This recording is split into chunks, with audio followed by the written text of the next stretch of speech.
the eruption caused over $1 billion in damage, destroying homes, infrastructure, and natural resources. It also permanently changed the skyline view from Portland, Oregon, due to its collapsed cone. Previously, Mount St. Helens was considered the American Mount Fuji due to its resemblance. Kilauea, located on the Big Island of Hawaii, has been erupting continuously from its East Rift zone since 1983, when the most significant episodes occurred in 2018, when a series of eruptions and earthquakes dramatically reshaped the landscape. The eruptions began in May, following the collapse of the Pu'u'o'o crater. Lava flows from the fissures in the Little States area destroyed over 700 homes, displaced thousands of residents.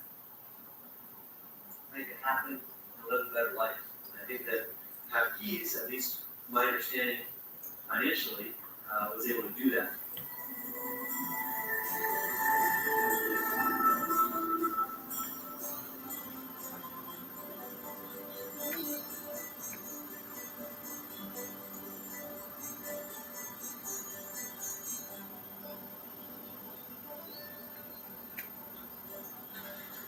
Something that hadn't been a staple of the last 4 years, especially for new lights like this in television.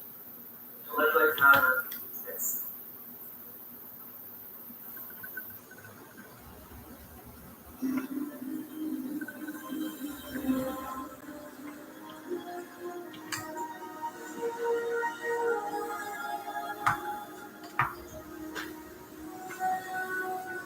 This room is called Stepping. It's not true, it's not here. Okay, let's skip this. Okay, let's go. 1863. Desperate men head to Arizona. They wanted gold.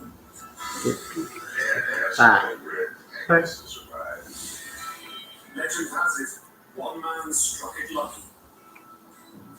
This is the richest gold ore he's ever seen in his life. He went by the name of the Dutchman.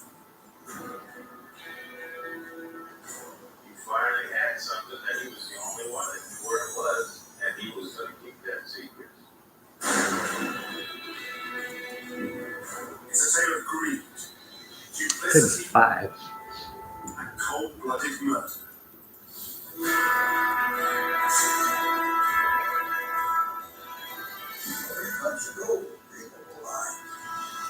They say when he died, he took the location of the mine with him to his grave.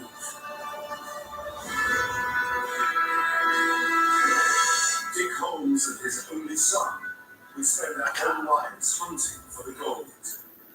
Their relentless quest became one of the greatest legends of the old Wild West. The search for the lost Dutchman's gold.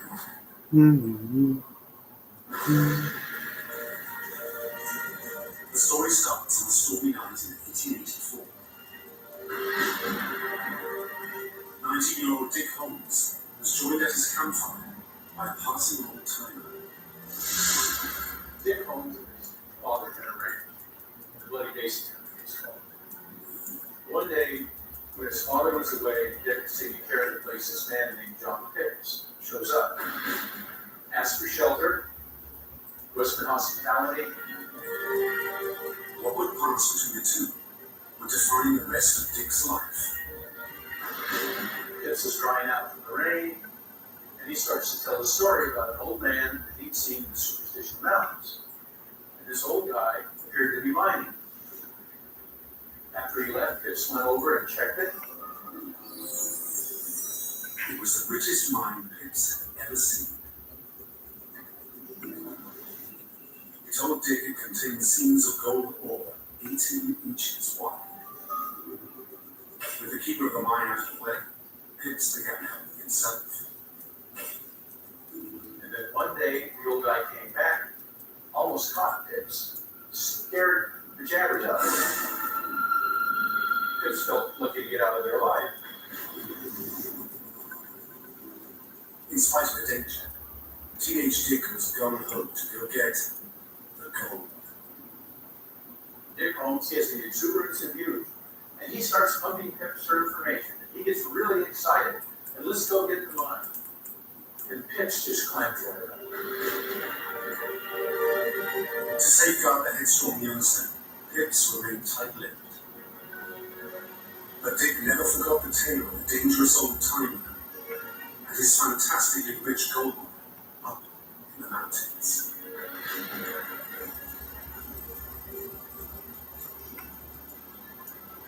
Dick Holmes was born in Arizona in 1865, when the West was at its wildest. He grew up near a small but rapidly growing settlement called Phoenix. By the time he was 5, 6 years old, this town was full of miners, soldiers, Indian fighters. That was a time of Indian wars here. So they grew up in rough times. During the 1863 gold rush, prospectors descended on Arizona. Some hit it rich, but others blundered into the homeland of the fearsome Apache, led by the legendary. You could easily get captured by small, medium-sized parties of Indians. One of the big worries was on the foothills of superstitions, not the mountains themselves. Because if you come across that open desert, the Apache would swoop down out of the mountains. In 1875, at the tender age of 10, Dick Holmes signed up to fight the Apache. The youngster helped run supplies to beleaguered army outposts. Later, he enlisted as a cavalry scout and fought with distinction in skirmishes such as the Battle of Cayman Springs. Anybody that was out here in that time period, they had to have some real grit to make this to survive. Okay, killing for 30 Earth Guardians living near the Seal of Shilling. Dick Holmes Okay, I know where that is. That's gonna be. He looked like all the other downhill miners, but unlike them, this old timer had no problem paying for supplies. Seal of Shilling. Dick made discreet inquiries and discovered the man was called Jacob Holmes, Dark Elf. went by the name of the Dutchman. Word was that he was in his way. He did it. Anybody just playing gold ore in a small town. You know what it's like in a small town.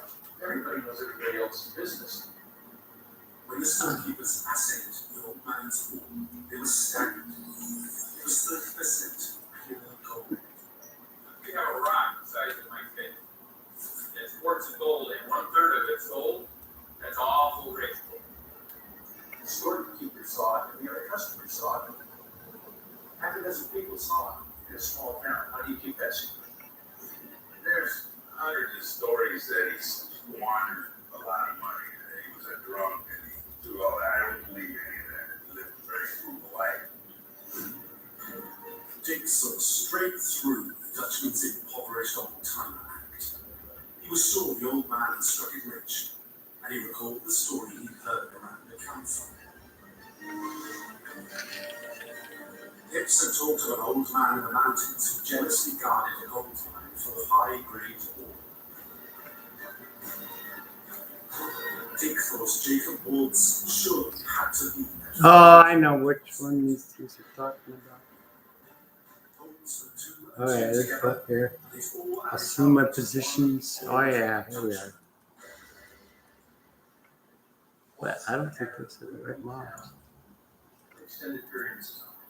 In the winter, nobody seemed to know where he went.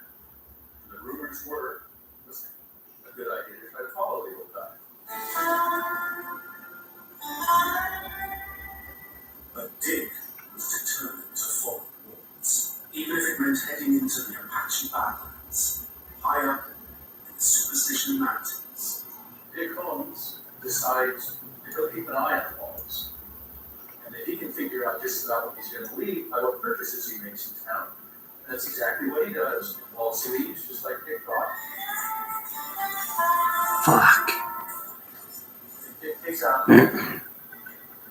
Dick tracked the Dutchman's trail for 3 days. Just slow. Months. I gotta. I was careful to keep his distance.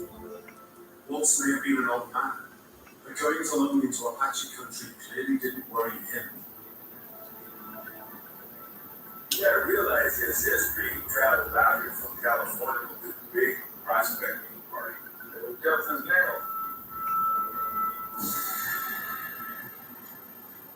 sunup, the fourth day, the two men were approaching the mountains. Now Dick hoped he'd soon catch a glimpse of a mine that could make him fabulously rich. He can see Waltz's fire camp in the distance. What Waltz is doing in those days what they call shooting the back trail, which is you get up, turn around, and you wait to see if you're getting followed. And Dick Holmes walks right into the trap. Dick was braced for a belly full of hot lead. But then the unexpected happened. The Dutchman told him, don't do that anymore, I'll kill you. Having slapped Dick down, Waltz carried on his way up to the mountains. Holmes was a very young man at the time, and I think the Dutchman simply wrote that off as a dumb kid stunt. Dick headed back to town, with his tail firmly between his legs. Waltz had saved Dick from a date with the preacher, but Holmes wasn't giving up on the gold. Discover the past with exclusive history documentaries from HistoryGate and uncover the secrets of some of the most famous people and events in history. HistoryGate gives you access to a growing range of documentaries presented by and featuring historians at the forefront of research and debate. Whether you are looking to find out more about charismatic leaders like Cleopatra, or to discover the story behind the Industrial Revolution, HistoryGate will have something for you. We also aim to bring you the stories and legends that shaped our world through our award-winning podcast network. Sign up now for a free trial. Bottom hurts. History fans get 50% off. No, we're not ready for this. Just be sure to use the code absolute. No, we're not ready for this. Dick now continued his investigations into the Dutchman. He always presumed Waltz alone. Then he heard his tale. It concerned an unusual figure in the mountains of Arizona in the 1880s. Julia Thomas was a woman. She was black, and she ran her own business, an ice cream and oyster parlor on Washington Street. Waltz was a German. Julia Thomas spoke German, and he becomes very good friends with Julia. The ice cream parlor was a big hit in the desert town, but then disaster struck. Julia's German husband, Amin, walked out on her. He took almost everything, apart from the debts. Somehow, she finds her way out of debt. And in the court proceedings, it makes it quite plain that people are kind of amazed she was able to do this. You check the records, you can't find where she got the money. Legend says that Waltz helped her out. Dick was convinced that Waltz must have given her some of his gold ore to clear her debts. What's going on? He now became deeply worried. Might the old man also leave her? And then in February 1891, things became even more alarming for Dick. A massive flash flood hit Phoenix, sweeping away half the town, including Waltz's house. The deluge left the old man sick and homeless. Then after the flood, she comes to his rescue. Yikes. Julia took Waltz in and cared for him in the back room of her store. Dick knew the old man was dangerously ill. Would he now reward his nursemaid by shooting his mouth off about the mine? Dick was well and truly out in the cold. And suddenly, in the early hours of October 24th, 1891, his luck changed. Early in the morning, took a turn for the worse. It was obvious he wasn't going to recover. Dick made his move. He rushed over to offer help. Judy Thomas came outside, recognized Dick, and asked if he could sit with Waltz for just a few minutes. She's going to go get the doctor. But she doesn't show up for about an hour. Dick now had the Dutchman where he wanted him. All he had to do was to get the old man to Holmes had followed Waltz before. He knew about the mine. Here's his golden opportunity to get the final directions. But excitement soon gave way to mounting frustration. He's looking for an hour.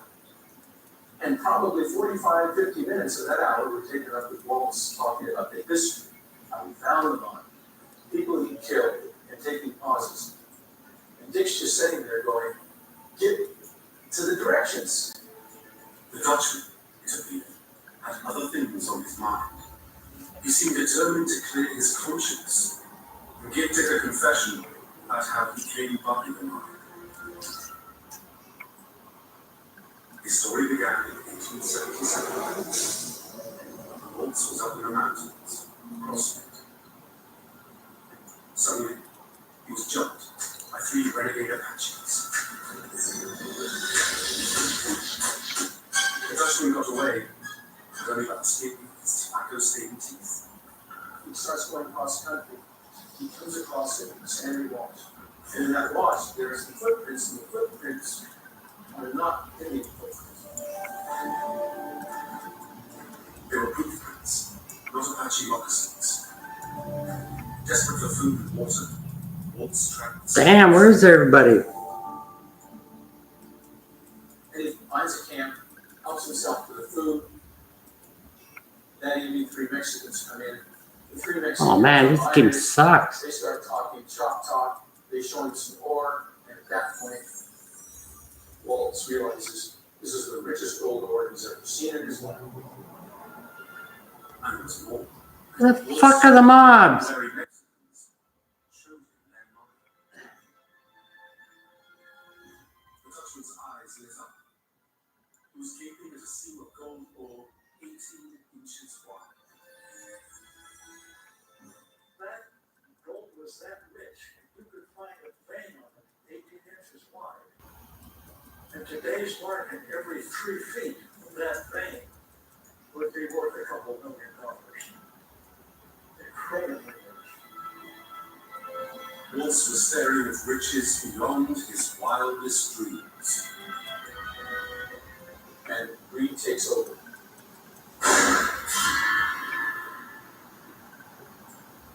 He finally had something that he was the only one that knew where it was, and he was going to keep that secret. Waltz greedily worked the mine the whole winter long. Finally, he was Fucking forced back to asshole. town to stock up on supplies. But then the Dutchman heard alarming news.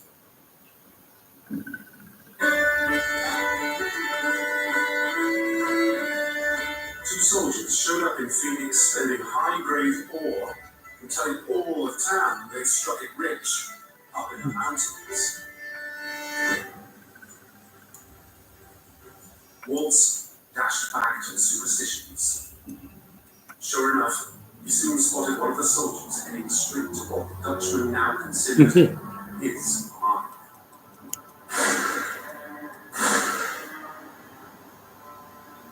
The Dutchman was tougher than old boots and made quick work of disposing of the 2 soldiers. But as he told Dick Holmes, the killing was not over yet. Victim number 6 was an innocent prospector who had wandered just too close for Waltz's comfort. He basically said, I found a prospector in the general area and I killed him just for sake of keeping. The Dutchman buried the body and burnt the unwitting man's possessions. As the old man rambled on, Dick became desperate to steer him towards the only thing he wanted to hear, the location of the mine. But Waltz had one more crime to get off his chest, and it was the most shocking act of them all.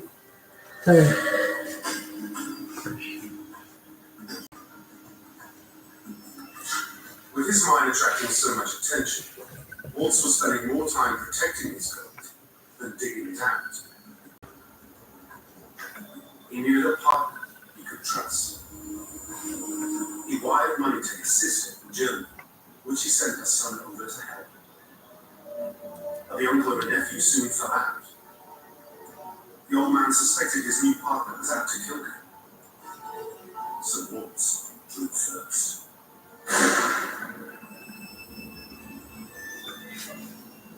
He slung a chain round his neck and dragged the corpse to a sandy spot, Agua Escondida.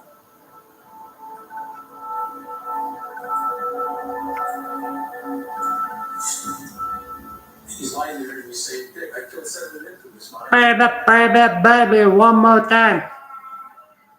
It was this murder of his sister's conscience. To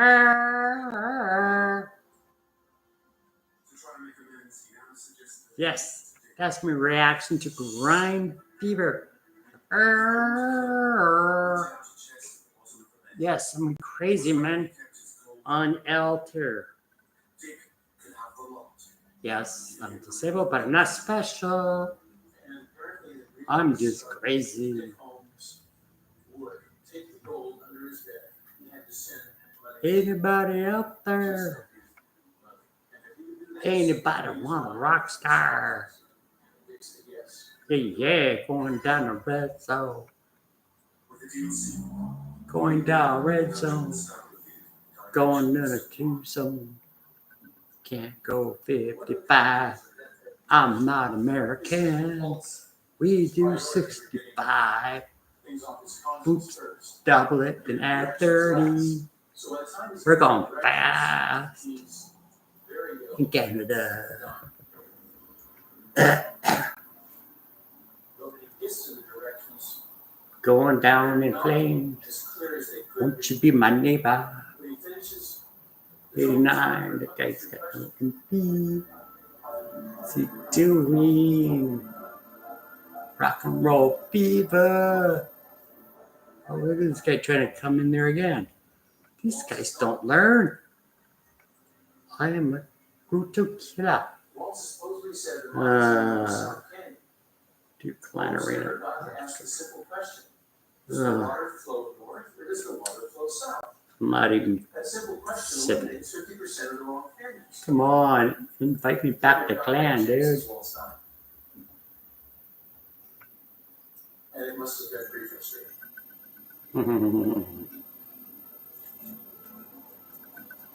Okay.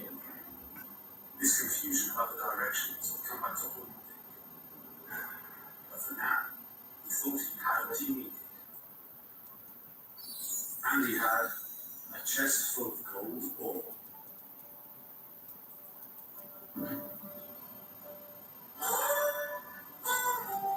When Julia got back, the Dutchman was dead. Dick, the gold, were gone. All hell broke loose between Dick and Julia, and the affair remains a matter of controversy today. When he died, he had Bring me back. stuff under his bed. Very visible, very rich gold. And while he was dying, Dick Holmes obtained the gold. I'm confident that the Dutchman gave the gold to Dick Holmes as a grubstake to find the mine, with the understanding that when he found it, he would do what was right. I think he did steal it as he was dying. Bring me home, Captain. People are.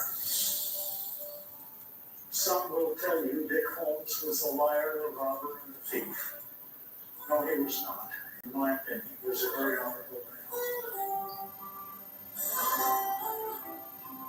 No one knows if Dick ever sent money to Germany. But his wife Ida was expecting a baby. Bring me home. To splurge. The story that Dick Holmes got the gold from under his bed seems to be supported because within 18 months, you check the tax records, and Dick Holmes' lifestyle goes like this. New wagon, house, mini ranch, etc. Gold under the Dutchman's bed sold for $4,800. Gold was $20.67 an ounce. On today's market, it would be worth several $100,000. It was a small fortune. It really was. Bring me home. Julia was No, holding out, Virginia. determined to get her revenge. She became hell-bent on getting to the Dutchman's mine and the rest of the gold before Dick. She sold up the business, and word soon got out that she was planning a trip to the mountains. Bring me So you had home. these two camps, the Dick Holmes camp and the Julia Thomas camp. But Julia lacked Dick's wilderness salad. She set out at precisely the wrong time of the year. In high summer, temperatures in the mountains frequently top 120 degrees Fahrenheit.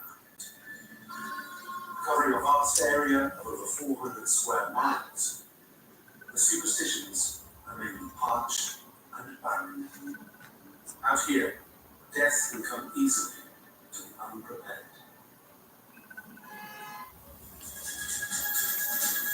Julia was soon forced to head home, but though down, she was not out. She didn't get the gold, but she found one way to cash in on waltz. She drew up lost Dutchman There's not wine, enough. selling them for $10 a pop. Overnight, a legend was born. The Dutchman story hits the newspapers and it's nationwide. It goes from San Francisco to St. Louis at a minimum. And people start flooding into Phoenix, and a lot of them come to hunt for lost Dutchman wine. Soon, all the hucksters in Phoenix were in on Julia's act, supplying any number of phony maps and highly imaginative directions. It's in a north-south canyon on a small hill. From the entrance of my mind, you can see the military trail. But from the military trail, you can't see my mind. From the hill behind his mine, you could just see the tip of Weaver's needle. The rays of the setting sun shine into the entrance of my mind. Julia not only produced bogus maps, she was determined to scupper Dick's chances of getting the gold. She now told everyone that the Dutchman had told Holmes the route to the mine. So it's no longer a secret. Holmes now found himself dogged by every gold-hungry greenman that had rushed to Phoenix. Dick had to lie low, and at least it seemed none of the Dutchman's genuine directions had leaked out. Waltz said follow the old government trail. Look for a boulder that resembled a man's face. Close by would be a house built of rock. Near to the house would be the entrance to the mine. It was very simple. Months later, Dick thinks the coast is finally clear, but it's obvious from the get-go he's got company. Years before, Dick had tracked the old Dutchman. Now it was his turn to look over his shoulder and shoot the back trail. Dick's a marked man. He's the only person with the directions, or claims to have the directions, that he was followed every time he went in the mountains. Afraid of leading rivals straight to the mine, Dick had to turn tail and head back to town. So it's Even when Dick managed to shoot his suspicions, he found many of the Dutchman's directions simply didn't stack up. He's looking for the old government trail. Simple. He's going to follow that, he'll find a rock post on man. The problem was that there were at least 3 old government trails. They were used by the army during the Apache Wars.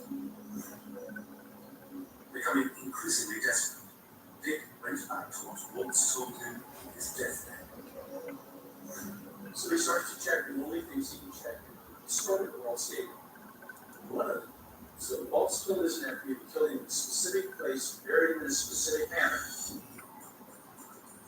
The Dutchman said he shot his nephew, dragged him by a chain, and buried him in Agua Escondida, a place Dick knew well. Dick goes to that place, finds a grave under a shelf, just like Waltz had described, digs, finds the bones of someone, and there's a chain around the neck as if someone had used it to drag a body. So Dick thinks, well, there's got to be a lot to this.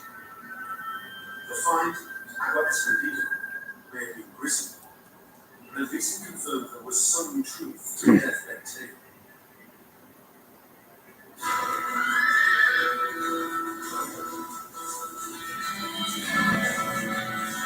Dick now went back to the hunt with renewed vigor. His target now was a major clue. The rock that looked like a man. But a rock that looks like a man is a matter of the eye of the beholder. If you're trying to find a particular rock that looks like the same man, it could be an impossibility. And then you might go down a canyon and see 3 of them, but it doesn't mean that is a particular man. You go through the superstitions, there's probably 1,000 places that have a rock that looks like a man. Dick would also have been disturbed by something else that Jacob Watts told him from his deathbed.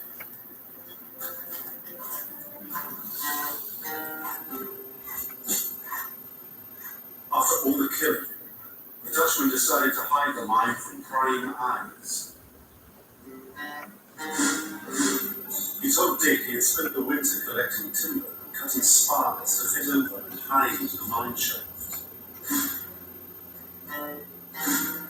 He then buried the logs under a deep layer of sand and rock. He said after the first rain, you couldn't tell it was there, and you could drive a mule train over it and not know it. Made it that solid. In his darkest moments, Dick may have realized he could have passed over the gold lying a few feet below him.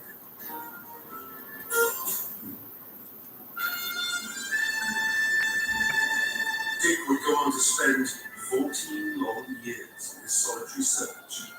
In 1980, he finally teamed up with a partner, his 16-year-old son, George Brownie Holmes. Dick gave Brownie the Dutchman's directions and one crucial piece of advice that could save his life.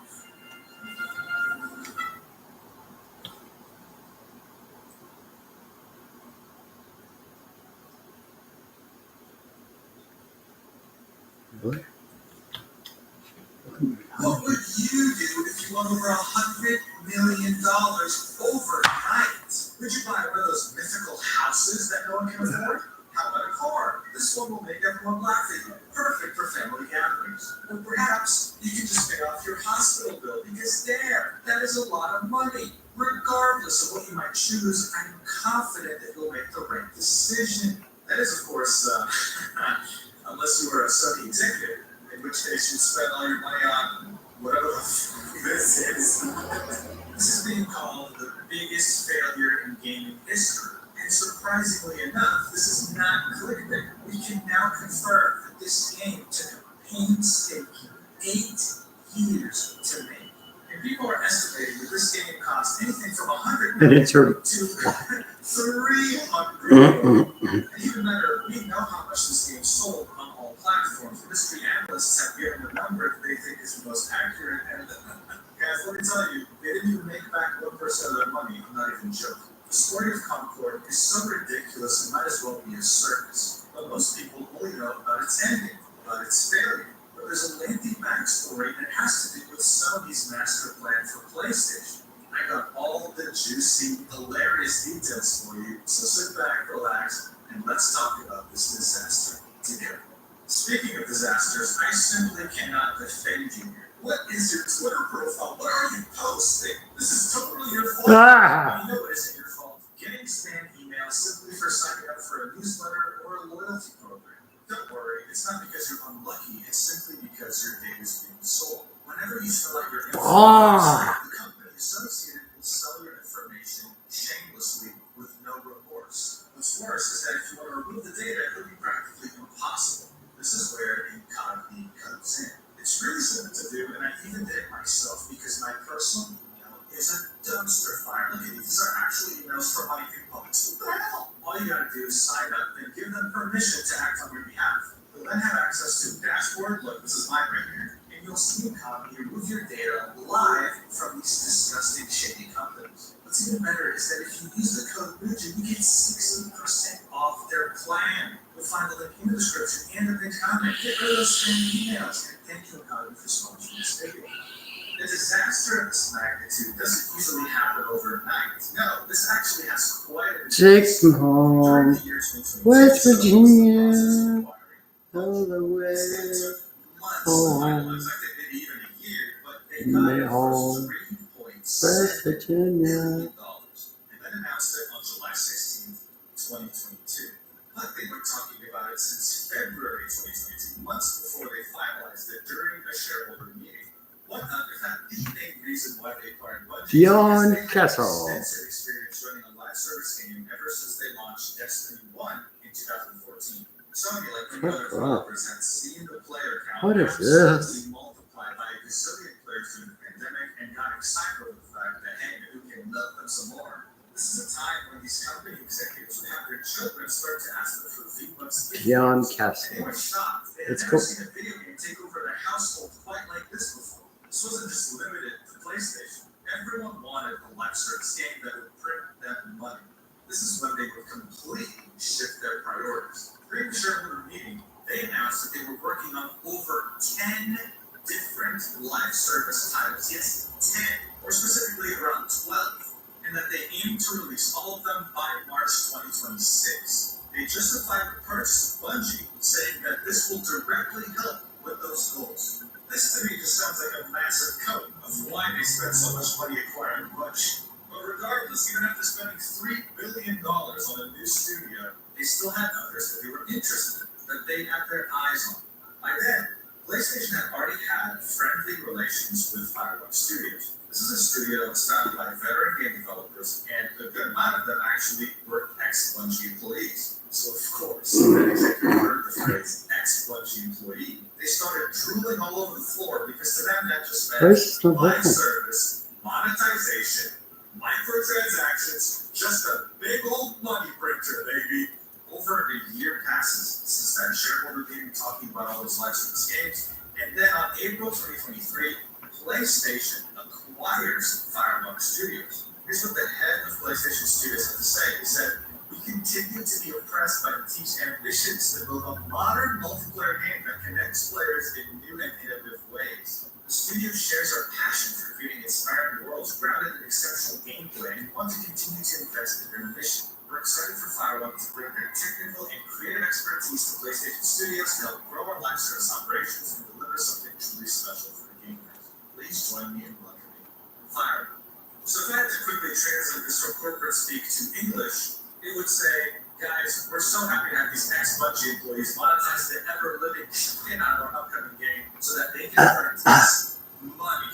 That's what this really says. What's interesting here is that at the time, we knew nothing of Firewalk. We knew nothing what they were working on except a multiplayer game.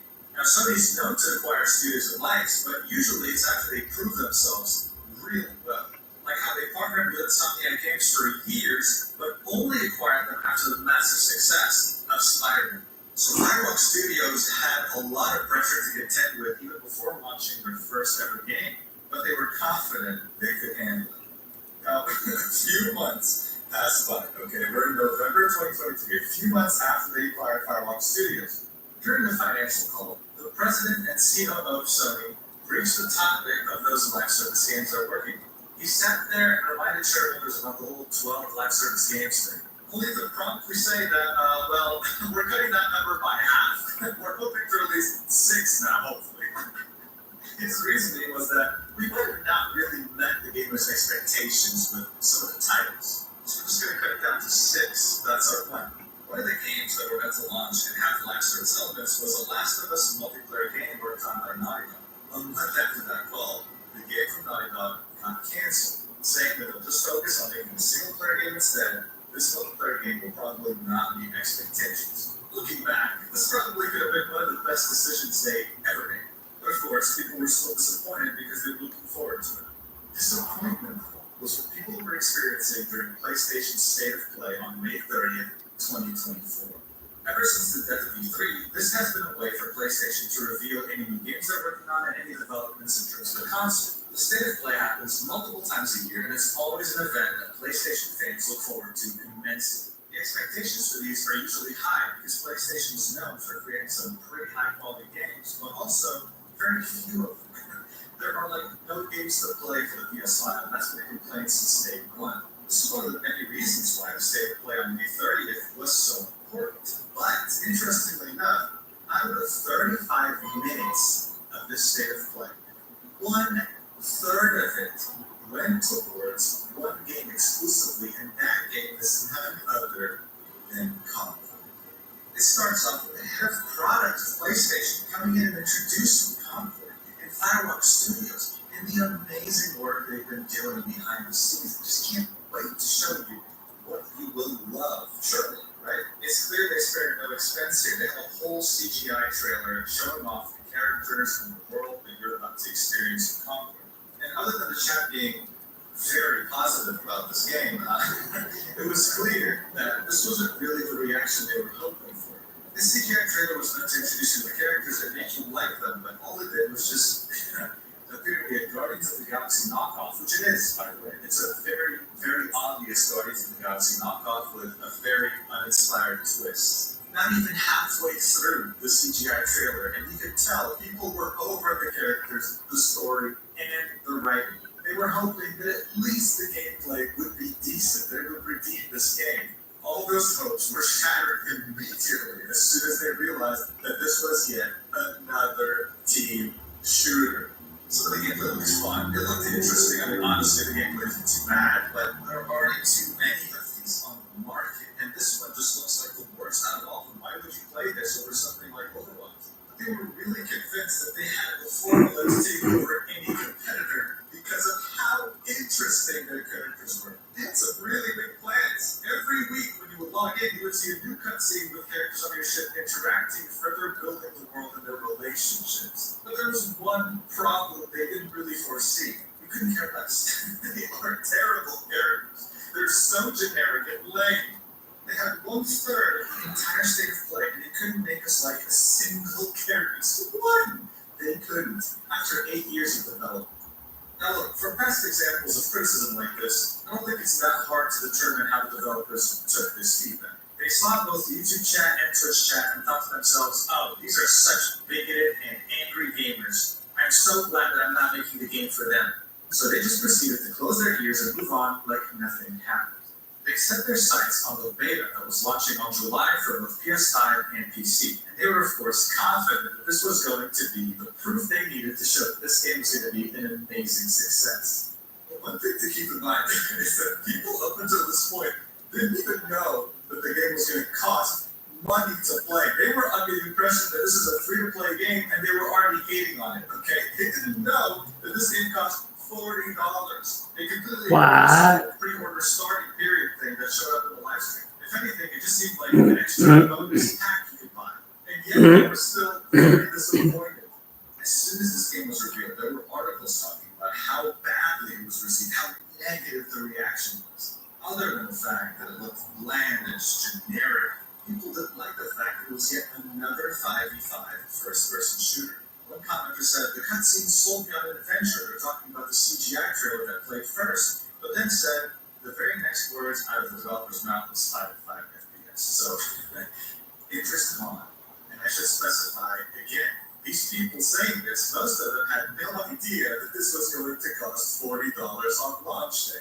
After the reveal, the staff working on the game was getting criticized so heavily on Twitter that the lead character designer left the platform only to come back later saying, I'm coming back for 2 things. 1, hype for Concord and love for my fellow game devs. 2, mute and block anything that is remotely toxic and or doesn't relate to 1. The game hadn't even launched yet, but the community's negative feedback was already starting to get to the developers, and it was obvious. But this was only the beginning of the criticism. Day 1 of the open beta, which anyone could join on PC, had 2,388 players. That's it, okay? That is it.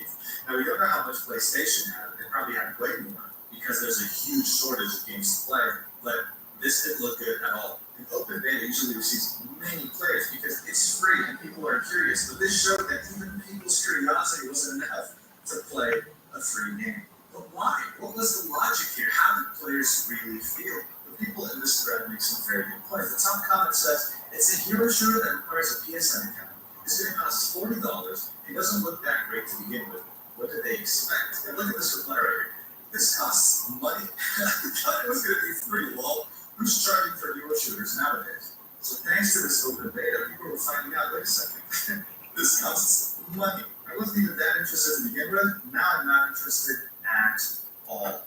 To make matters worse, they weren't just going to charge you $40 to buy the game, but no, you also had internal microtransactions. I mean, it's a live service game, guys. They want to milk you as much as possible, but the developers were sure to let you know that, guys, don't worry, it's only cosmetic, which made people obviously dislike the game more and want to avoid it. But don't worry, guys, it was all just noise. They're just a bunch of bigoted haters. We're going to carry on with our top-tier marketing and let the game speak for itself.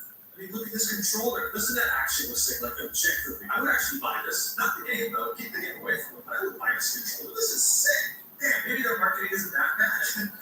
But that's not all. You also had first-party PlayStation studios participate in the marketing, like Sucker Punch Productions' Toast, featuring a character from one of their games with a character from Concord. How cool is that? Now, I saw some people say, wow, Sony's so desperate having all their studios make art with Concord. But buddy, listen, I've been following PlayStation and their studios on Facebook since I was like 12 years old. I can tell you, even back then, they did this. They do this to any game launching from a first-party studio. It's just, it's nothing special. It just showed how much they were banking on us. They were treating this game like yet another first-party launch, as if it's from Sucker Punch or Insomnia. You want to know what the difference is, though? Usually, they don't have to turn off replies.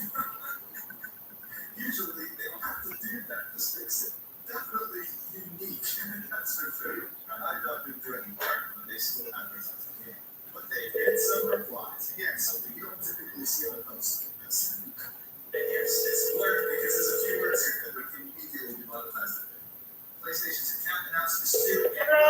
Oh, yeah, it's Mickey. I just gotta go pee. Okay. Who's that?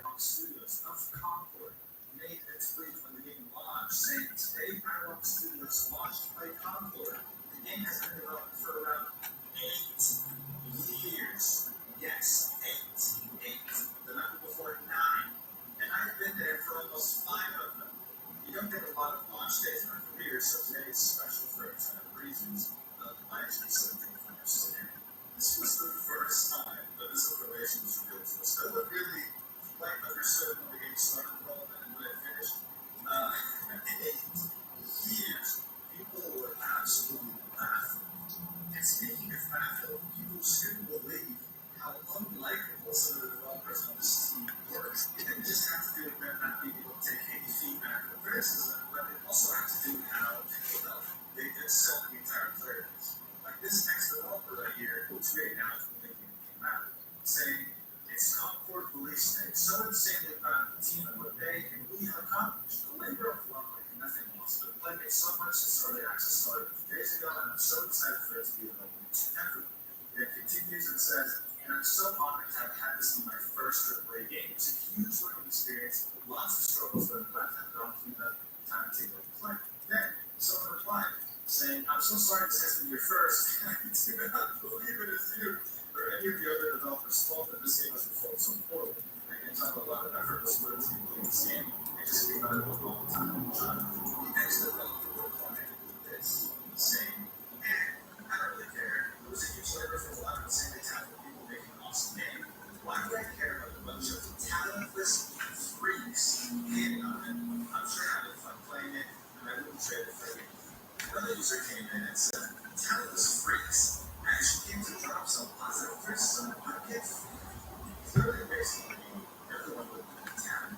This is of course we're getting a lot of criticism, a lot of warranted criticism. Their attitude was that it was all toxic, maybe it was, and anything those players were saying was unwarranted. It was starting to get clear how this game got made over the span of 8 years. This wasn't about receiving good feedback. They were in an echo chamber, patting themselves on the back every day, truly thinking that they were going to come up with the next big hit that will revolutionize gaming. Otherwise, they wouldn't have this attitude. So the game launched, ignore these numbers, okay? The game's been already shut down, but when the game launched, they peaked at 660, not too bad, 660 players on August 23rd, around the time it launched. But then kept going down without increasing it. This was the game that was $40, developed over the course of 8 years, and it was doing worse than an indie game made by one person. Of course, the idea here is that this is PC. Well, I have a good estimate of how much they sold on PlayStation from reliable sources, and we'll get to that later. But let me tell you, it's a catastrophe. Okay, that's good. That means we're back out the grind. Earlier the same year, 2024, we witnessed a continuous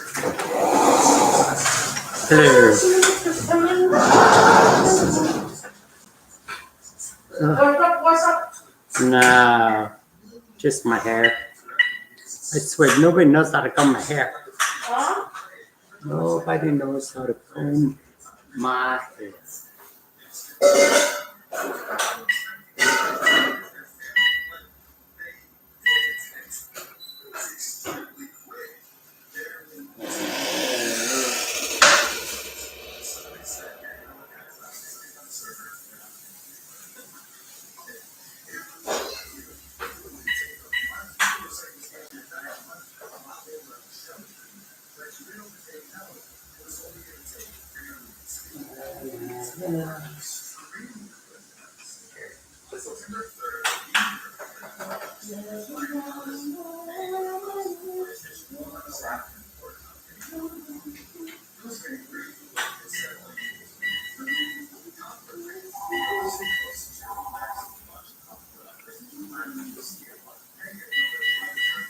Hello. Hello.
Hello?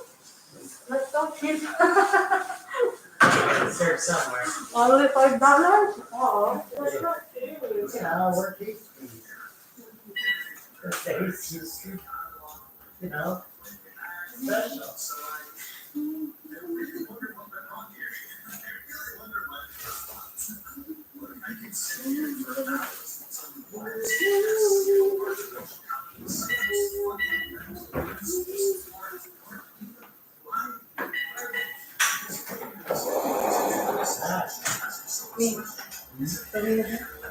I'm here.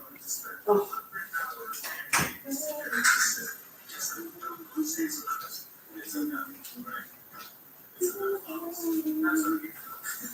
Yes, thank you.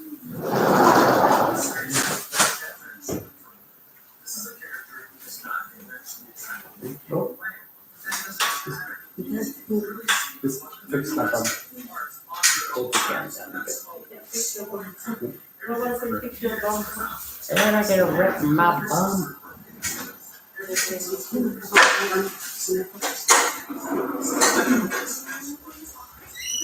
I don't go to bed till later. Don't be putting your luck here, guys. Don't be rushing. Hey, I'm not in the mood for bed. 8 o'clock? No. And then you're gonna be But calling. geez, And then you're gonna know what you're gonna keep calling me. this is really pushing me. Okay, we'll see you later. Yeah. Get out of here. Thank you.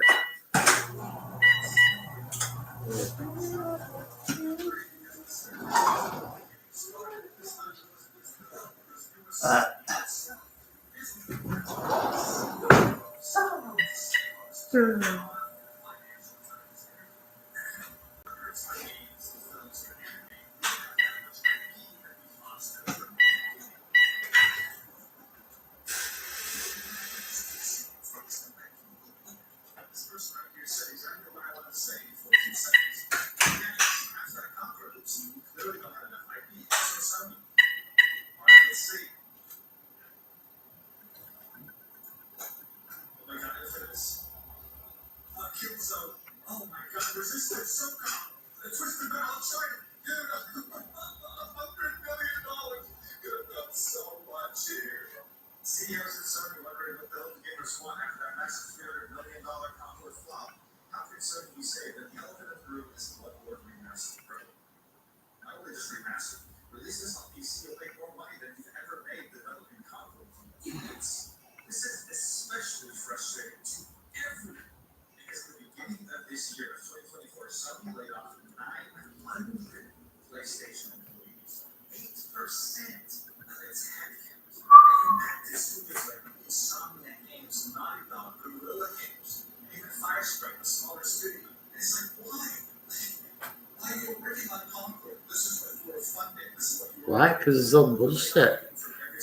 They're producing crap. What's even more ridiculous right now is that as they were taking down the servers of Concord, a new PlayStation exclusive came out by the name of Astrobot, developed by the remnants of a studio Sony had shut down. It's called Japan Studio. This is a game developed in 3 years by 65 developers. It's a platformer. It's a very, very simple game. But guys, look at these reviews. Did you think this is like a new game from Sucker Punch or Gorilla Game or whatever, that red song game? Look at these reviews.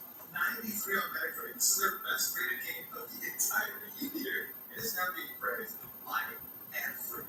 I think that Concord coming out just recently made people appreciate it way more than they would have. So hey, kudos to them. That's great. Because Concord failed massively. Let's talk specific numbers. So as I mentioned, thanks to the lead character designer of Concord, we now know that the game had taken 8 years to develop.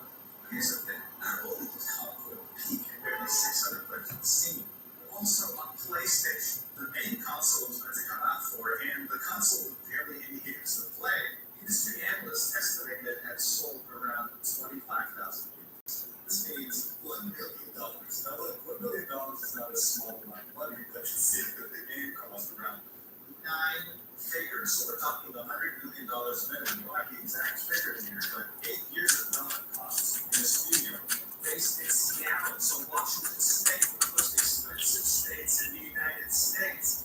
Yeah, costs are going to add up like crazy. As far as I know, there has never been an instance where a game flopped so hard compared to its budget in the entire history of video games, like ever. It is so shockingly embarrassing, it's hard to believe. And the embarrassment doesn't end here. You might have heard of a show called Love, Death, and Robots that's available on Netflix. It's either 3D animated or 2D animated due to the art styles to differ, but each episode contains its own story, completely independent of the show. It was a massive success. So Amazon had hired the people behind this show to make something for them with that same style, you know, a different episode, a different story every time, based on video games. So they had like one episode for Pac-Man, one episode for God of War, etc. And one of those episodes was going to be God of War. And the game didn't even make it far enough for the show to come out. It's coming out in December, and here are all the games that are going to be featured, including God of War. And you have to understand, this is probably going to be a full 3D CGI episode. And those are not cheap to make. Regardless, though, Amazon was reached out to ask if this episode is staying in there, and they said, yes, it is. I mean, they have to. It costs so much money. It's probably done by now. But it's just so embarrassing. And honestly, I have the time. So, Bubba, we got like, what the It's not even great. fuck? Again, I don't think I'm going to find one very trouble like. But now it happens. 8 years, over $100 million down the drain. What are they going to do? Well, they're going to start reworking some things. Not enough to change everyone's minds, but maybe enough to relaunch as a free-to-play game. Or they just get a big, fat tax write-off over the fact that this game generated $1 million worth. Similarly to how Warner Brothers shelved Coyote versus Acme to get a $30 million tax write-off. As far as I know, the same thing can be done here. Look, I'm not really worried about the Sunday. The real people going through it right now are the people who worked on this game. There's a senior concept artist by the name of Amanda Kiefer, who on her now private Twitter account expressed this. The character concept art team, including myself, is going through an extremely difficult time emotionally, and some of the team no longer want to work in games because the characters were even too hard anymore after us. Because of this, most like yours, though understandable, are unfortunately ill-timed. None of us know which way the wind will blow in the studio, no great secretary about the future. Not only that, we have been shouldering the brunt of the emotional labor as executives/directors dodge most of the blame. Behind the scenes of all this talk about complex character designs, people's livelihoods are at risk, and there are very real financial consequences that might hurt us even more. Now, look, I would feel sorry for her, but after comments like these, I doubt this is her saying, pretty soon these weirdos will have no games to buy at all, referencing the people criticizing how shit the art was. Those weirdos? Go fuck yourself, bitch. Get a job.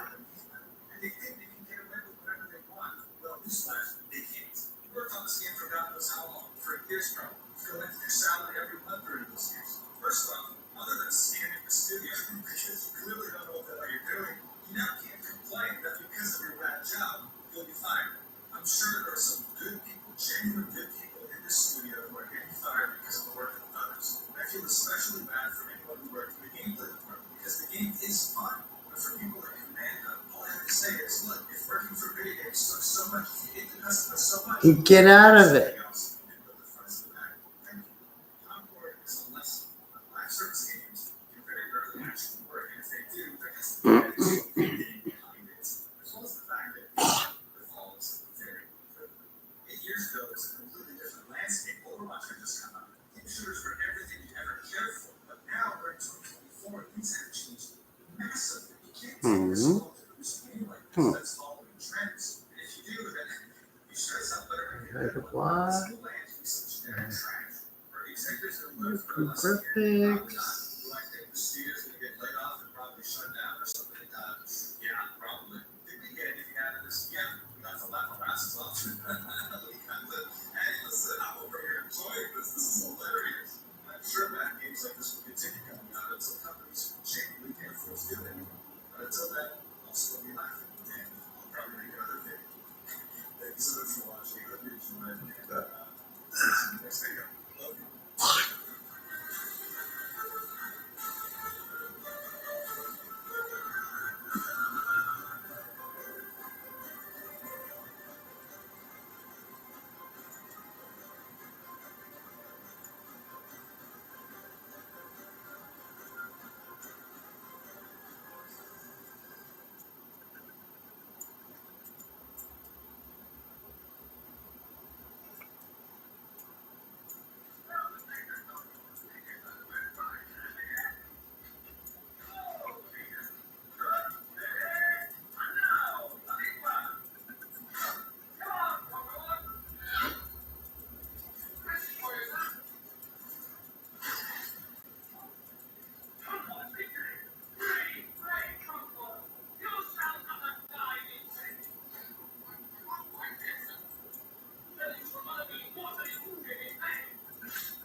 During the waning hours of the launch week, the Sony executives and I were discreetly transported to the server room. It was a silent trip. We all knew what was about to happen, what we were about to do. If we had any doubts, we private trainers thought the game could make a comeback. Perhaps. No need to say a word.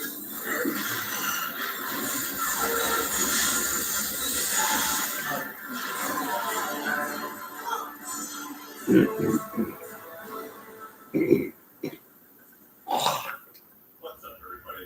This is Jack Man here. And today, I think it's fitting. We hold a candlelight vigil in Concord.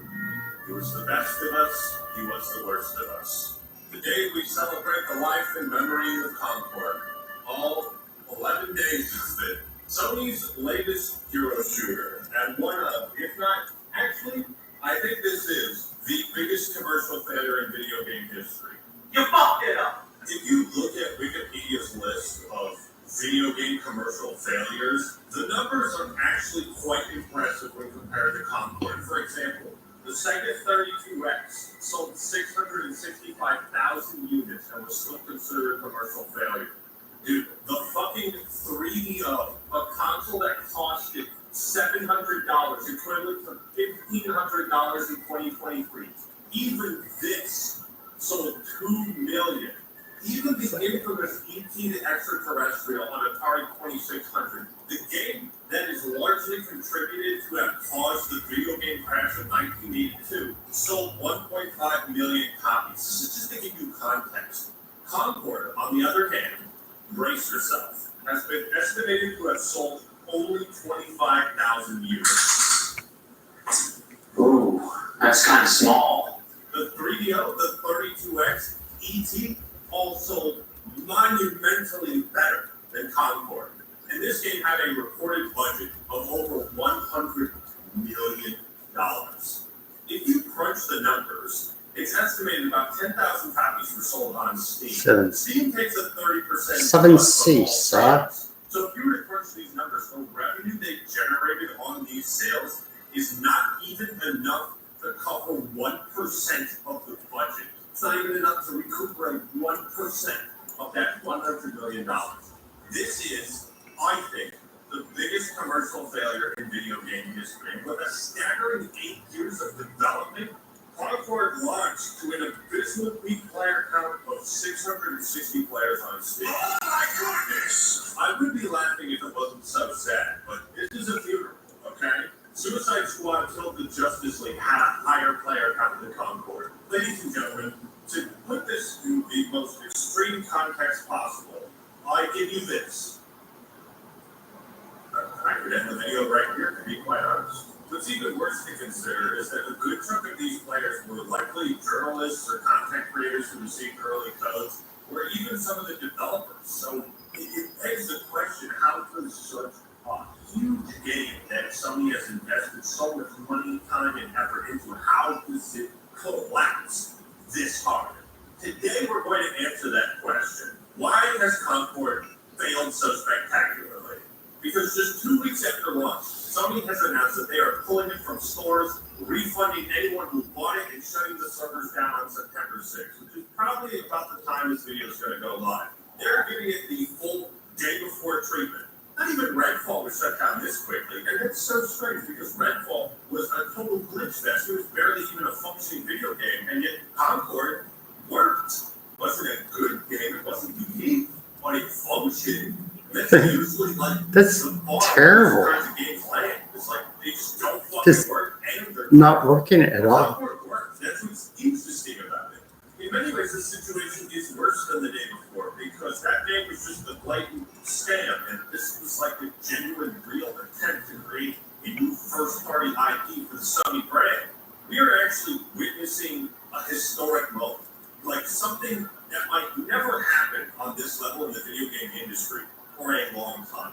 While the video game crash in 1983 resulted in like $3 billion of revenue lost in the industry as a whole, as a singular product, I think Concord takes the cake. This is $100 million straight down the fucking toilet.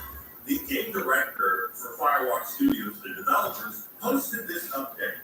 An important update on Concord. Concord fans, we've been listening to your feedback since the launch of Concord on PlayStation 5 and PC. I want to thank everyone who has joined the journey and brought the North Star. Your support for the passionate community that has grown around the gamer's mental world to us. I think one of the saddest things a person can witness is a situation where all hope is clearly lost. There is no light at the end of the tunnel, and yet there's still an element of positivity to it.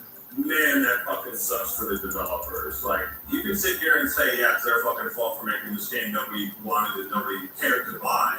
But there are genuinely talented developers, you know, people on the ground floor who don't make creative decisions, who probably put their heart heart and soul into this job and into this game, and it's just a total dud.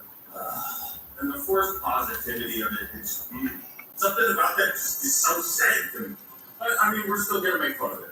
While many qualities of the experience resonated with players, we also recognize that other aspects of the game in our initial launch didn't land the way we intended. You don't say. You don't say. You don't say. Yeah, the fucking foundation disintegrated.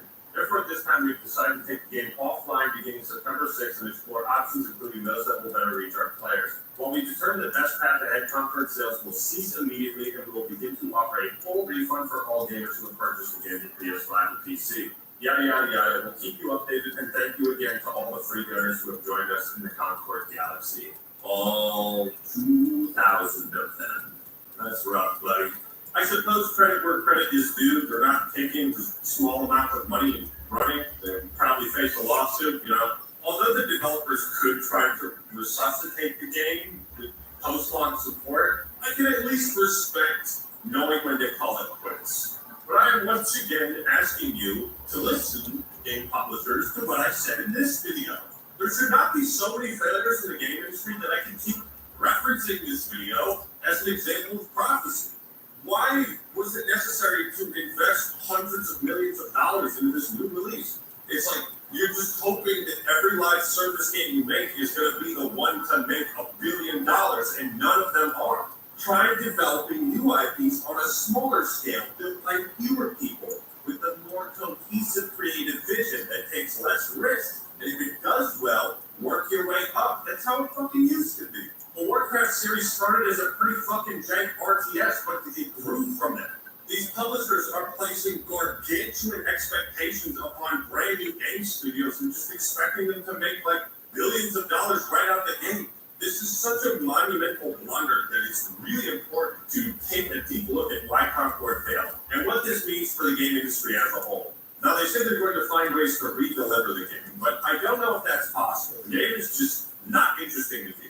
It's not visually appealing. The gameplay doesn't look fun or interesting or like anything we haven't seen before. I don't think there's a Fortnite turnaround in the cards here. You know, Fortnite's original mode, it just kind of flew under the radar. Nobody cared too much, but Epic had the foresight to say, hey, maybe we can still make something out of this. It wasn't a lost cause. Concord has been the biggest high-profile disaster that most gamers are going to want to stay far away from the blast radius, you know? There isn't any sort of even Fallout 76 type redemption to be had here. It's not a case of No Man's Sky where the game had potential and it hooked people and they were willing to give it another shot with post-launch support. I think this is just done with. Future generations of gamers will associate Concord with failure, with disaster, kind of like what Brink used to be. Anybody remember that dumpster fire? Also, can we talk about how funny it is that Sony decided to launch a live service game like this, which is dependent on the player count to function, and they blocked this game's release from like 180 countries? What are you doing? Sony literally learned nothing from the Helldivers 2 debacle. Like, they looked at that and thought, you know what? We should have just launched the game like that, blocked in all these countries. What are you doing? To be fair, though, I think those 180 countries are happy they were saved from purchasing Concord. So, you know, count your blessings. It must be pretty clear to the execs at Sony that Where the fuck are the mobs? basically zero. Good God, man. I can't find anything to kill. Perhaps they could save some money on their taxes by writing this off as a fucking business loss. They're just getting what they can back. And this is not reassuring to any aspiring bum hurts. developers, I imagine. This is starting to get freaking annoying, man. Trying to find monsters to kill. This is stupid. You know, it sucks when I put 2 weeks into a video that goes live and it's at the bottom. It's 10 out of 10 doing the worst. It's floppy. But that's only 2 weeks of work for like 1 to 2 people, you know? This was 8 years and 100 developers with $100 million budget. I cannot even wrap my mind around the stakes. Unbelievable. I feel bad about failing on such a spectacular level. So I really do sympathize with developers on the ground Blackened floor. chicken. See that? Not spicy chicken, though. No, You didn't cook it with the spice on mine. no. Oh, good. Ah, not like Julie and Mark. Yeah, I can't. So I don't My know how. butt wouldn't be able to handle it. I'd be on fire for weeks. Probably have to use mayonnaise. Yeah, grab the mayonnaise. You want the mayonnaise in that? I just said it 3 times. Yeah. Oh, mayonnaise. You want the bread while it's still warm? Yeah. That'd be nice.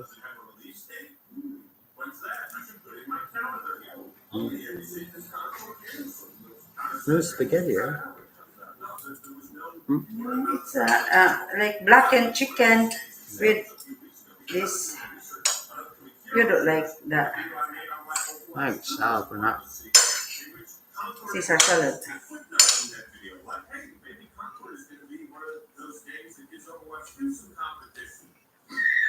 Yeah, grab Mayo? Mayo? yeah.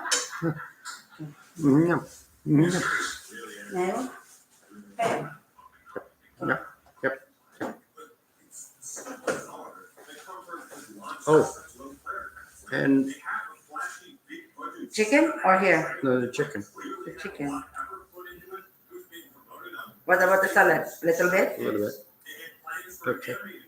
And grab the cheese The cheese? for the Caesar salad. This one or this one? Huh? Is this one? Cheese. Maybe. Yeah. Is there any pop in there? Nothing. There's no root beer? Yeah. I thought there was. So I will scrape everything. There's nothing much. No, not that. Which one? The sprinkled cheese. Oh. And make a quick tea.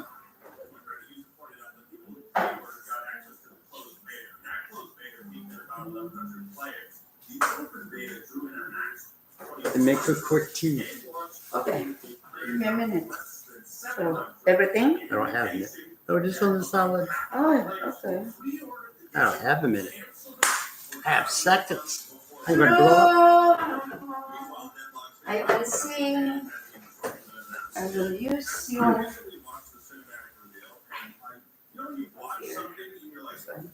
Yeah, careful with that one. That one you have to pour out.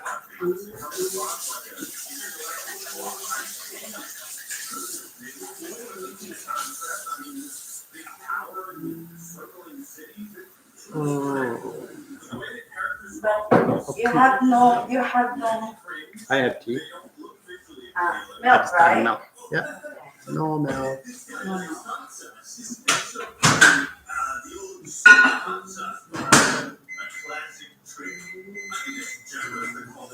No milk. It's just. Which one you like first? Salad. Thank you.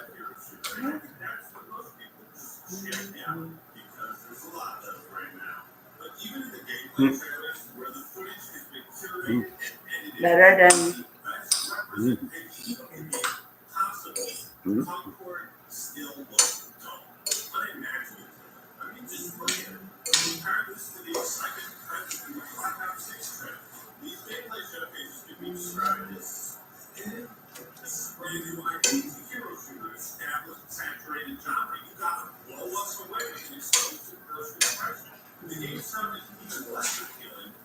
You want me to throw this on away and chase with water?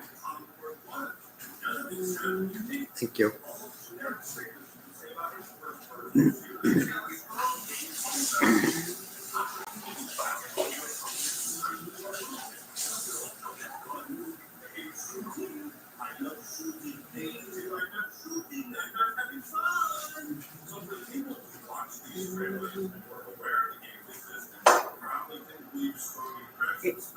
You tie the chicken with a mayo.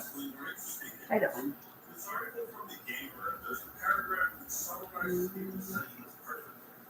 You and two Gary are not.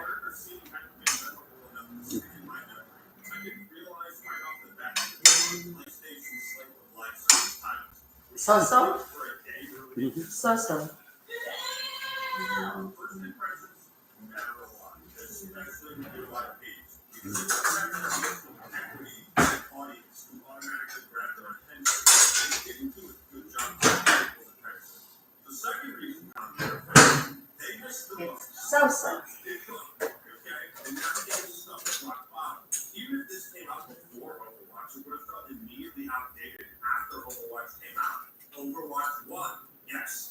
If you're gonna show up 8 years late to the party, you better bring some goddamn good shit and a can of beer. Where's the beer? It's not just that the hero shooter genre is oversaturated, it's that Concord did nothing to differentiate itself from its competitors. As if nowhere along this deep stretch of development, they thought, hey, maybe we should change directions and try to innovate and adapt to the Just let it changing landscape and what the Just stick this back up. I mean, you see this Oh, did you boil it with the tea bag in there? Yes. Oh, don't do that. Okay, next time. Yeah, it's a little bit. It burns the tea. And it's an alpha, and the art style is still leagues better than this. Did you? See? The fucking graphics on this game Huh? still looks better. Rival Rivals has And the bread or the salad? so, hundreds of characters that can pull creative inspiration from. NetEase has already worked on Overwatch in the past, and had experience with that type of game. Apex Legends Wow. hero shooters with You bite it. power makes hero shooters with Counter-Strike. It's these combinations of different ingredients that makes the beverage taste unique. Concord doesn't have any of that. There's no X factor. And it's late to a trend that we've all been familiar with for the last 8 years. The third reason, This week you are all healthy, huh? Making it more salad this week. not like the other. Can you help me figure out which one? Is it this one? okay. Playing on that more. Oh, I see. It's Concord. With $3 price tag. Every other competitor is free to play. Gee, who could have seen this one coming? That this was a bad decision. At a time where inflation is also especially high in the U.S., gamers have to be wise with what they spend their money on, and they're likely to be even more conservative with their money because of games like Concord that turn into double dutch. I don't know what to say. This is just a complete miscalculation. This is 2014 Seahawks at the Super Bowl throwing it when they're You, the boys love salad, eh?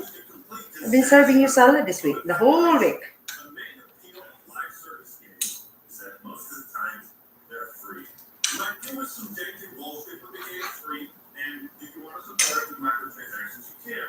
So the barrier to entry is torn down, and the business model is mostly geared towards cosmetics. But trying to do both is really difficult if the game isn't good enough. It's like trying to milk 2 cows at once. Asking for $40 up front is like forcing gas and roller coaster tycoon. Well, I'm laughing because what's the difference, eh? I'll just shit my pants. Thank you. However, games that manage to blend an upfront cost with the live service model can sell well. You can control the heat. They also really do go Oh, You blow on I it. can't go. What's the Don't you blow on it? more than make their money back and then some. You're funny. That's very, very tricky when you sip the hot water, you know? Concord has the fun. It's not that hot. Speaking of, the fourth reason the game It's failed. not that bad. To put it nicely, it's visually unappealing. That is the nicest way to describe it. Not just the character design, but the UI, the weapons, maps, everything. It's generic. It's ugly. Visually, everything has a great amount of detail and high graphical fidelity, but it lacks style, lacks charm. It means Concord only looks like lots of money was invested into it, but not much creativity. This is a hero shooter. The heroes are the selling point. This game has to have character. If I don't like the look, feel, or sound of these characters, then there's no reason for anybody to play it. So, let's look Come on. at the roster, Ah. shall we? Ah. Yeah. It looks like these You don't like chicken? Later? Okay. I'm guessing this is like the Soldier 76 of Concord. Tamar looks like she got her outfit at Value Village. Like Like, she went to a thrift store. Out of all the ways you can tap fire in video games, why tiny little ball? Star Child is. Oh my god! What's wrong? Yeah, give me with some her? chicken. What the fuck is this supposed to be? The bright blue skin tone? This looks like my fucking custom Oblivion character that I'm trying to make as ugly as humanly possible. The word is very. This lady looks like if Warhammer 40K created a kid show to teach infants how to count, she looks like she would be the main character. She would be the Steve of Blue's Clues. Girl. Her design looks like a 6-year-old's interpretation of the Fallout power armor. Like, impressive for a 6-year-old. Still chewing. What the man? Speed. The red flag. I mean, it's in plain sight. They warned us. They tried to stop us from purchasing this game. They literally put a red flag on the character cover. There's just nothing visually appealing about any of these characters. If you look at them, they're just all horrendously ugly. Or they have, like, such contrasting color schemes. Or, like, this guy Jabali. Like, isn't that a fucking stupid name? Jabali? Look at him. He's got, like, a cowboy hat, Mad Max goggles, a fucking portable CD player attached to his chest. And the turquoise, like, what the fuck is this character design? Even the robot, dude, he's literally called a trash dispenser. He's a fucking trash man. I mean, Oh my goodness. get the shit out of this guy. It was This like is the fucking prototype you're for going IT88, away with the boat. IT88 fat brother. This motherfucker looks like the tiger bread rice cooker, man. Pretty weird. Yeah.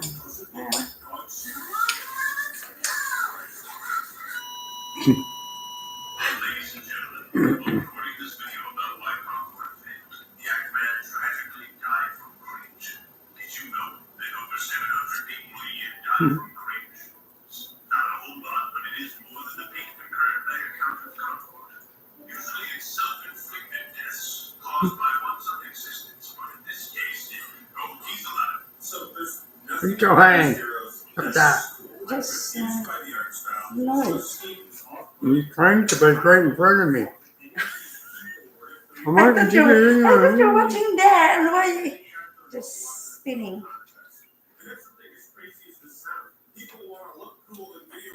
Weird. Cool. This is lame. Either make it cool or make it sexy. It's not hard. Cool and sexy. The design of Concord's characters aren't just ugly. They tell you nothing about the character themselves. Let's pretend none of you have ever played Team Fortress 2. Now, I'm pitching the game to you, and I tell you, it's a hero shooter or class-based shooter. I want you to tell me what you think this guy does. Kind of looks like he doesn't want his face to be seen. You know, maybe he's a stealthy kind of guy. What about him? Big machine gun. He's got a bigger frame than the other guys. Bald, probably a tough dude. Can dish out a lot of damage. Can take a lot of damage. Can't move fast. You see how easy it is to, like, differentiate between good and bad art styles? What do you think the fucking rice cooker guy does? Did you guess that he's a robot that shoots fucking vacuum cleaners? The point is, Concord isn't interesting to look at. I don't want to look at it. So between the unappealing visual design, the $40 price tag, the generic nature of the gameplay, it's no wonder why Concord failed to capture a meaningful audience. But what is perplexing is how this was okayed by anybody. This is like Sony's Redfall. And right now, Sony is in dire straits. In 2022, they announced they had 10 live service games in production, and 6 of them will be released by March 2026. Layoffs have hit Sony developers, changing priorities for some of these live service titles. Others have been outright canceled, and some have become flops like Concord. This is representative of a wild overreach, an overexpansion, and overinvestment into something Sony doesn't know how to market or create, which is throwing money away in the trash can and lighting it all on fire. It has to stop. It's easy to point and laugh at the ridiculous character designs, but truly, it's tragic that so much money, time, and effort has gone to waste in such spectacular fashion. Actually, fashion isn't even the word you can use when describing this game. I sure am glad they didn't use, $10 million, $20 million to make a new Jack Naxter. Really glad we didn't get that instead. And we've already seen the industry hit with tens of thousands of layoffs. And critical We're too slow. Get in my big mouth. Something needs to change, and Just stop it. Yum, yum, yum, yum. Reasons why Concord has failed and why Sonny is shutting it It's down. good. It's not that spicy. These characters would you bet? So your bread is Me too. colder. You want me to warm a little bit? Okay. Thank you.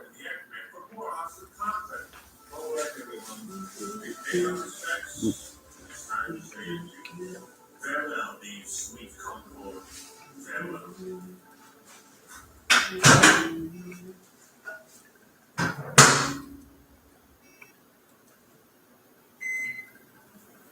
Today's episode is all about the most disgusting, violent, and downright scandalous controversies to unfold in the realm of fast food. Jack's employees contaminating food with menstrual blood. To McDonald's managers selling drugs using the drive-thru window. To a Burger King refusing to serve the disabled. Welcome to yet another installment of the internet's most infamous fast food disasters.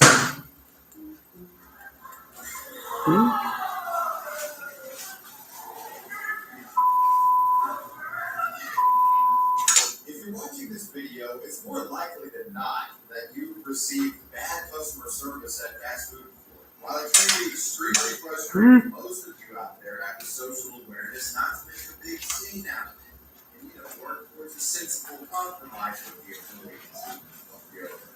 Well, this wouldn't be the case with a woman who became frustrated at a Chipotle in Parma, Ohio, late last year. This is the story Looks of like the Ryan, Chipotle the in September of American Idol. 2023, a customer by the name of Rosemary Oh. Haynes became furious after receiving her order, apparently being unsatisfied with the quality of her Chipotle.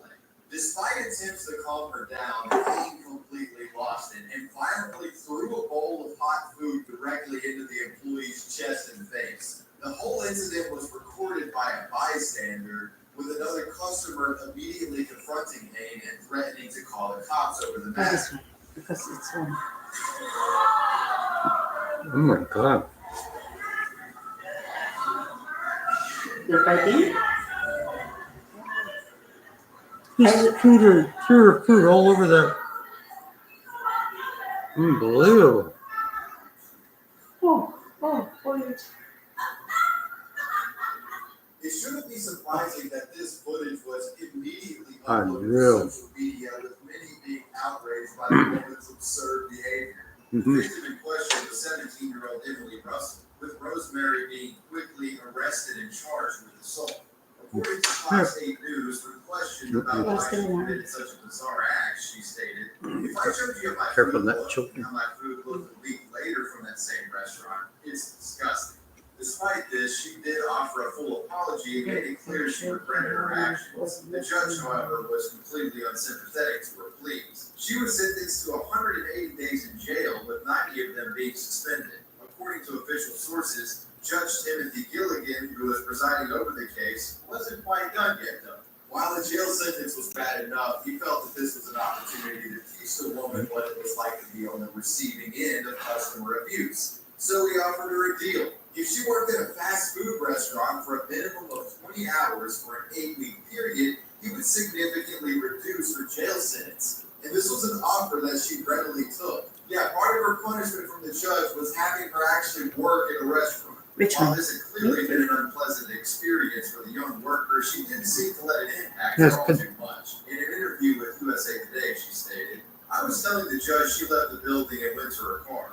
And she came back, and that's what she did to my face. We live in a world right now where she could have done anything she wanted. She could have punched me in my face or pulled a gun out. I'm lucky that I only got a bowl thrown in my face." It was also revealed that she believed the punishment was befitting of the crime, saying she was satisfied with the outcome. In addition to all of this, a GoFundMe was started for the girl, with it racking up over $10,000 in total donations. Obviously, what Hayne had done was inexcusable and shouldn't have happened, but the donations and public outcry certainly served as a nice silver lining to the unfortunate event. However, this wouldn't be the end of the story. An article was recently released by the news outlet The crew are having a hard time. examined her life The crew are having a hard and time. whether or not she Tired. actually received a proper punishment. According to the article, she ended up being employed at a Burger King restaurant to comply with the judge's request. But this is about as far as her goodwill went. She said some questionable comments when reflecting on the incident. That's Having the perfect. nerve to apply the clip of her throwing the food in the employee's face had been, quote, taken out of context, stating, if you saw the full video, you'll see me waiting for 35 minutes. You'll see me say something to Emily that's not rude or anything. You'll see her talk rude to me. Mhm. I wish I could post I'm that. gonna die. It's also important to clarify here that the reason she says that she was upset was that she thought that the food just looked disgusting. The order was actually totally correct, but, you know, she justifies her outrage by saying that it just looked like shit. Which I've had some fucked up bowls of Chipotle before, but come on. You look there. Look at you. This combined with the extremely long wait time and the allegedly rude service apparently led this woman to the infamous outburst. Overall, the situation serves as a reminder that fast food workers are human beings as well. And no matter what a how bitch. frustrating terrible service can be, it's never worth going completely psycho over some food. That's so mean. Um, I mean, to work there in the beginning is mean. yeah. A common trope in movies and TV shows is the idea of a disgruntled fast food worker tampering with the customer's order. So be Usually by careful, spitting you on the did food that, and serving it while the recipient You is saw it? helpless Oh, to where? about eating it without a second thought. While it's disturbing to imagine, it's actually extremely rare that this happens. Most of the stories that you've seen online over the years regarding fast food contamination, it's all hoaxes, myths, and urban legends. That being said, some incidents have occurred, and one of the most graphic and disturbing occurred at a restaurant in Columbus, Mississippi.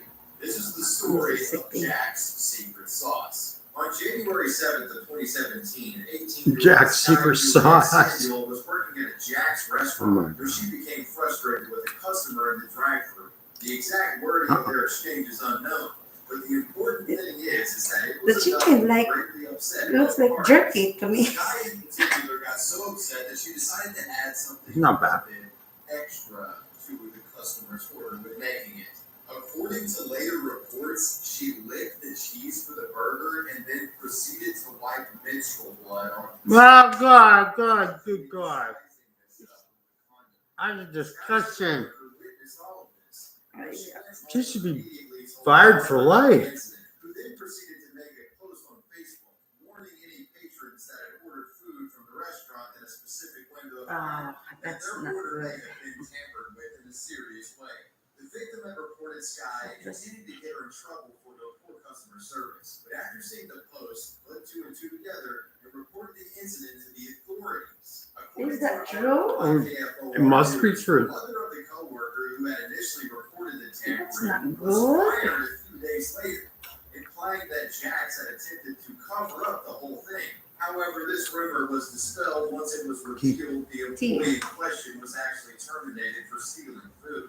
Once the news became public knowledge, a wave of disgust swept through the internet, as many were horrified picturing the event in their minds. It goes without saying that Sky would be fired immediately from her position, but the story doesn't end there. This wasn't a simple Maybe prank he's gone been wrong. doing That that. should be against the law. Violation that could That is potentially completely land her in gross. prison for up to 5 And years. blood She passes on immediately turned diseases. suspect to police The after heck? a warrant was issued, willingly allowing herself Maybe to be he's arrested. been doing that However, she many was soon times. released on a It happened, just found it out. Interesting. You know. Who knows? According to the Daily The Mail, heck? the girl had previously worked at a Krispy Kreme nearby, but was terminated for reasons that weren't exactly clear. Hopefully, she didn't add some of her own custom frosting to a strawberry donut. A spokesperson for Jerk. Jax released a lengthy statement expressing Ew. concern regarding the ordeal, making absolute certain to emphasize that this was a unique incident that had never happened before at their establishment, making it clear that they were fully cooperating with the proper authorities. Jack sent out this statement saying in part, food safety is our top priority at Jack's restaurants. The company takes any claims of improper food handling very seriously. Recently, an audio recording was posted on social media claiming that an employee at the restaurant in Columbus essentially violated our stringent food handling standards. The employee allegedly involved in this incident was terminated several days ago for unrelated reasons. He no longer works for the company. The restaurant received an A rating. At this point, Jack's internal investigation is ongoing. and the company will do everything it can to assist authorities with their own investigation. The story gained so much traction that Sky was covered by the Breakfast Club and was deemed the donkey of the day by Charlemagne the God. Let me get right now. I have a menstrual cycle with Chief, please. Hold the figures. Sky, I don't know where Are you in pain? Huh? Are you in pain? Education, this is by far one of the worst things you ever have to write on a job application. But to keep repeating what she's done. Gross. Yeah. Where did she get the blood? Mickey. Push your shoulders. You didn't hear? Which is pretty nuts because I can't repeat it. Just trust me. Okay. From her monthly period? Just heck. It's disappointing that someone would throw away their reputation over something so petty with his story so My be alert when receiving fast food from strangers and restaurants. So basically you would be paranoid every time you get a big or some sort of fucking scent. I cannot touch it. It's gross, you know? Fluids might have been squirted on I can touch the blood from cutting. It's okay. Not as bad. Yeah. Because of So if you guys couldn't tell, diving into these fast food stories is some of the most fun that I have here on the channel. And I'd like to thank today's sponsor, Ground News, for helping me get the facts straight before taking the plunge. Ground is a nonpartisan news app and website that aggregates news reports about current events and puts them all in one place, in the hopes of exposing media bias and making it easier for you to see all sides of the story. News outlets' political bias. This is skip a teenager. Incredible their reporting is. Yeah. Even who funds the media organization. The mind is not working We all well. know that Mr. Beast has been in some hot water recently. He was actually sued by the company behind his ghost burger restaurant chain, Beast Burger, and was accused of using child labor to produce his feastable chocolate bars. And aside from the food controversies, he's been in the center of, the whole Ava Chris Tyson shit, and there's people digging up old clips of him allegedly using slurs. It's a lot to go through and tough to weed through fact and fiction. Ground can help you out here. Ground News found 65 sources covering Mr. Beast, and only half of them are considered credible sources. This credibility rating is based on how subjective or objective their reporting tends to be using historical data. They call it the factuality breakdown. Ground also helps expose how hyperbolic headlines can be, with some being comically subjective and editorialized. Like, if you just look at some of these, here you got Gizmodo reporting Mr. Beast, quote, hired Elon Musk's favorite attorney to fight sociopathic claims made against him, while a Business Insider article calls the attorney, quote, an aggressive super voice. Firstly, if you're somebody who likes keeping up with news and news headlines and even social media drama, Ground is useful. I personally enjoy browsing it. So if you're trying to surf through the BS that's online, let's give Ground a shot. Check out Ground News at ground.news/wavy or scan my QR code. They're independent and subscriber funded, and my viewers get 40% off the same Vantage plan that I use for unlimited access to all their features. run. What? Me, I'm running. What are you doing? Right? Can't see what I'm supposed to do it. I thought you're talking about your nose running. No, I'm looking at this game. I said I'm running. Not my nose. Oh my God. How do you make it? Did they?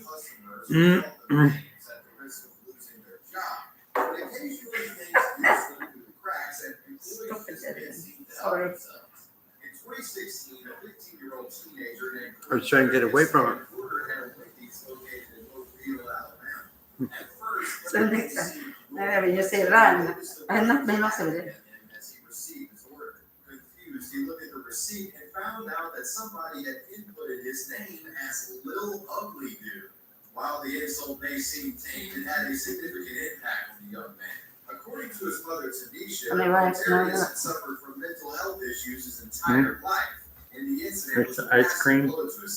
I don't think No, so. no, my nose, not down my lips. Oh. Posting about the issue to Facebook in an attempt to Nope. garner support, stating the Can following. I? My child was so embarrassed. There's no ice cream left? I don't think so. We finished it yesterday. I probably left one more scoop.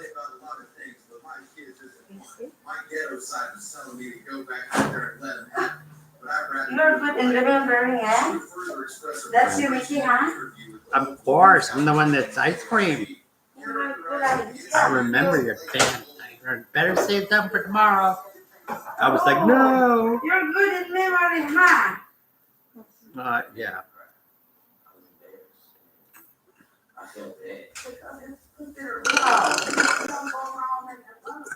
Cool. Yeah. Take that. Sirius was obviously extremely upset by what had happened, as anyone else would be honest. He got violated. You frozen to your. The story would gain traction across the internet and started getting covered by numerous media outlets, given how much negative publicity. Don't drop anything, okay? He was quick to step in and Don't drop. They have nothing. Ed Sheffield, a spokesperson for the Oh. company, issued a statement claiming the employees in question had been fired, issuing an apology to the family as well as the victim himself.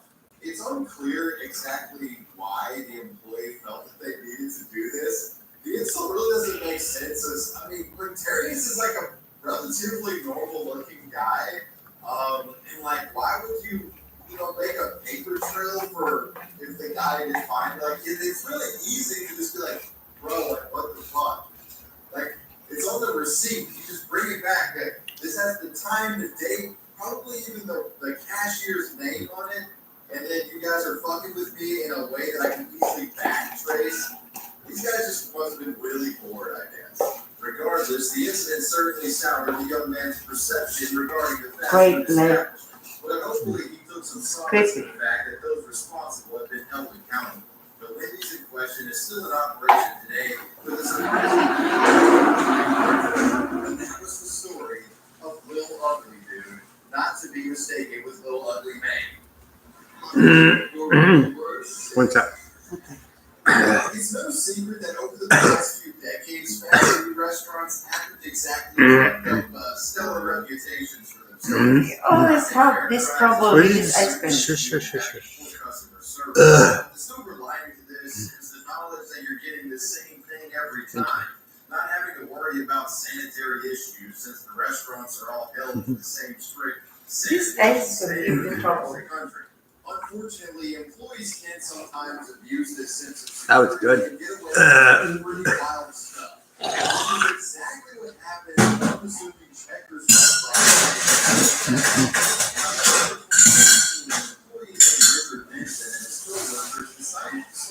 I had to cap off. Presumably, Yeah. it was the thing said during this stream that got people's attention. Upon watching re-uploads of this stream, you can see and hear Benson makes numerous disturbing claims, including that he's actually. Okay, see you next week. Good night. Have a good weekend. Could you make sure I got water before you leave? Yeah, add this water Yeah. there. Could I have a New drink? one. Could I have a drink? You wanna? Oh. At what point he goes as far as saying that if his ops Mm. into the restaurant, he would take the buns of the burgers that they ordered and wipe them on the floor before serving. You know? Yeah. Give me my chocolate, man. Man, there's a chocolate Man. man. Whoa, where are you so good? Thank you. I work at a bank. I'm not crippled. I know. But you know, I mean, I'm not brain dead. I mean, I'm brain dead, but not brain dead. you're not, you're normal. It's just in your body only. Mm-hmm. Not with your mind. Bye, Nikki. Okay. Okay.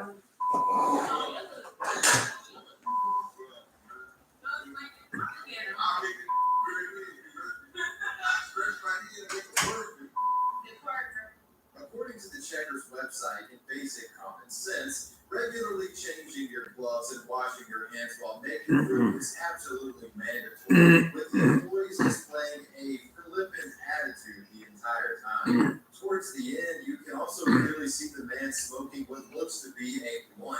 though official sources claim that it was simply a cigar or a cigarette. After the live stream, the group of co-workers decided it would probably be best if they deleted it, apparently just assuming that nobody would care enough to report the incident.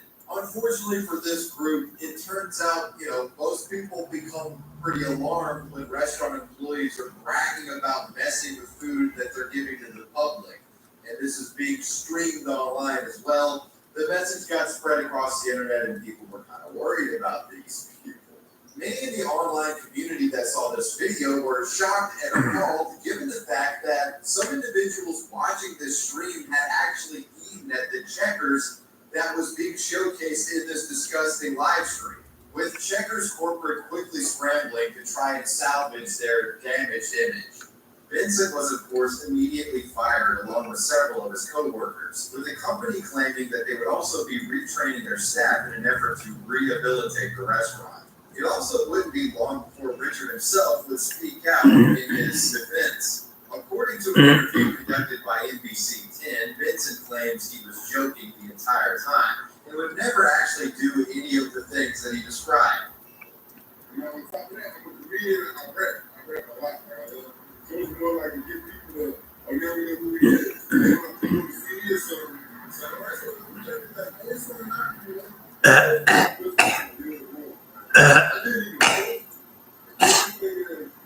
was going live. If you didn't go live, they actually you were posted or deleted. He was a self-described rapper and comedian and called the whole thing a publicity stunt, though suffice to say his jokes weren't landing. In complete fairness, there was no conclusive proof that they actually messed with any of the food that had been served to customers. That being said, according to an article from Inquirer, the restaurant had already been due for a re-inspection after the unsatisfactory review from the Philadelphia Department of Health that had been given just a month prior. The restaurant had apparently closed its doors without being prompted by the authorities and issued a statement condemning the incident, though this did little to quell the backlash. Vincent expressed regret at himself and the others fired, but made it a point to emphasize that they had never done anything to mess with the integrity of the food they had served to customers, though he definitely did smoke inside of the kitchen. Reports regarding the incident eventually stopped, and the Checkers in question is currently closed down, seemingly for good. While it's hard to tell if the incident is the exact reason for the closure, it's hard to imagine that it didn't at least play somewhat of a role. Interestingly, a similar Checkers incident had occurred just a year prior in 2015, where employees did actually wipe buns on the floor, and this was a national news story covered by numerous mainstream media organizations. Just one word for this: disgusting. An employee at the fast food chain Checkers intentionally drops a hamburger bun on the floor, wipes it around, then compares it like business as usual. It was recorded on a cell phone by her coworker. One guy seemed shocked. The hell? At the end of the day, the workers in question were more than likely just bored and didn't really do any contaminations, but going live with this kind of stuff, you gotta remember, man, once you post something online, it's there forever. Good luck getting a job in the food industry after this stuff.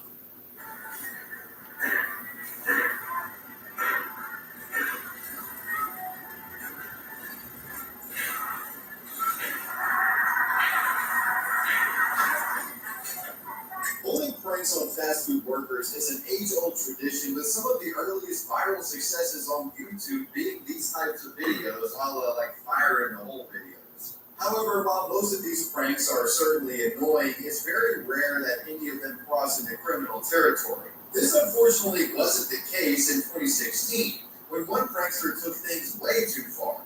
As the story goes, it was a typical night at a Burger King located in Coon Rapids, Minnesota, when the manager of the restaurant had received a distressing phone call. The caller posed as a firefighter and advised the manager of a potentially dangerous situation, claiming that there were harmful fumes that could result in the restaurant literally exploding. According to local news reports, after this call, he panicked and instructed the employees to bust out the windows of the establishment in order to prevent the catastrophe, the entire ordeal being caught on camera.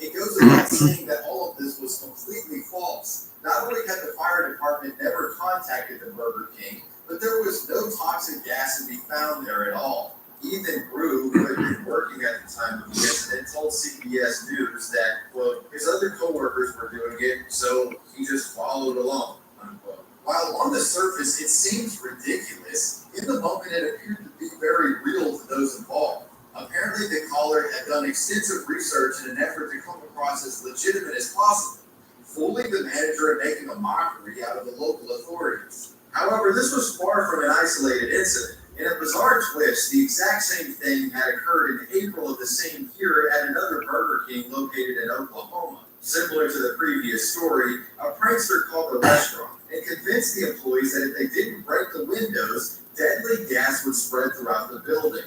This too was of course a hoax, costing this particular Burger King over $10,000 in total damages. When speaking to local news outlet KFOR, a firefighter named Thomas Larman stated, quote, it is a little upsetting that they would try to give the fire department a black eye. We would never do anything like that. We're here to serve the public, protect the public.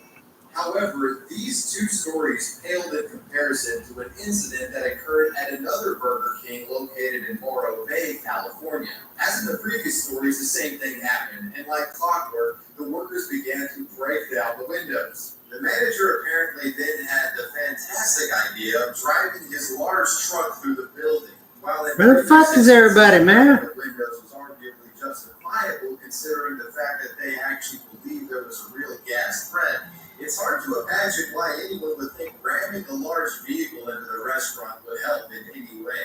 According to the Daily Mail, this cost $35,000 in damages, with the manager in question being suspended. The sheer volume of incidents occurring resulted in authorities investigating the matter further, believing that it could be a coordinated attempt, but it's unclear if the culprit was ever found even after all of these years later. Too busy, man. I can't do work. I'm sorry. It has nothing to do with this film. I have this movie too, man. Disabled people are one of the most vulnerable groups in America, often facing difficulties with tasks that would otherwise be easy to complete for an average healthy adult. Because of this, the government has passed several laws and regulations making it mandatory for businesses to assist disabled customers. Unfortunately, this can sometimes conflict with the inherent nature of fast food restaurants who want paying customers in and out as quickly as possible. With an example of this going down at a Burger King in 2019. This is the case of the tone-deaf Burger King. In August of that year, a deaf woman by the name of Rachel Hollis decided she would get fast food with her sons, figuring it would be a smooth experience, as she claimed she had done this numerous times before without issue. Instead of sneaking into the intercom and placing her order, she pulled up to the drive-thru window and handed the employee her cell phone where she had her full order written out in the iPhone Notes app. This is where things turned sour for the family. For whatever reason, the employee in question refused to meet her request, handing the woman a handwritten note on a receipt, claiming they were too busy and unable to accommodate her disability. While they stated she needed to go inside and order, Hollis was rightfully indignant. It made absolutely no sense for her to do this. Considering the fact that her children were napping, she felt like they were being unreasonable and she wasn't going to move out of the line until they served her. Instead of simply accepting the fact that her order might take a little bit longer than normal, they decided to call the police on her, claiming over the phone that she was refusing to leave. Of course, all of this had been caught on film, with the footage subsequently being provided to a local news outlet who included it in their report on the issue. It's too busy. Too busy, man. I can't do work. I'm sorry. It has nothing to do with this film. I have this movie too, man. I just put in my food. They should treat me like weird. Paula says police did show up, but didn't even get out of her car to question her. She said she eventually got her kids fed at home, but that's when she broke down. I was very upset. I was crying. I was very tired. I'm tired of discrimination. I've never experienced anything like that. For someone to call the police. That's crazy. While the man in the video claimed his request had nothing to do with their disability, many others begged to differ. Online commentators were outraged, with many pointing out that Burger King staff had made things infinitely worse by making a scene instead of just taking our order. As stated before, this was also a direct violation of the American Disabilities Act, which mandates that businesses have to provide their services for anyone regardless of whether or not they are disabled. Because of this, Rachel Hollis decided to enlist the services of an attorney named Cameron Spradlin, who claimed they had violated the law by not taking Miss Hollis's order. Suffice to say, the Burger King employee was swiftly fired, with the whole ordeal kind of highlighting how stress-inducing jobs in the food industry can sometimes conflict He's a dick. He never had the training. basic human decency, with them feeling that they had, be fast with it. You're turning down blind, disabled people, goddammit. The news outlet today reached out to the fast food giant for comment and received this email in response. Quote, all guests should be treated with respect. The employee was terminated and all employees at they didn't need to do that. undergo additional sensitivity training to ensure our customers always feel welcome. Right between the cheeseburgers and the medium fries, packets of crack cocaine. The idea of an innocuous business serving as a drug front seems too insane to actually be true. Shout out to Los Pollos Hermanos. The concept being reserved for TV shows and movies and, basically an impossibility. However, it turns out that for a Brooklyn McDonald's, this fantasy was much closer than reality than one would think possible. 26-year-old Frank Guerrero seemed like your average employee. Yeah. Shift manager at the fast food chain for 8 years, something that certainly took a lot of hard work and dedication. Unfortunately, it seemed that the pay left something to be desired, as Frank began to expand into more shady business. Where is it?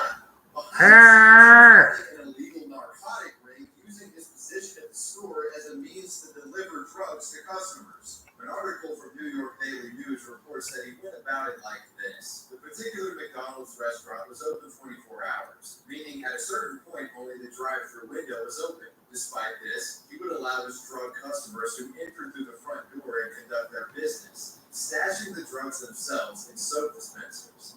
He would often give the customers their special product in McDonald's meal bags. Something that sounds so absolutely ridiculous on the surface, to be honest. It's like, this is like an actual Happy Meal, you know what I'm saying? Apparently this system worked well, at least for a time.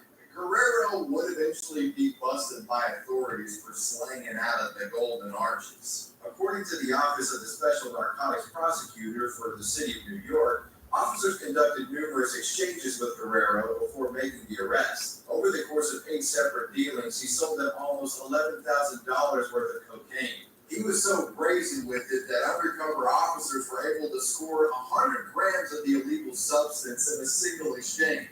Talk about a fucking meal deal.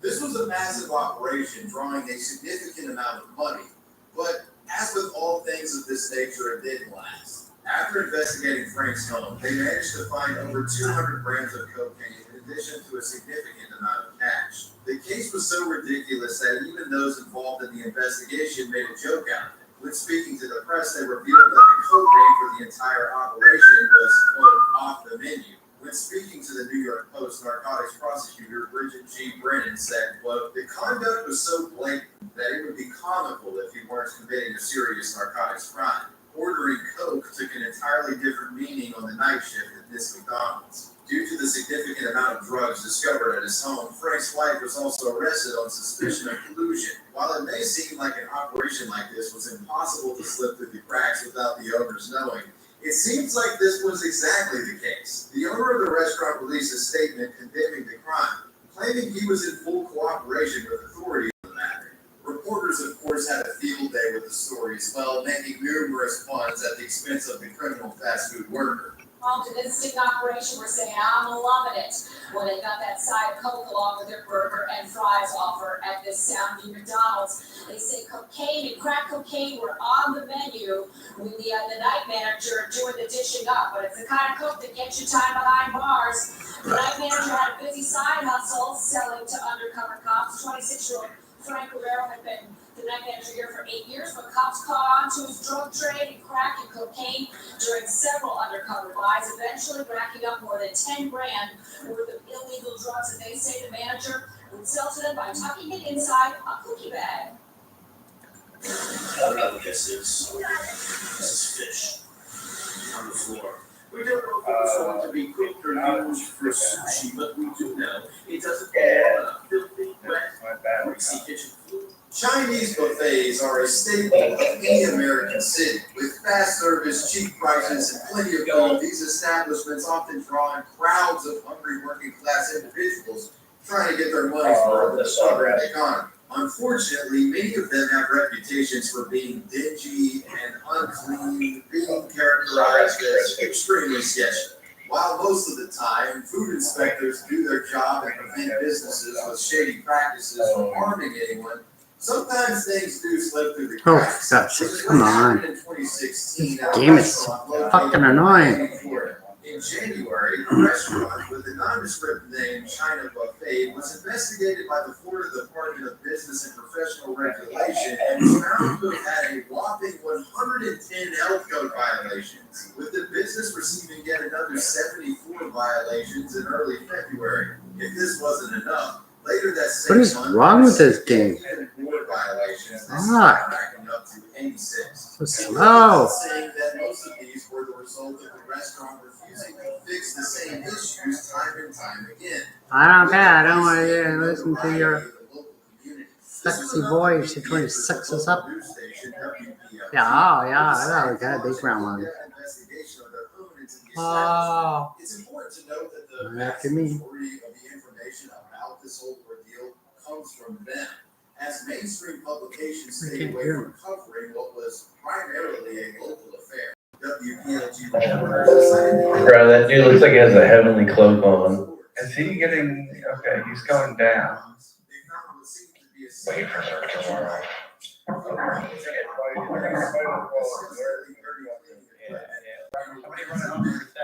Yeah, it's just right. It was worth a shot. This guy's attacking? This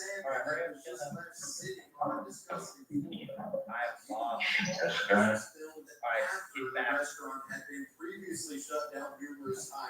Idiot. Berserker. What the fucking underwater thing? Oh, look at it. How do I mute him? There we go. Okay. Here's that Why guy. can't I make a fucking int mid die? Alright, so here's what's gonna happen. They're gonna try and out DPS us. I'll talk to you later about the dice, They Jenny. flag if they hit. We just drop them. But why can't I make an int min die? An int min die? They have shitty dice here. There's no such thing, dude. Yeah, I did with one some facts. Because you So can get as much MP as you want because you got the extra the dilly hose and they're not very expensive. So what did you minus for int? I did minus int, I went with If I want my int, how do I do that? You have to minus your win. Nobody wants that, you're slow. Glitter dog. Oh no, I'll be back. Me. I have plenty of sugar. Oh, I forgot. I'm sorry. From everybody, I'm sorry. I'll be back. We can't do it yet anyways, it's our Carolina. You know it all. You wanna be plus wit, and it's because so you can be fast. Yo. Get wet. What are you? SE? Yeah. Go int. Okay, plus, how do I do plus int? Find the red. The only way you plus your int is if you minus your width. Yeah. Really? I think you can minus You'll your be int. slow. You minus You your probably int. can't like it, yeah. That's up to you. Apparently you can't, We're trying to mix essence and classic together right now, and this is not a thing. Minus or not. Wait, minus not. I've tried. I can't, so it's impossible. Oh God, try it harder. It says it's rain +4 -5. Second class. Yeah, well, first of all, stop doing that. I wonder if our friends here think they're gonna take this bus. Oh, just have some interesting.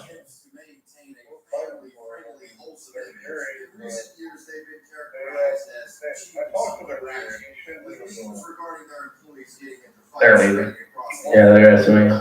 Have we done Clanarina yet? Nope, we're about to. We're gonna do it in about 13 minutes. Which boss you at now? Defracore. Texas after some sort of disagreement. The incident was caught on camera, with bystanders cheering on the violence. At one point, chairs were being thrown, with one seemingly on a collision course for an employee named Haley Booth. However, instead of being struck down and severely injured like one might expect, she masterfully deflects the chair mid-air, seemingly preventing herself from being injured, and looks ready to throw fists right afterwards, like she's ready to fight. Oh, shit, you are woman! Oh, shit! Welcome, digital. Hey, here you go. You know that there's only one number retired by the Little League World Series that you can't wear. It's number 11. Is it for that one little kid in Ohio? Says firefighter Michael Camerata lost his life at the age of 22 in the September 11th attacks. In 1991, he played right field for the Staten Island team. His number is the only number retired by the Little League World Series. Yeah. No. Oh, this is loud.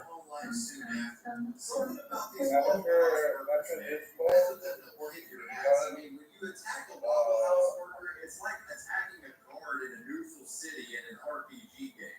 While in many cases clips like these have immediate viral success, it actually wouldn't gain traction until about a year later in late 2022 when it finally exploded in popularity.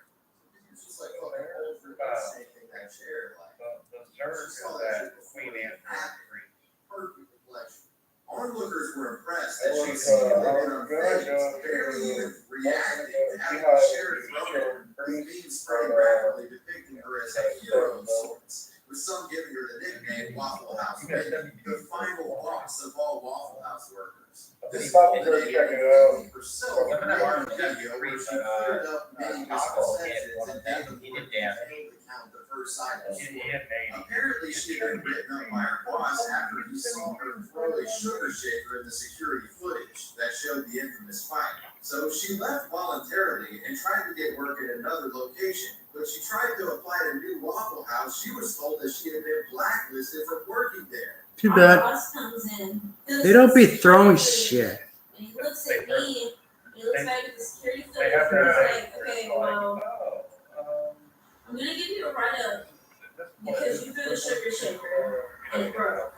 And when I left, they had told me you're always welcome at the store and whatever, you're good. But You're lying, man. oh God, I was blacklisted. So it was kind of like I can't ever work for Waffle House again. No. Like working for another one. You shouldn't. Like You're stupid. You're an idiot. I wouldn't hire you with this shit. Crazy girl. She cries like. Every bit of I really don't know.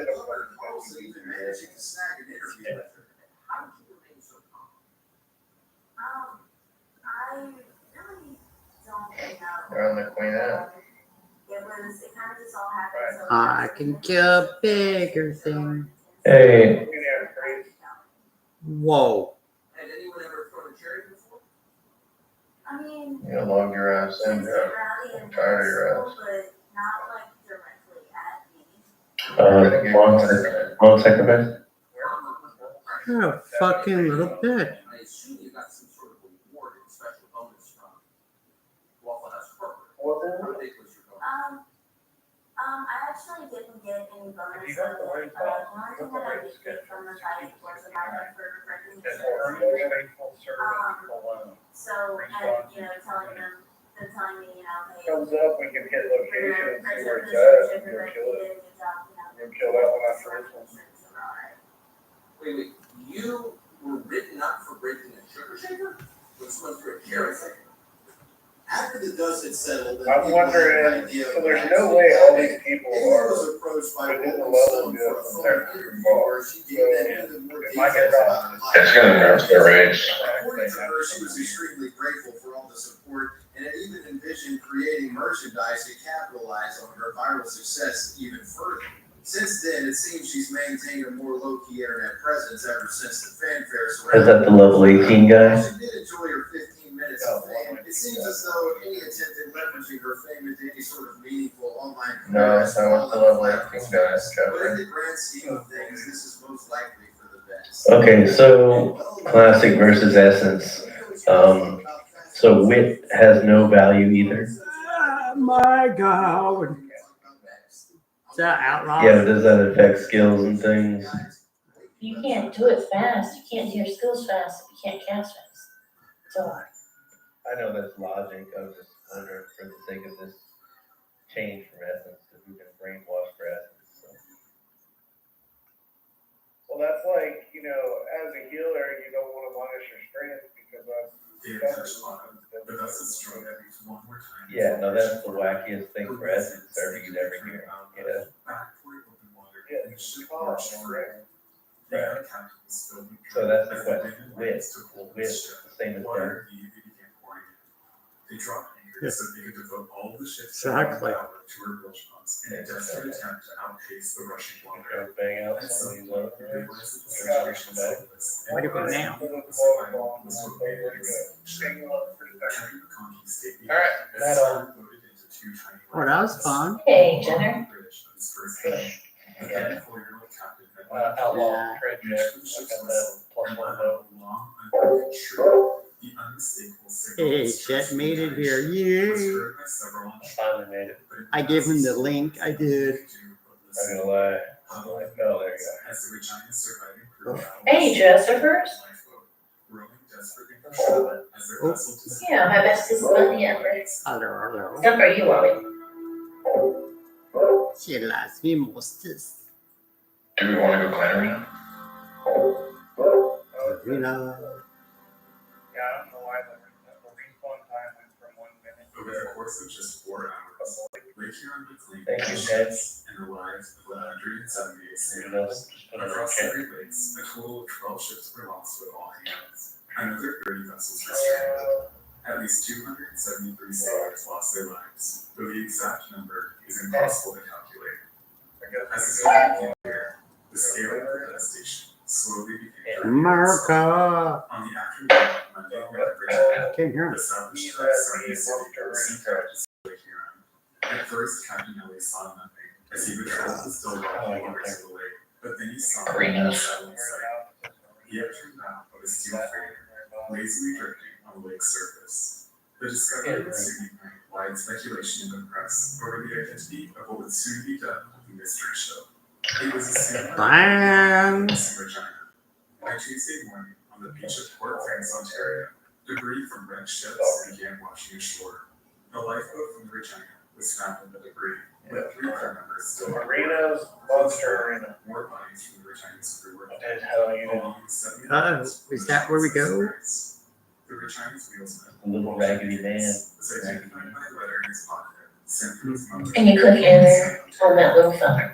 Her letter asked the young sailor to be available. Nosman Smith And there we was go. asked to remember results. I'm very news. He helped identify I've got filler one. his Macintosh and Okay, well, you bring changed the the solid color here? of groundwater. Yeah. Strangely, groundwater was found I know. from the Regina. By Thank you. discovery, in the close proximity of the bodies from the Price and Regina, but many, including Whoever's not here, you're probably gonna have to kick from your party. Yeah, I have to get home from start. Just got here. It was soon confirmed. Is it that the fact of the whole of Price and the Monster? collision. If and how these Oh, I found it. remains Our unclear. materials. Some believe that one of the two ships. I know all the tricks. You know. Before their ship. Doing great. You know, It's hard to imagine exactly how that could have This is Special Olympics. perhaps more likely explanation was that the bodies of these sailors were wounded before they were reported to local authorities. What's they got? And a lifeboat was sketched while the bodies were hastily searched for Damn it. It's also possible that they were simply mixed up when the bodies were recovered and later. Oh, dude, that one dude he's playing the instrument with his nose. Was not discovered until the summer of 1986. When she was Zero. 30 miles off What's that called? between Port Sonoma and Lexington, Michigan. It was Oh, no. You're talking about something else. Booger nose. we're waiting on visual Jesus. I'm almost there. The young captain, having done all he could to save his two crew, Hey, my mic. returned to his cabin, where he waited alone in the darkness for the end. Yeah, weed is probably right back to my. Why does my mic always stop? Releasing the captain's body, which Yeah. washed ashore on the Michigan side of Lake Huron in August of 1914. His My wife mic keeps shutting up on me. diary found in his pocket. The last entry was made on November 7th, a simple recording. of How many items is it gonna stop you from picking up? Is it 80%? Yeah. Shit. If your inventory is full, like you can get as many as your inventory says. I'm picking up. Okay. Not like 80% blocked. And I hope they all die terribly trying to kill the Queen of Drone. Did that here? No, they're not gonna die, dude. They've got like 6 fucking people here. They're all hitting for 1 damage, but fucking below half health right now. Yeah, they're stuck and die. Are we going in? What? We gotta wait for everybody to get here. I'm just gonna be waiting on it. We're missing one person. I don't know who it is. I'm not worried.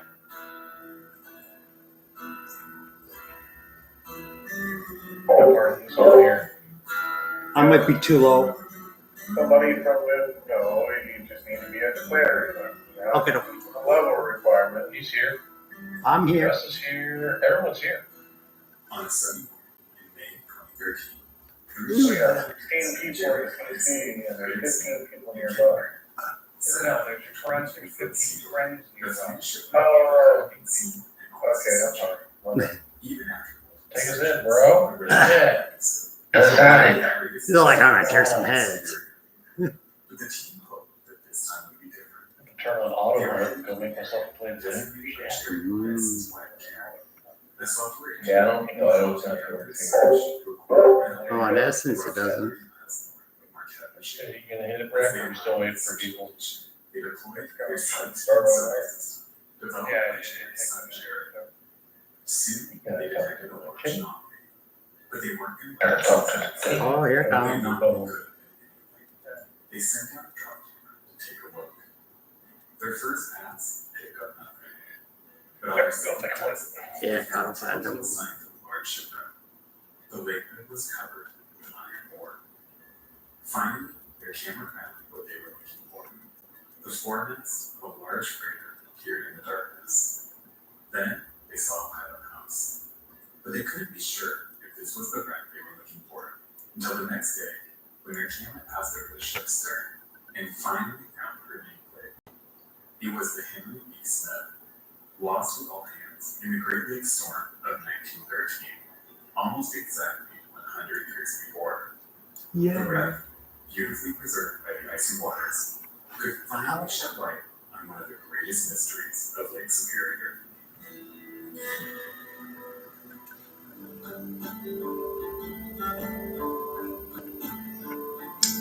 Let's keep doing that.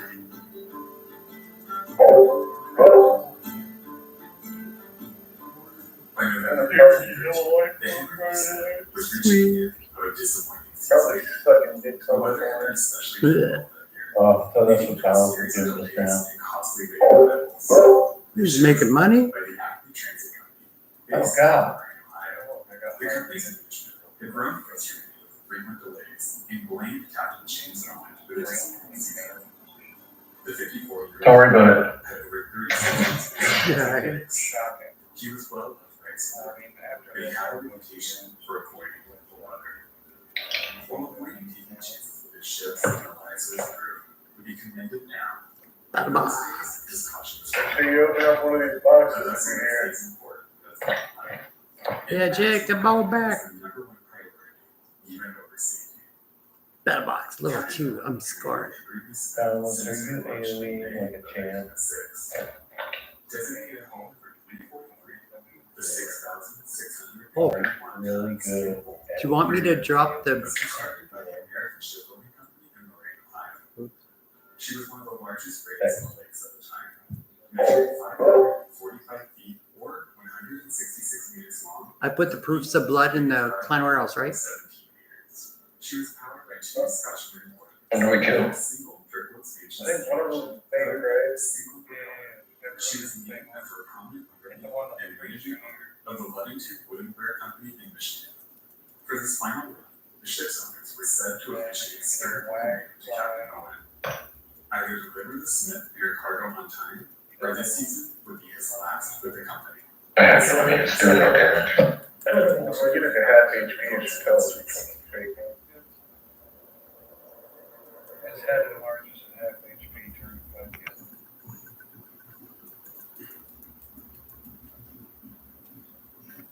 From the moment that Ruby Smith arrived in Marquette, Michigan on Thursday, November 6, 1913, to take on her iron ore cargo, it was clear that this was not going to be the smooth late season run that Captain Owen was depending on.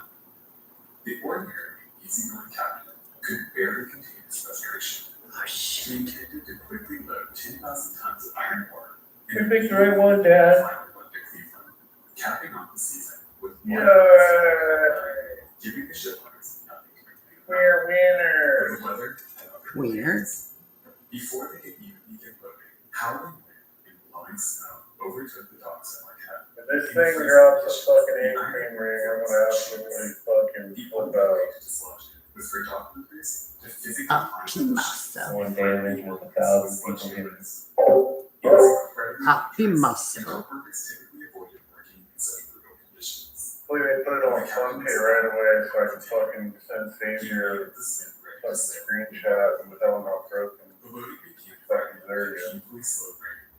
When working early Saturday morning, the freighter was still not fully loaded. The dock workers ordinarily would not have returned until Monday, but Owen demanded they return on Sunday, November 9th to finish the job. Don't you get up here? And the captain asked the superintendent to wire the company to let I got rocks. Captain Owen's spirits seemed to have lifted. The storm Put on down. and it looked like they were going to get the window of calm they needed to make this last run. He knew it would be rough, but after Gonna sending drown like a Captain man. Smith, Captain Owen had faith that his ship, I got it. 10,000 tons of iron ore I got it. could handle the conditions. Bye. He even felt that having a wind at her back could help them reach the sea at a good time, making up for some of the time they lost. Chatting with the dock workers, he was noted to make a few jokes about his ship achieving disaster, but few shared his confidence. At 4 p.m., the sun No. like the heavy northwest seas crashing into the great water of Marquette. They hit her Having a noticed how much conversation. one key component we took Captain Owen to realize Poor that thing. was only just getting started.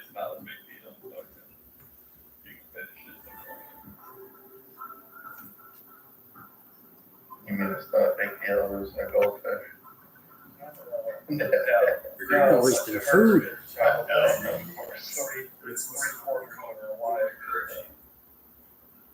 I would have said use the water from that fish tank to wash my car. Let's go. Oh, no, where's the baby? Baby, that's their fishy. Yeah. Tough enough.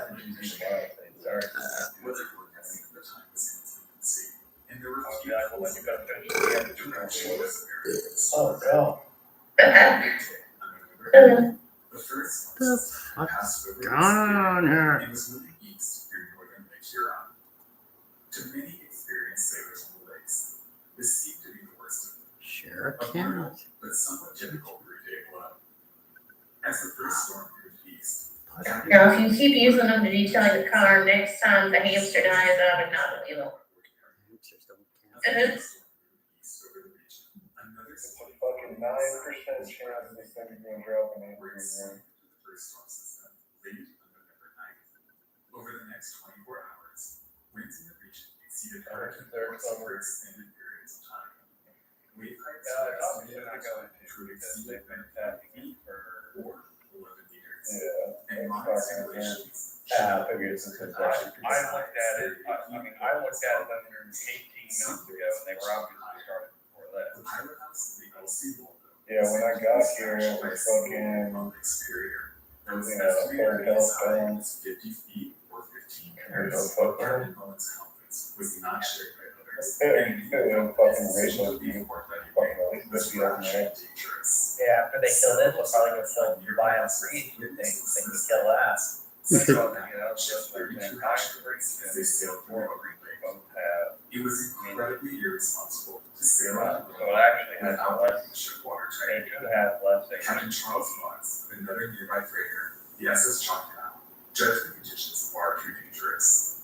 He paused the unraveling ship and waited out the storm, not leaving until the morning of November 11th. Captain Fox watched as the Henry B. Smith left port and wondered aloud how long it would be before the freighter would realize their error and return to port. Through the heavy Once snow, we do Captain Saturday, Fox we'll be level and 3. sea waves crashed We'll be against his using, bow. Proofs of blood and coins, But as the soon a hard drinking port. The proof of blood we do shit, But managed to find a way and out claim before coins disappearing. out, fucking, yeah, you used to be able to buy like, PP pods and shit like that. you can upgrade your, bracelet of duty that it gives you for joining a clan, which is this clan coins. It's basically like a fucking Agathon bracelet. Any living person would lay eyes on the Henry B. Gives stats. Oh, fancy. I like how this guy's lower. Oh.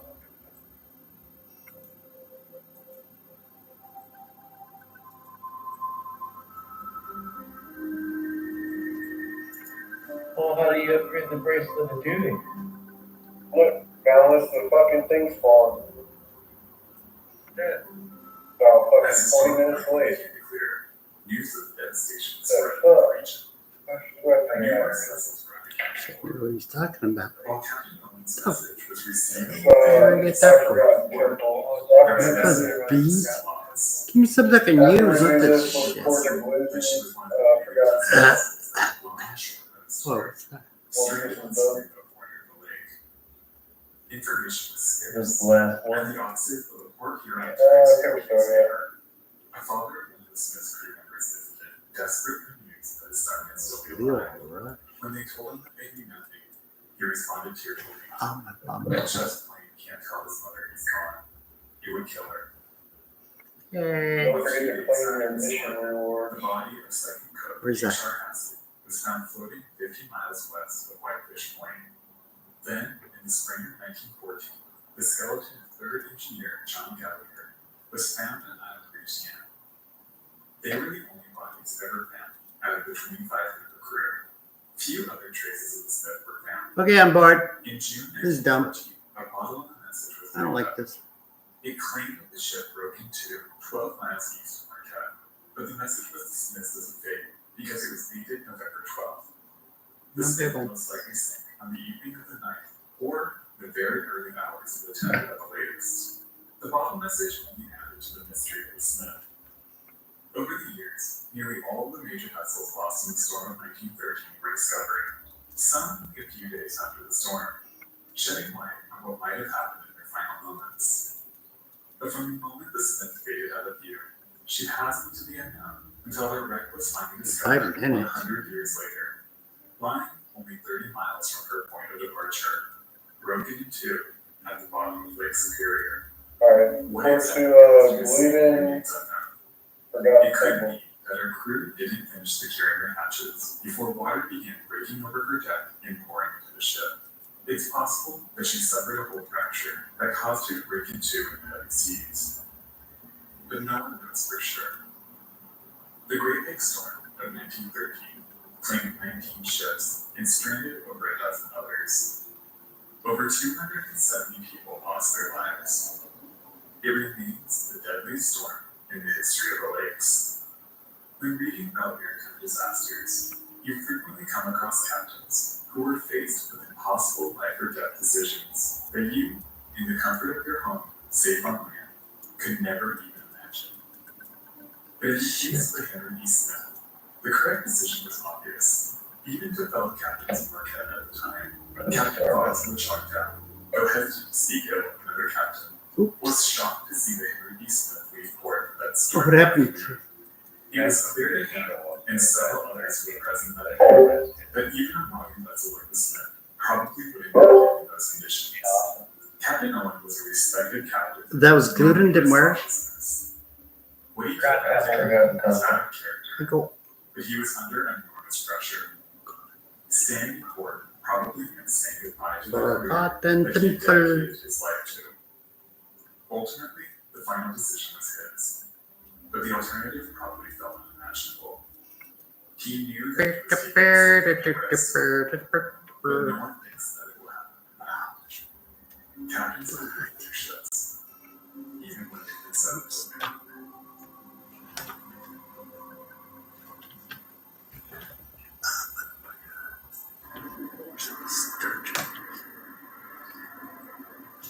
Alright, so this magical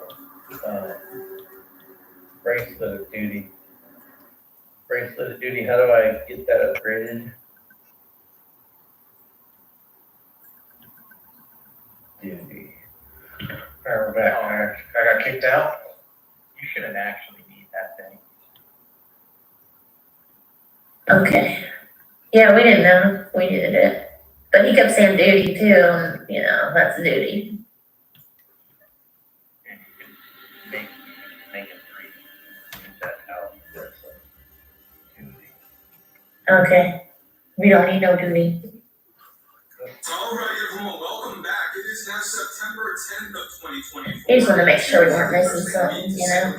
For the Walt Disney Company, for ABC, for everything else related to Bob Iger's overall leadership over at the Walt Disney Company and everything that's been going on between Lucasfilm, Marvel Studios, to also everything related to the ongoing Disney live-action remakes, and focusing on Snow White in particular here and everything that's been going on with Rachel Zegler behind closed doors. It is very interesting to say the least, based on what's been going on after her recent firing from all of the Disney projects after Snow White 2025, including Snow White sequels.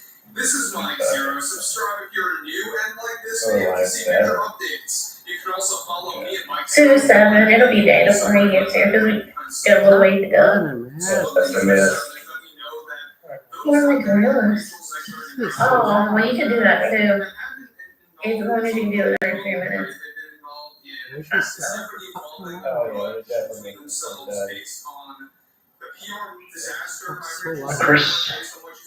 Holy shit. Her ongoing interviews that have been a disaster for the Disney executives, and only gets worse every single week. Now, focusing on the Zegler situation, as other things begin to truly get out of control. Now, we know one thing about this film in particular is that it is not only well over $300+ million when it comes to the budget of the film and rising with upcoming reshoots, by the way. We'll talk about that by the end of the week. But it also has a lot to do with their marketing campaign and the press work funds. Not him again.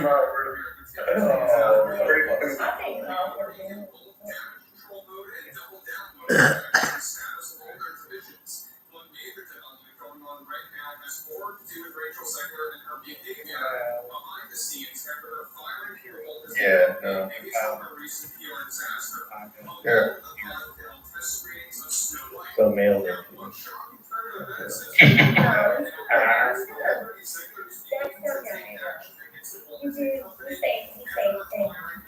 Yeah. Where she already shouted to the Disney executives in a recent gathering that Gal Gadot was the one to blame for the virus. She made it difficult to work with on set and impacted her acting capability. Yeah. There's blame game coming from Zegler right now, who said to only be enhancing the grudge between the two actresses as Disney desperately demands them to act friendly on camera and for special events. Now, many of those events have already been canceled as is. In addition to this, Zegler also put pressure on the executives, recently blaming the test screenings on her reason of getting fired. And to be more specific, there was an aggressive exchange that took place between Ziegler and the Disney heads, claiming that Disney decided to use the worst takes of course, the scenes that she had filmed that were performed for both the second and third How you acts. said you're sick too. You mean sick and drunk? That were going to serve as sequels. We talked about this in the marketing campaign. Losing millions of dollars in marketing funds. Ziegler was already in the midst of having a Big D was in here last night and Dave kept saying, I've been drinking, I'm not drunk. And I was like, oh, you just now drunk. And Dave's like, no, I've been drinking. And Big D goes, well, you do sound good. Because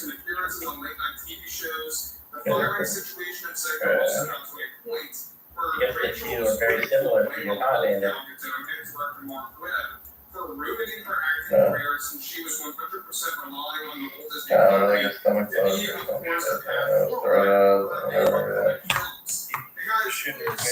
Has anyone done this fucking find that bitch?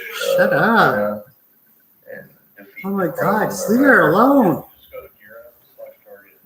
Right? Am I not kidding? I should just leave her alone now. She's toast. She is so toast. It's not even fun. Those little mini bosses you can kill every day in Iran. Yeah, Iran, I've got that. But I'm wondering how to do this other one. Has anyone done it without trolling? No, the mission.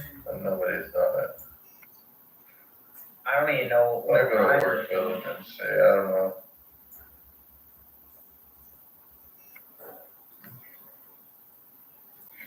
No. 2023 will go down as one of the crazy. The cataclysmic downfall of Blizzard. I told you about that. I was telling you guys about that, where they like, dude, like the one dude's got like they went to Thailand, the one dude like we had like a whole bunch of hookers and living in a nice hotel and fucking partying out. Other dude was like eating ice bowls and fucking sleeping outside. Now, it's not often we get brand new open world sandbox space games with seamless planetary transitions and The one dude's got like all kinds of Thai hookers. Game's that. it's not often we get brand new open world sandbox space games with seamless planetary transitions Really fucking fun, and guys. no screens whatsoever. But that's exactly what Anybody else? There's Yeah, I got all kinds of shit. Give me 1 second. They're about to kill this drone crew, so I want to see what's on the drive. So what? This is an early access title that does have a few previous, shall we say, bits of Any changes degrade included. recipes So you we need? expect that. But anyway, today I've been playing about 2 hours. So to give you a feel for what the game is actually like. It is open hours. So kind of the start, we find ourselves in this building station, and I think you'll agree with me, it is pretty obviously inspired by Alright, Roger. some of the new items here, and the way just Are you making bowl barrels? so it does have a great digital. So I got that 3 more it shots means here. that. Huh? What did I say? Yo, how you guys doing? What are you doing? I'm doing nothing. I'm doing fine, bro. Just woke up. ¿Qué pasó, Pato? Sword of Miracles, 7 AAs, 2 CWAs, 32 fucking soul crystals. Bloody hell, Matt. You suck. And so do I. Dallas, I'm gonna send you a bunch of this junk shit that's large real quick.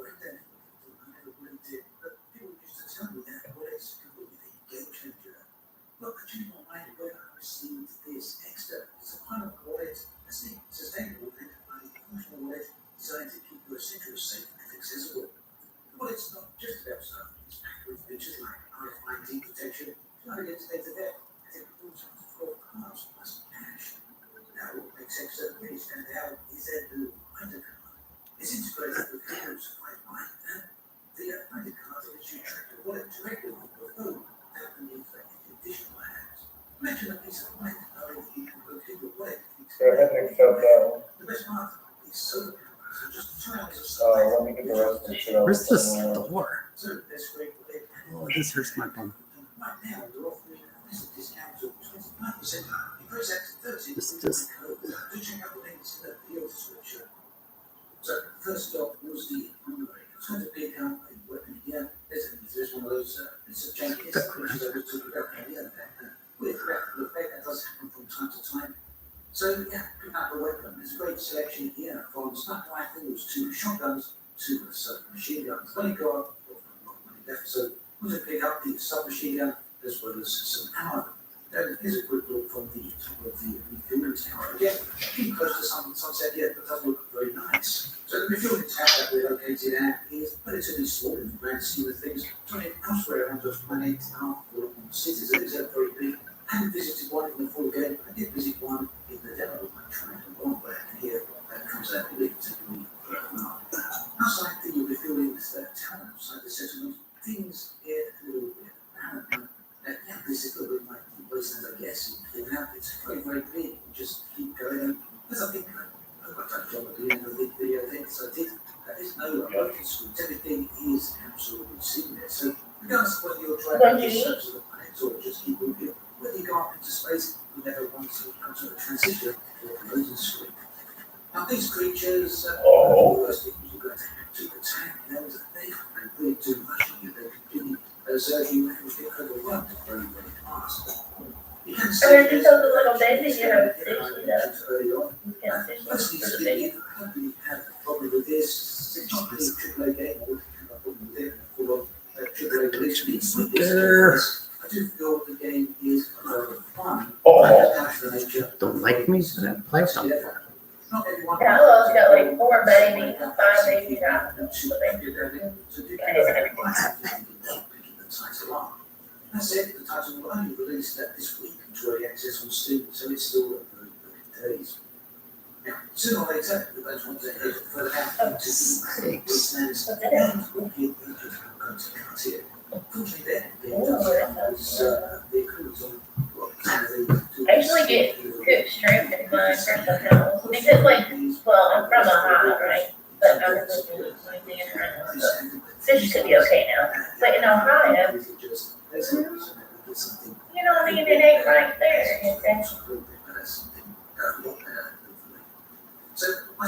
The fish ain't right there, you know what I'm saying? It's not fresh. Yeah.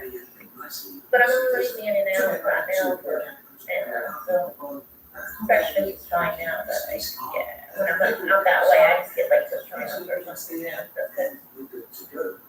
Now this vehicle is it does move very, very fast, and that's great for the services, but it does get a little bit tricky over. Yeah, I'm trying to caught crawfish. Sometimes looking sideways, a couple of times they've been a black upside down, but it's I've been trying the bull yet. So I'd like to know which direction In New Iberia, it's like for the water, he's laughing because I'm anything about anything. GPS should be how to get everything where to the other. But it's it's like a couple hours, like 2.5 hours probably. But it's towards the water though. creatures and towards the settlement jumped up their beach. It's on down, like I go. And then the temples and destroyed virtually all of them. Now these creatures don't do a whole lot of damage, but effectively they can certainly do if not careful, they could potentially kill you. They do drop items that could pick up to 7. Currently, I have to destroy the nest itself. Just kill those creatures. I completed the mission and it was not anything back, but they could run in and get everyone out of fuel. That meant, I had to walk back. Not to all, but if we're walking over 2.5 kilometers. Took me a little while. Again, not great at night either, but I was there sooner than I expected anyway, so no future. Returning to the mission gear up, again, I kind of hope that these androids or placeholders, they don't look bad, I don't look absolutely terrible, but, well, maybe they do. They're kind of backward looking, a little bit too stiff, so hopefully that's something we can see fixed over time. Now, another call out, we've got another mission, and this is sort of like the hustle area, a little bit like the Amazon drop-offs and things you get. in towns and shops. And yeah, obviously, again, there's some inspiration here from Star Citizen. Pick up this parcel that was time to deliver it to a site. And that kilometers away. And this meant picking up the first spaceship. We've got two options here: $1,000, $50,000, and the more expensive one. So, now this is great. Although that said, we're going to go back to here, but couldn't summarize the ship.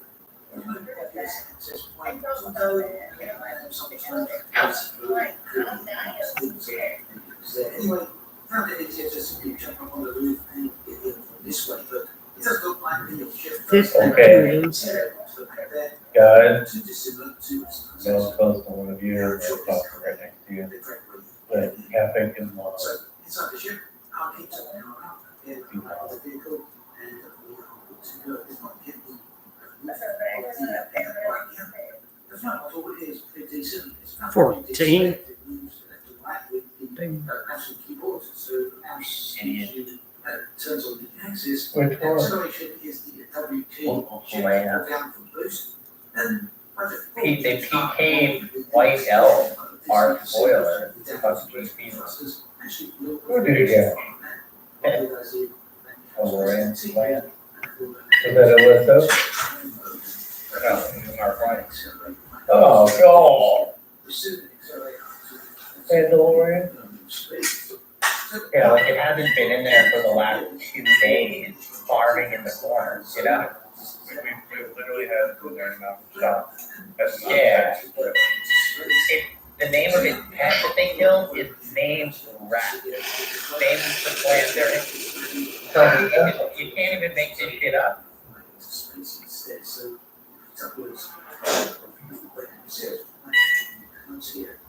Now this section, Red, really.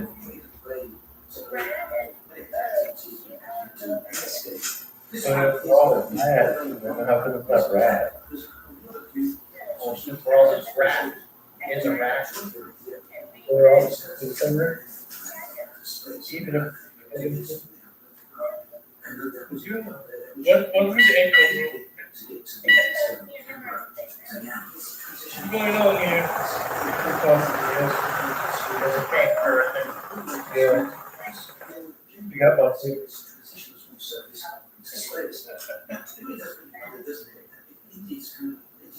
Studios can achieve this kind of Triple H it's absolutely baffling to me. Now, one of our space If you have to wear backwards on it. solar system, we've got Earth here, we've got Mars, we've got Venus, Saturn, Neptune, Jupiter. Yeah, they'll fucking kill you. There's also Damn thing's violent as hell, yeah, they just maul. transition to the moon as well. That is a case of simply allowing the target, pushing the UK to Yeah, they'll put your hair out. transition to the moon. We've got loads of area, the asset, or this job, these are small, actually say these are small, jump once,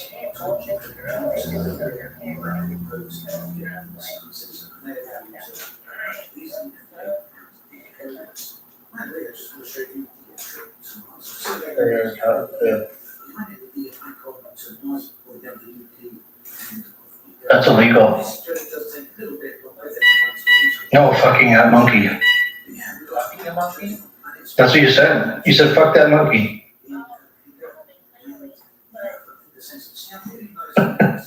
Bingo. Focus.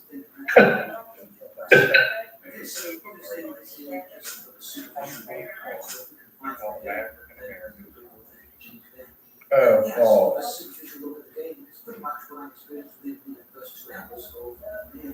Obviously, the full extent of it, whatever the Oh, but as you feel what you see here today should give you a bit of a sense of what you can expect from it. Yes, there's also this building, yes, yeah, addition to it. Very, very ambitious game, and a lot of potential complexity. Didn't Justin Bieber buy a monkey and then leave it in an airport?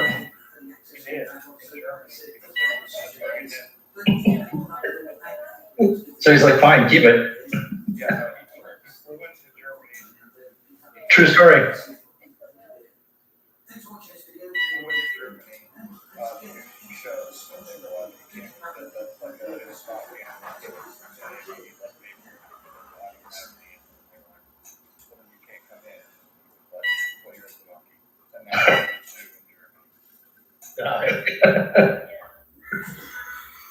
Justin, you're.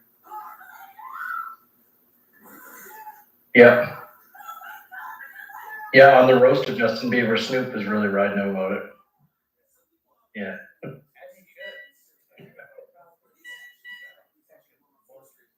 That's right. Hi, man. Settle down, dude. That was a good roast. Yeah.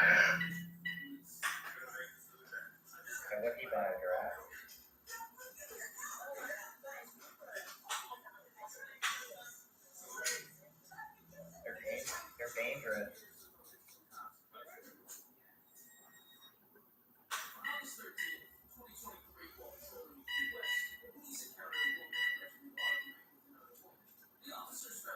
Yeah.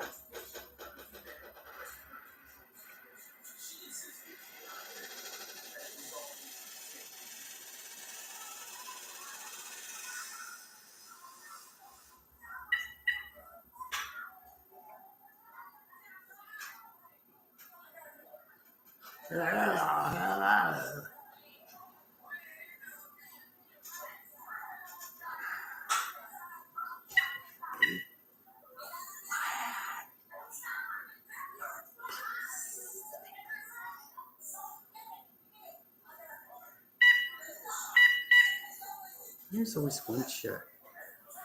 One chick is got my 5K like that. No.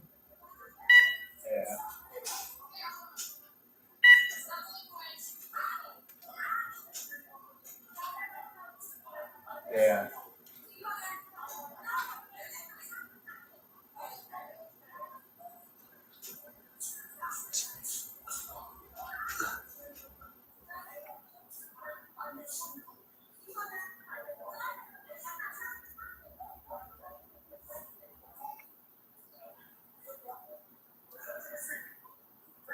Much better, sir.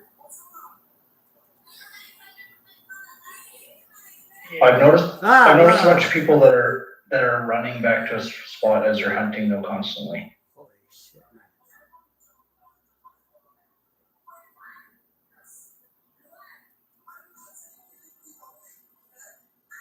It is.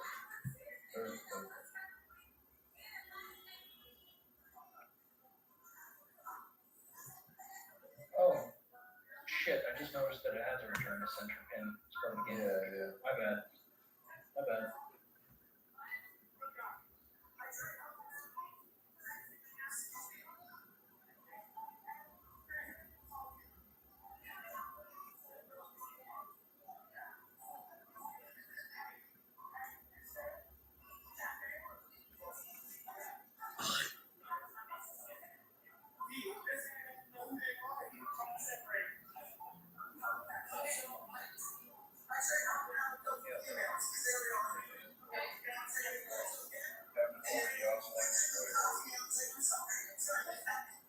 Yeah, there's no limit to offline accounts, we found out.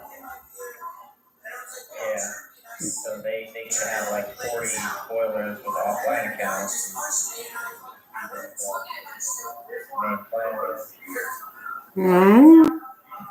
All right. Let's see what I can do. Well, how would you do it? So this is like another. How does it work though? There's no benefit to him or anyone else.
2 8 with gold crystals.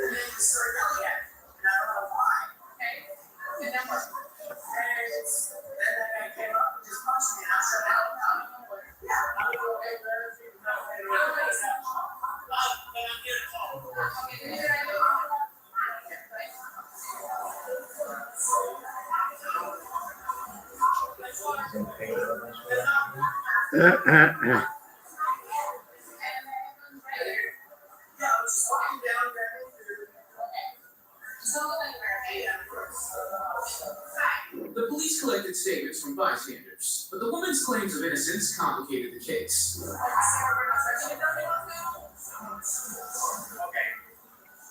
So, it's her birthday. The woman is probably going to dinner.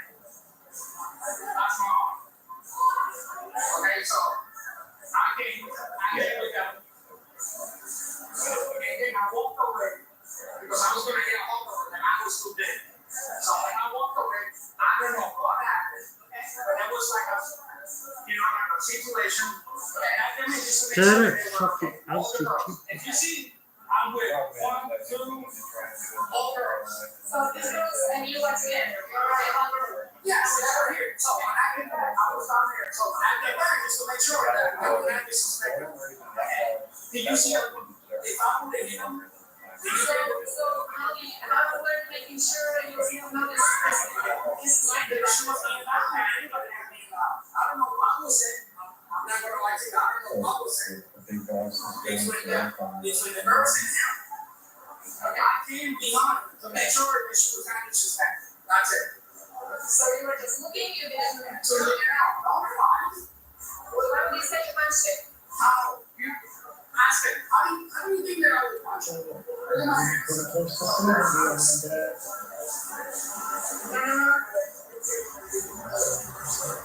Full beer. How do you think so much? You just came in. So make sure they're okay, the girls. Okay. So who was on the ground when I got there? Yeah, there was a male too.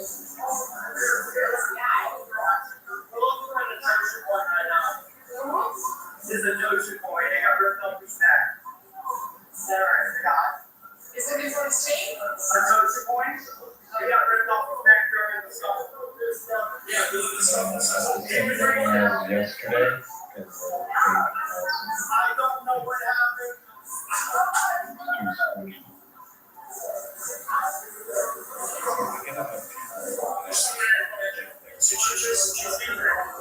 Just say what? She's been there. Okay. She just wanted this guy just stopped. What do you think I'm seeing here?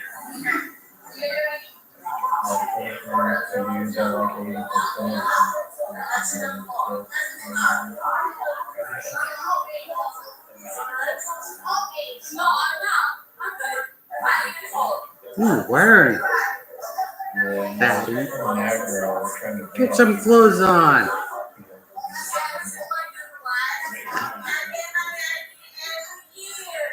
Here. My baby.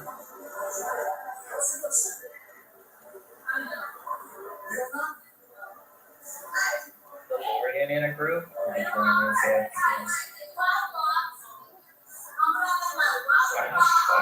in It's wet. What? Look at that shit.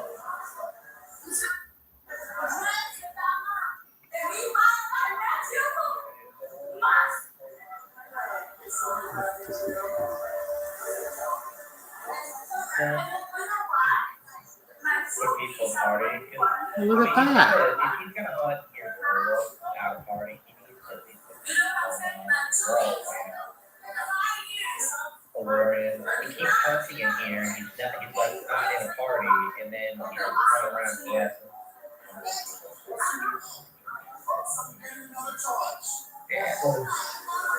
It's just not safe to be in here. It's like the most overkill spot on the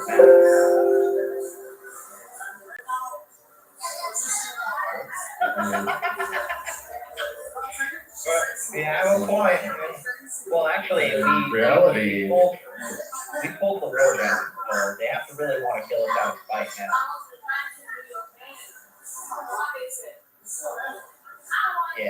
counter them, they have to PK you, and you have to have power on. Once they do that, then you'll kill them. Yeah, don't bring the counter on. Yeah.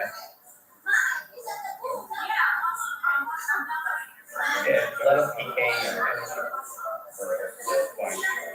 The woman continued to insist that her actions were misinterpreted. Once The we police kill then them, sought together by evidence from time, Marcy. it's likely going to happen anyways because retired dog and them are going to kill these guys. Because they're going to kill those guys. They don't want those guys passing them. So they're going to kill them anyway.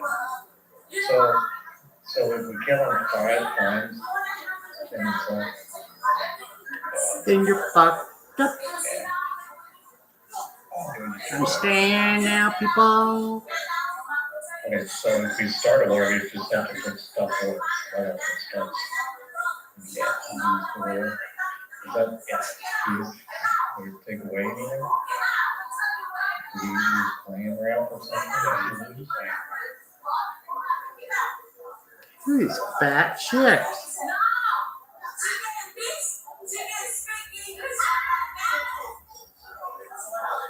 I'm throwing his butt in the party, please.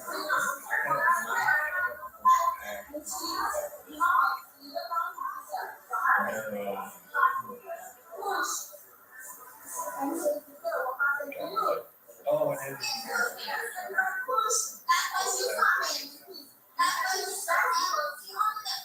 I'm going to AOK the weekend.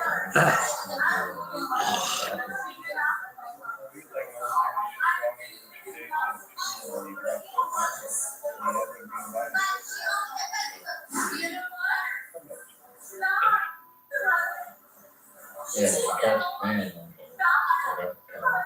He stays quiet.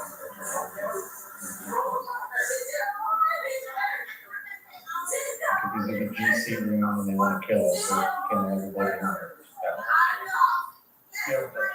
Are you coming down to GC with you? Oh, no, sorry.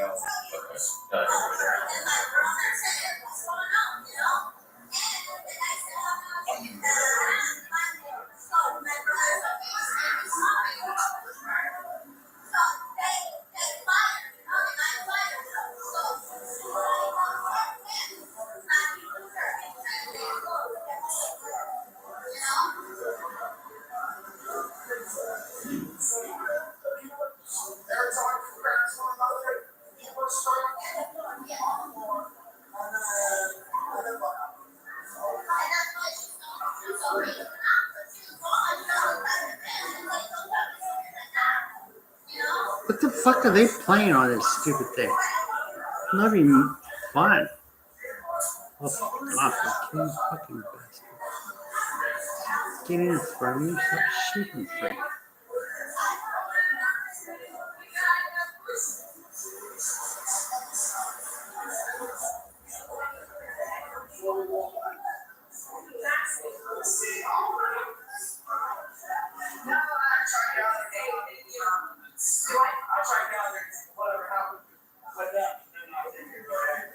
Yeah, so basically, well, that guy in the lecture is telling me, he said that funerals are arguing, so your stripes, you be like, hey, that guy's okay. And then this guy showed up and watched it. And it's like, hey, I'm sure. When you said it's the he who watched it, lecture next to the guy in the name. And ask the extra problem. So I look at Jesus, anything I do, we say, oh, watch your problem. Do you want to press charges? Watch your situation. So Juju just getting a home from Chief Dre, and I told you I made on this. From watching she's on the jail side, we're not going to lay up, and this is about crossing. Because of the truck, she's saying, What the fuck? Oh, no, not that. I'm trying to take this situation I don't appreciate it. That's all broken. And I told him, I said, I just didn't want to know. I just didn't want her to get a shot. I said, you do that, you do this now. I'm so happy to figure it out. I looked at the building. What? I brought up the, okay, we're doing something else. Listen, I told you several times, we're not going to check anymore.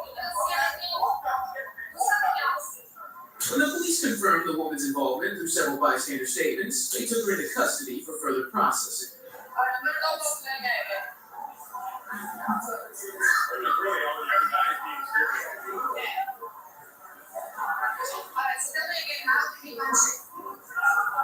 Right here. Okay, there's all charges. Yep, I don't want to press charges, I just want to find my source point.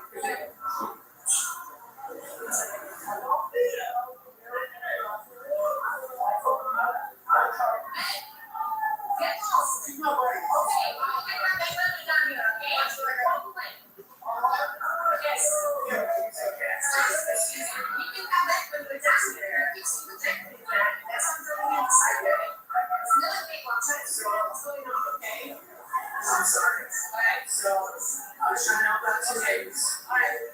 She's going to jail. Anything else you need from us? You punched me and my torso clearly fell off and I don't know what it is. Or something you can help with that. I don't know if somebody paid for that or if you can pay for it. There's most people in the house. It's okay. I can find myself. Was that thing involved in any way? Was the person that I was saying that don't press charges against them. Okay. It was just something that happened. Was it misunderstanding? I was just trying to help out someone in that. Thank you.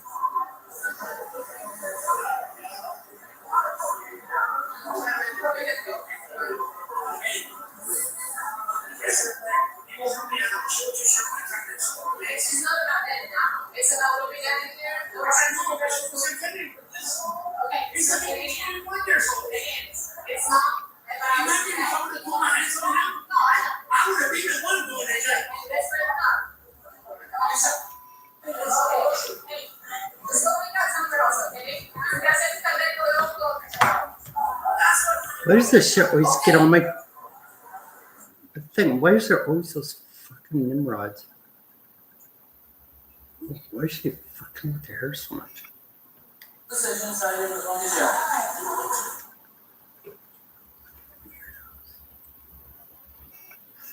Fucking.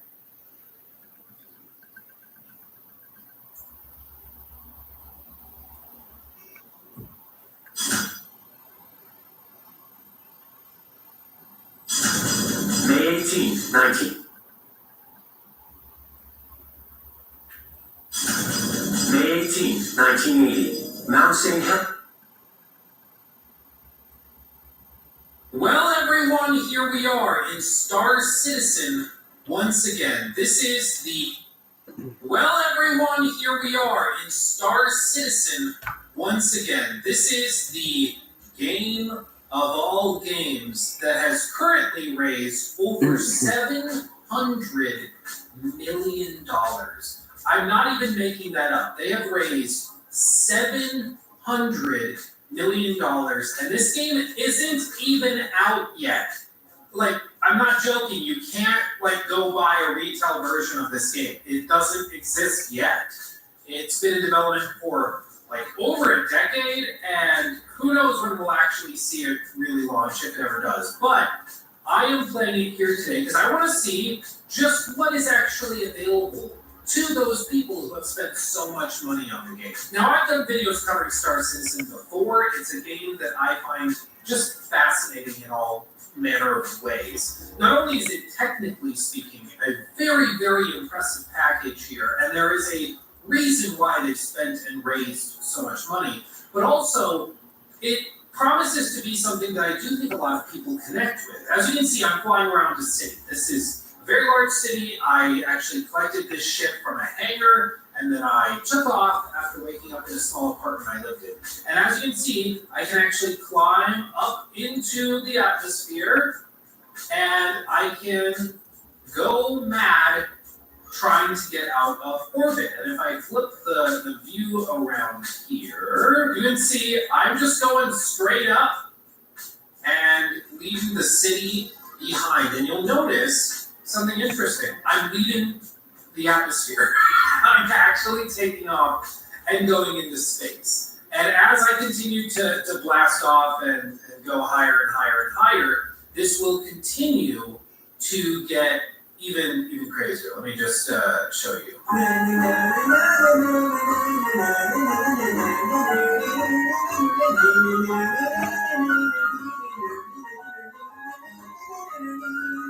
And just like that, we are actually in high Earth orbit of this planet. And we can actually look around, and literally anywhere on its surface we could travel to. There are no limits. It is literally an open world game, but not just an open world game, it's an open solar system game. It will eventually be an open galaxy, I guess. It's supposed to be a massive universal sim game, effectively, and it's just ridiculous. Like, as you can see right now, I'm on this planet, and if I want to go over maybe here, I can select that, route to it, and then it calculates the route, expected like travel times and all that, the fuel needed, all that good stuff.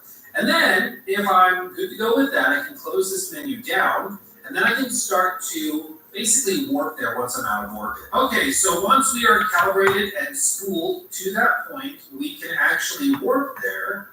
And if I go and zoom out just a tad, assuming the game...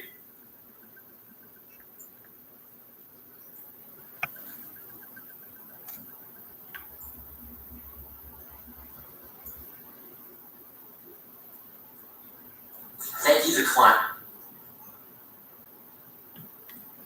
From a couple in Russia who were a bit too close to this powerful blast, and a hiking group in Guatemala that witnessed one of the world's most active volcanoes, to a massive close-range eruption at Volcán de Fuego that lit up the night sky, and a hiker in Indonesia who recorded this blast from the crater's edge. Here are 10 of the most shocking volcanic eruptions caught on camera. Halmahera, Indonesia, is the largest of the Maluku Islands. Like most Indonesian islands, it's home to many people who live in the shadows of active volcanoes. Among the most active is Mount Dukono, a 4,100-foot complex volcano in the island's northern hemisphere.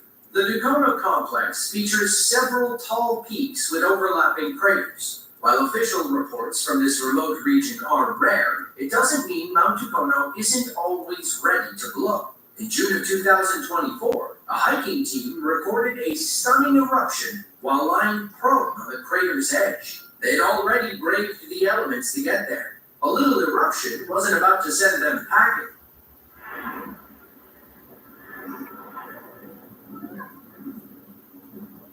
Wow.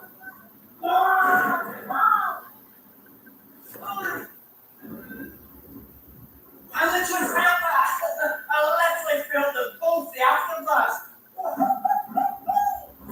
What's he doing there?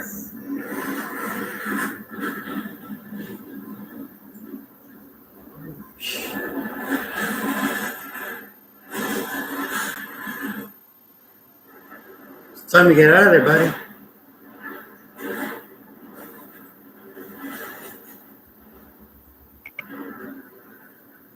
Whoa. That's fucking scary.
The audio is almost as impressive as the visuals. It's amazing how you see the blast long before you hear it. It's like a distant bolt of lightning or a bomb exploding several miles away.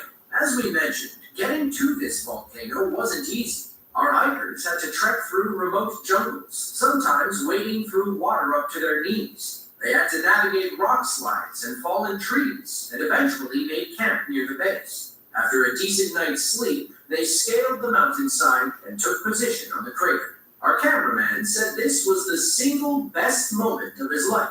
If you ask him, he'd say the perilous journey there and back was worth it. Mount Ruang, near Sulawesi, Indonesia, is the southernmost volcano on the Sangihe Island arc.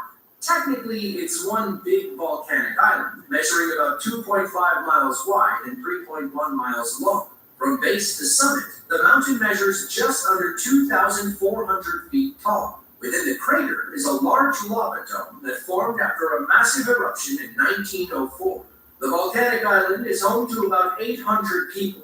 They all had to evacuate on April 19th of 2024, when a massive eruption at Mount Ruang threatened their villages. The eruption began around 9:45 p.m., meaning many people had to flee by boat in the middle of the night. And while it must have been terrifying, the nighttime eruption still led to some truly stunning footage.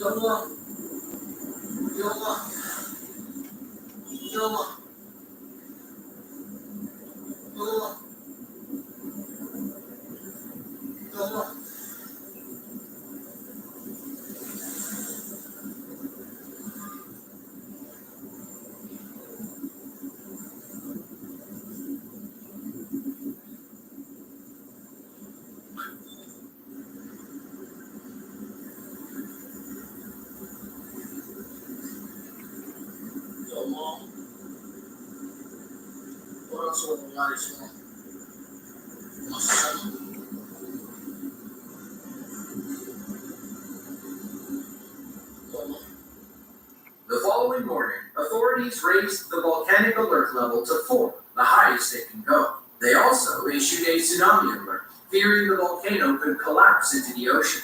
This led to the evacuation of 11,000 more people. Thankfully, nothing happened. The most fascinating part of this footage is all the volcanic lightning we see. While it might look like an ordinary lightning storm, the science behind it still baffles researchers today. We know that volcanic lightning is due to static electricity. We just don't know where that static is coming from.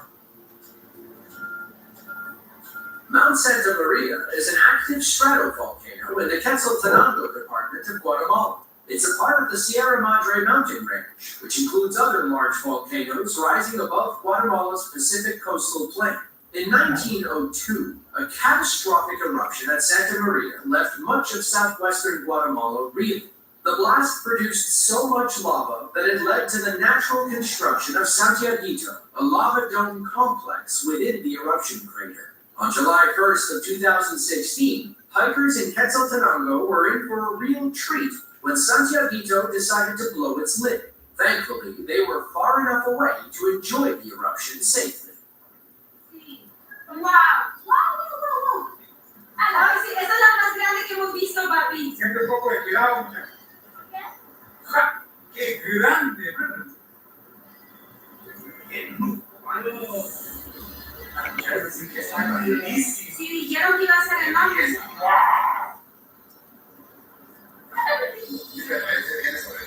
Así puedo pedir un poco de cuidado. No, la señora.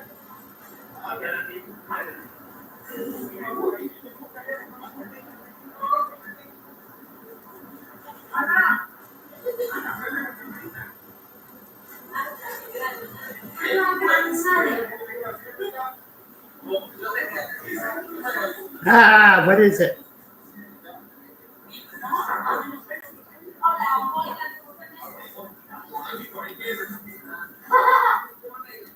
Hi.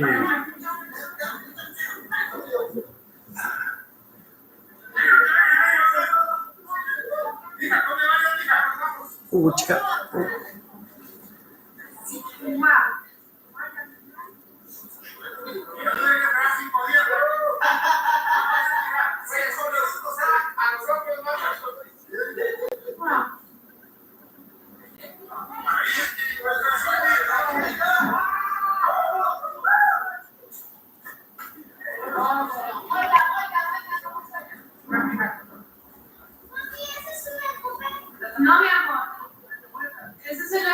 Anda el volcán, princesa. Yo tampoco, el Santelito no me... Technically, Santiaguito has been in a constant eruptive state since 1922. Small eruptions and pyroclastic flows have caused the lava dome to balloon in size over the past 100 years. This eruption occurred around 9:20 a.m. Our hikers watched as the ash plume rose roughly 2.5 kilometers or 1.5 miles into the sky. Lava flowed down the southern flank, and ashfall was reported in several nearby towns. Thankfully, it didn't cause any damage. No one was hurt. Wow. The Santa Maria Volcanic Complex is one of 16 mountains on a list called the Decade Volcanoes. Researchers have determined that these 16 volcanoes are worth closer study due to their history of destructive eruptions and their proximity to populated areas. Other volcanoes on this list include the tall volcano. I need a lot of things. Mount Vesuvius in Italy. Which clan? Beandy. Where is Beandy? Beandy's what clan? In eastern Russia. It's among the most active volcanoes in the Kuril archipelago, a chain of contested islands stretching from the southern tip of the Kamchatka Peninsula to northern Japan. On September 28th of 2018, a group of tourists were in the right place at the right time when Mount Iveco erupted before their eyes. Many were wise enough to move back, but one couple had other ideas. They moved closer and began filming this once-in-a-lifetime moment. Нет, я обязал тебя.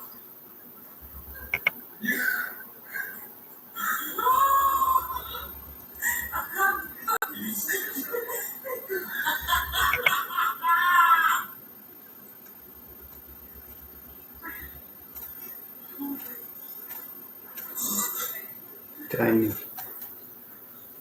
И без этого что губки, блядь. Видимо, это было то, что мы снимали, я вам продумал. I need a lot of things, buddy. I don't want to go back to you guys. Пиздец.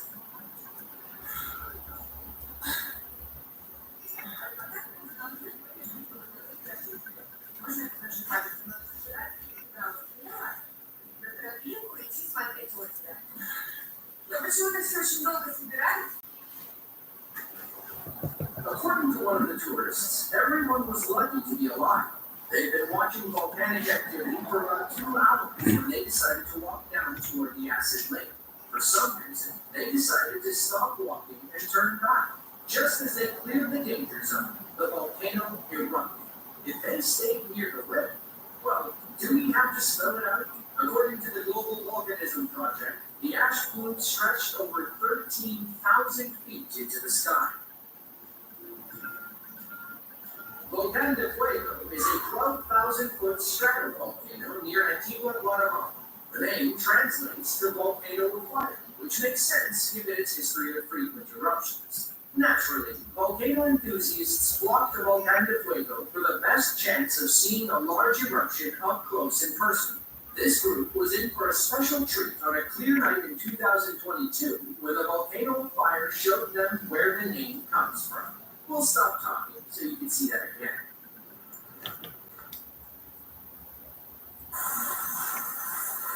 Hands up here. Don't walk away. No, don't walk in. Come over here. Okay?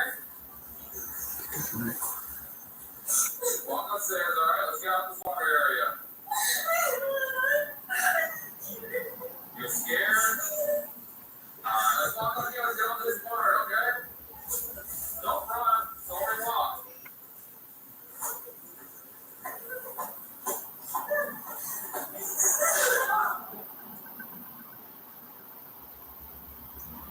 That dramatic body cam footage shows a quarter of decades chasing down an angry 21-year-old who just stabbed one of their fellow officers in the neck.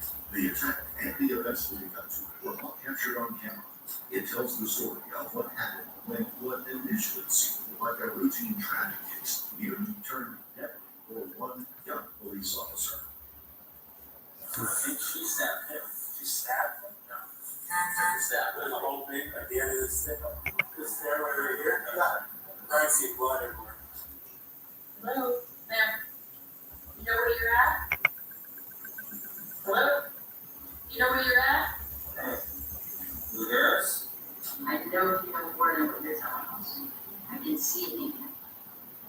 time you get to a point, you start doing that.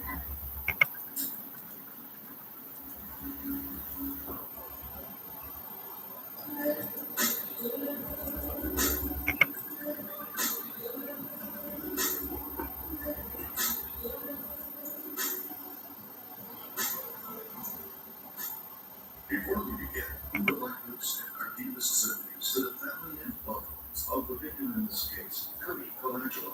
Unlike most victims in the stories we covered, Deputy Colangelo survived his injuries. His quick thinking played a major role in saving his own life. The incident began around 11 p.m. on March 23rd, 2022, when the St. Lucie County Sheriff's Office responded to a scene of a thunderous car crash in Jensen Beach, Florida. The accident occurred on Indian River Drive, a scenic stretch of roadway that traces the shore on the western bank of the Indian River Lagoon. 21-year-old Leah Michelle Day was driving with a maniac. Hurtling along at a high rate of speed and barely missing other vehicles as she raced past them. Then she lost control of her car.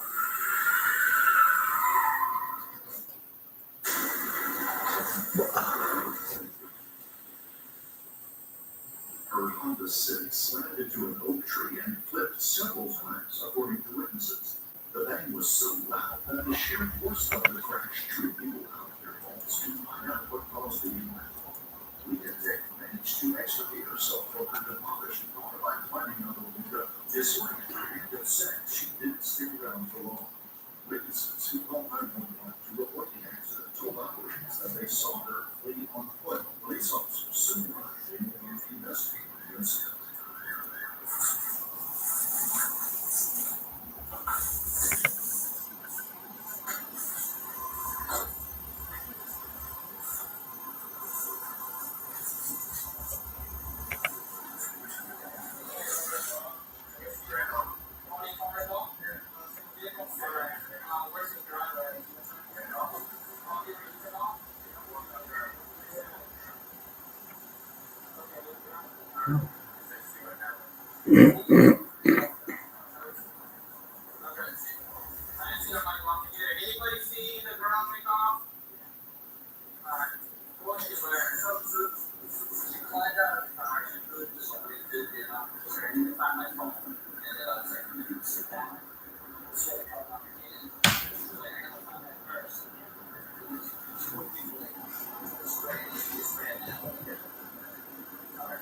Witnesses to the accident described the vehicle's impact had no trouble before it crashed. So what you where were you at? So we were starting there, we were coming this way, down area 5 miles, 35 miles an hour. Okay.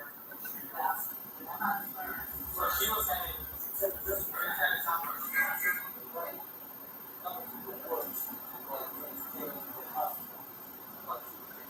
Does she see her lose control? Yeah. She's right. She went into the right, that went into the. And you try to get her to stop it, I did, yeah.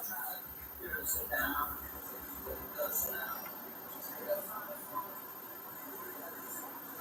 While their people regularly stayed on the road, speaking with bystanders, 2 other St. Lucie County police officers were in hot pursuit of the suspect.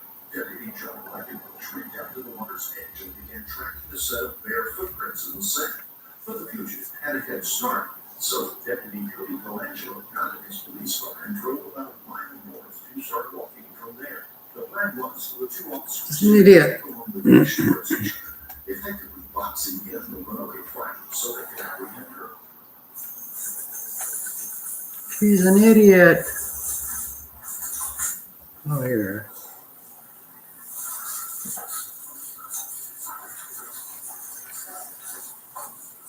How you doing? Sheriff's office. How we doing? You guys see a girl come down here?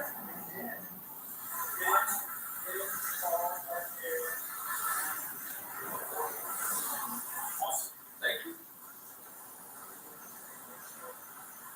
Yeah, well, I guess I'll hit it that way. So if she doubles back, then not yet. Hey, that's a little What started out as a fairly routine traffic call quickly escalated into a life-threatening situation. When Deputy Colangelo encountered the suspect on the beach, he approached her with a friendly tone of wanting to help. But he wasn't vigilant enough to help. What happened next? Sir.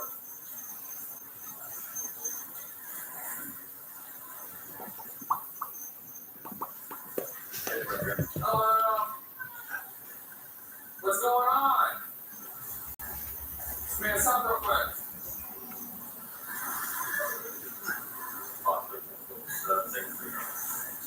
Dude, that is creepy as fuck. How does she not? You don't know?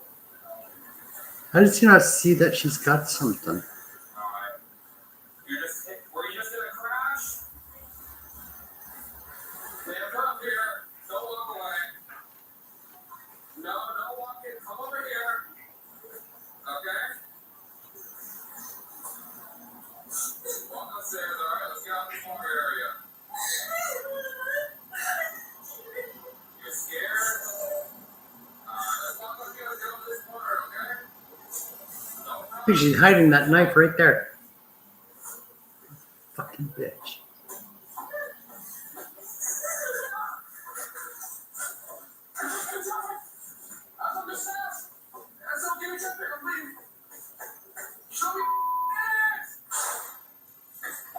She went down the blood somewhere to the rescue.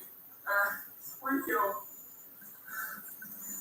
Lieutenant stabbed Deputy Colangelo with a black butterfly knife. After he was stabbed, the deputy fired one shot at him, but he missed. While he waited for backup to arrive, he kept his position while simultaneously applying pressure to the wound on his neck. The moment that Cody Colangelo's distress call was transmitted over the radio, Deputy Elected Bush's shoreline walk turned into a full tilt run as he hurried to get to the scene of the attack.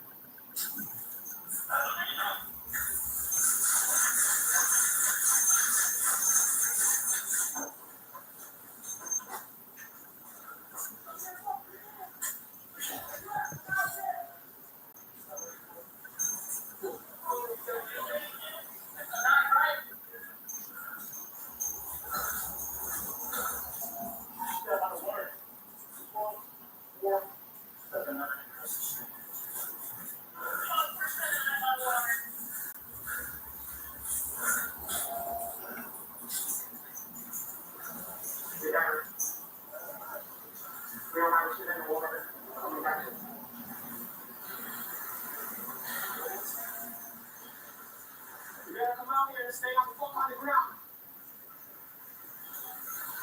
Get over here. Yeah, we're trying to get her to come back on the water. Get over here.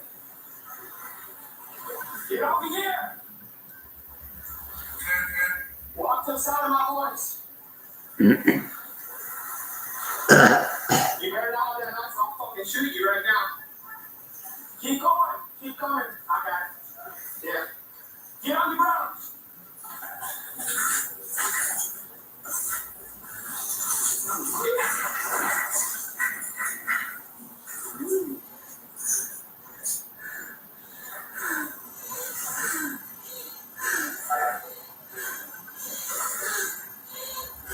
After the officers got Leah taken out of the water, she was initially cooperative, but then she laid down on the ground and refused to walk.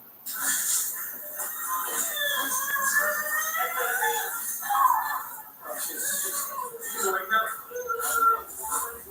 Now she's awake. What's that? Now she's awake. Good deal. I'll pass away so we get awake. So it's girl, okay? All right, up. Hey, Dad. Hey, Dad. Hey, Dad. I don't think she's gonna be patient, though.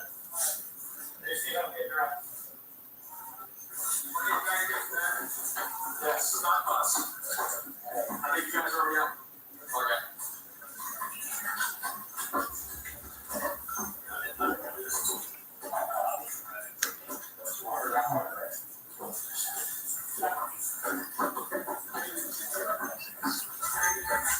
Flaming to glory or blazing swamps. Let's try blazing swamps. 65. We're 58. That's a big difference. The whole thing at the end of this stairway right here. Fancy Gladiator. 22-year-old Deputy Gladiator was transported to the HCA Longwood Hospital and rushed into surgery. Leah's butterfly knife had nicked his carotid artery, a major vessel that supplies blood to the brain. Yeah. Vascular surgeon Dr. Christopher Burnett harvested a piece of vein from Cody's leg and used it as a patch by overselling the hole made by the knife. Dr. Burnett said that if the weapon had pierced Deputy Colangelo's neck in an upward rather than downward trajectory, he probably wouldn't have made it to the hospital alive. He added that Colangelo's quick action of applying pressure to his own wound was the most important factor in saving his life and made it possible for him to make it to the hospital. As the medical team worked to repair the damage to the deputy's neck, Deputy Guerrero spoke with a detective outside the hospital about what had happened that night. The attack was especially upsetting for him because he is close friends with Deputy Colangelo.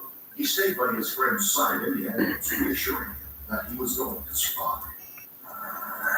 When he gets enough control vehicle, go northbound. At which point, I would say Cody was approximately a mile and a half.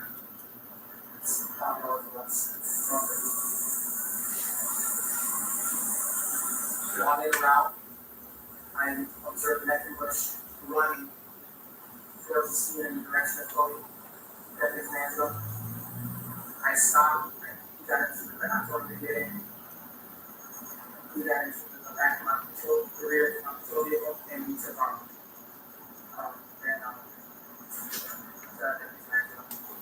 I then observed Deputy Commando standing up, and there was blood all over his chest, coming from his neck area. He was holding pressure with his 2 hands. And he told me made contact with her, and she turned around and snapped. He pointed in the direction. Man, I ran off. She's in the woods.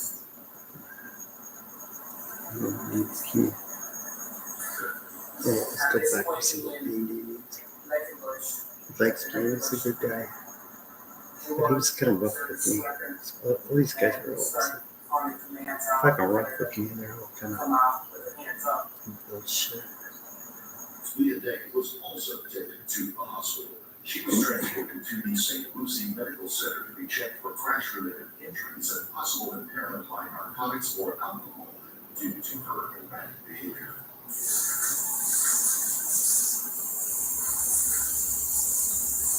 Erratic. Psychotic. Hey, wake up. You know where you're at? Huh? You know where you're at? I'm Detective Dell at the St. Lucie County Sheriff's Office. You know where you're at? You got blood in her You know eyes. where you're at? That's what happens when you get the gravity shot right at. But Okay. What's your first name? yeah, hello, dumbass. She's crazy.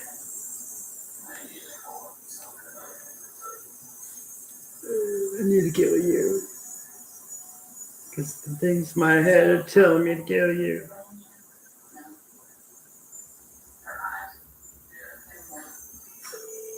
After Leah Day was released from the hospital, she was interrogated by St. Lucie County Detective. Hello. Hello, me. How you doing? I'm okay. Good. It's great having this relaxing day without worrying about work. Relaxing day. Yeah, nothing to do. Nice. Don't push your luck. Oh Right? my goodness, Friday eh? 13th. I know. Don't say anything about that. It's not over yet till it's over. That's right. It's not over till it's over, my darling. Yeah. Yeah. So you just had a really relaxing day. Yep, nothing really counts. Mm-hmm. Yippers. Yeah. Yeah, it's just Except raining. it started raining. Yeah, it's raining here too. Yeah, good. We needed some rain. Mm-hmm. I don't think it's raining out anymore, but it's sure wet out there. Yeah. And I went out and I cut the grass. Yeah, good. Part of the grass, anyway. Good, good. Yeah. Tired. Oh my goodness gracious. So I'm just sitting here wondering, Mm-hmm. oh my goodness, what's going on now, eh? Yep. Yeah. Tired. So, what are you going to do for the rest of the night? The same I always do. Play a game and wonder what the hell am I doing? Well, you got to go to work tomorrow? Yes. Yeah. So shush. Shush. Oh my goodness, eh? Yeah. Yeah, I can't. There's crap on TV. I'm thinking I'm going to start looking at Netflix now pretty soon. They should be having some new stuff on there pretty soon. Yep, they do. Yeah, they do. Have you looked lately? I don't really.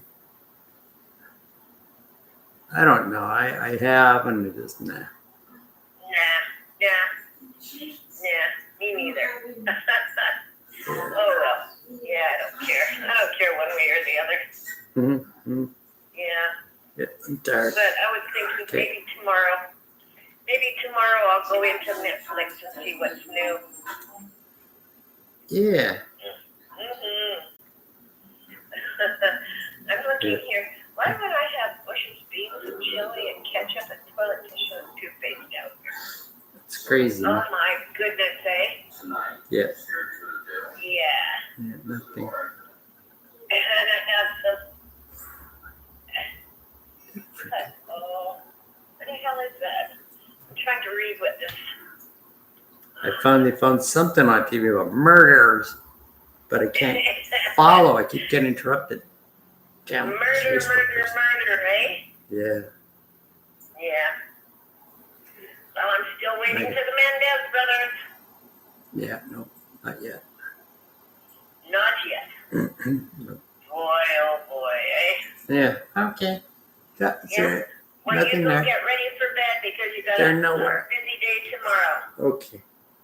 Okay, we'll talk to you in the morning. I'll find those Mendez brothers. Yeah, you find them for me. Okay. Okay, love you. Love you too. Bye-bye. Bye. Night, Bye. night. Okay, bye. Bye-bye.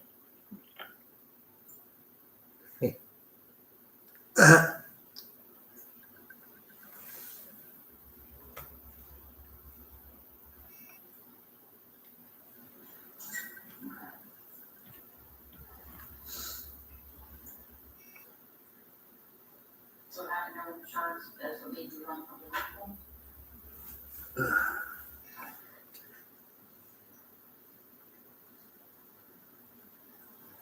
Have you ever been to jail before?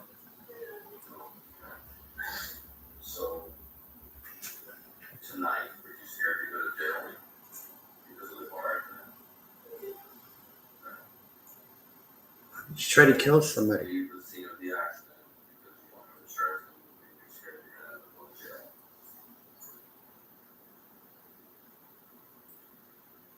That better be a yes. I know that. Okay. What we need now is to clear all this up and make sense of everything. Okay? Would you agree? Because right now it's not making sense because you remember specific things and then you don't remember. So, Interaction. help us understand. This time what happened, you're gonna feel a lot better. Once you start talking, you're gonna feel better. I know you have a word in what you're telling us. I can see it in you. Yeah. Every time you get to a point, you start feeling happy.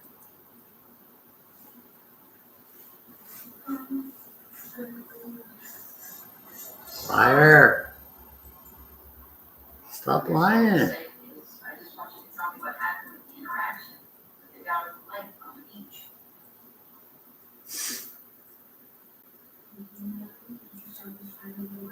Okay? So what did you do to try to get away?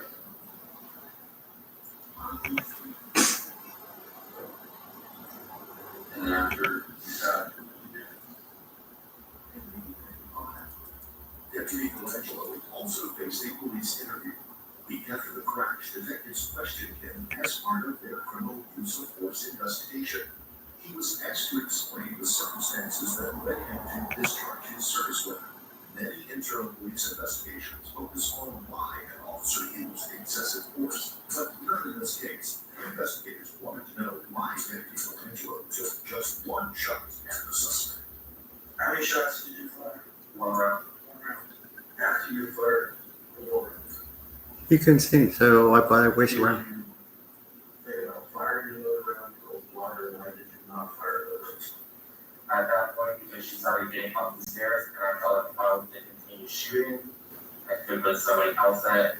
I didn't have a good enough angle on the shot. I feel like I didn't have a good enough explain it. I would get another round safely off, before it's rolled out, putting the risk of anybody else. Anybody else in your background? On background, yes. Car was still trying to up and down anywhere to drive during those hours. The detectives wanted to know if Deputy Colangelo thought he took all appropriate officer safety precautions to protect himself. Were you alarmed? Or let me ask you, did you ever ask to see her hands? No. In watching the video, initially she said, do you remember where her hand was? When I first saw her, I heard was a black wallet in her hand.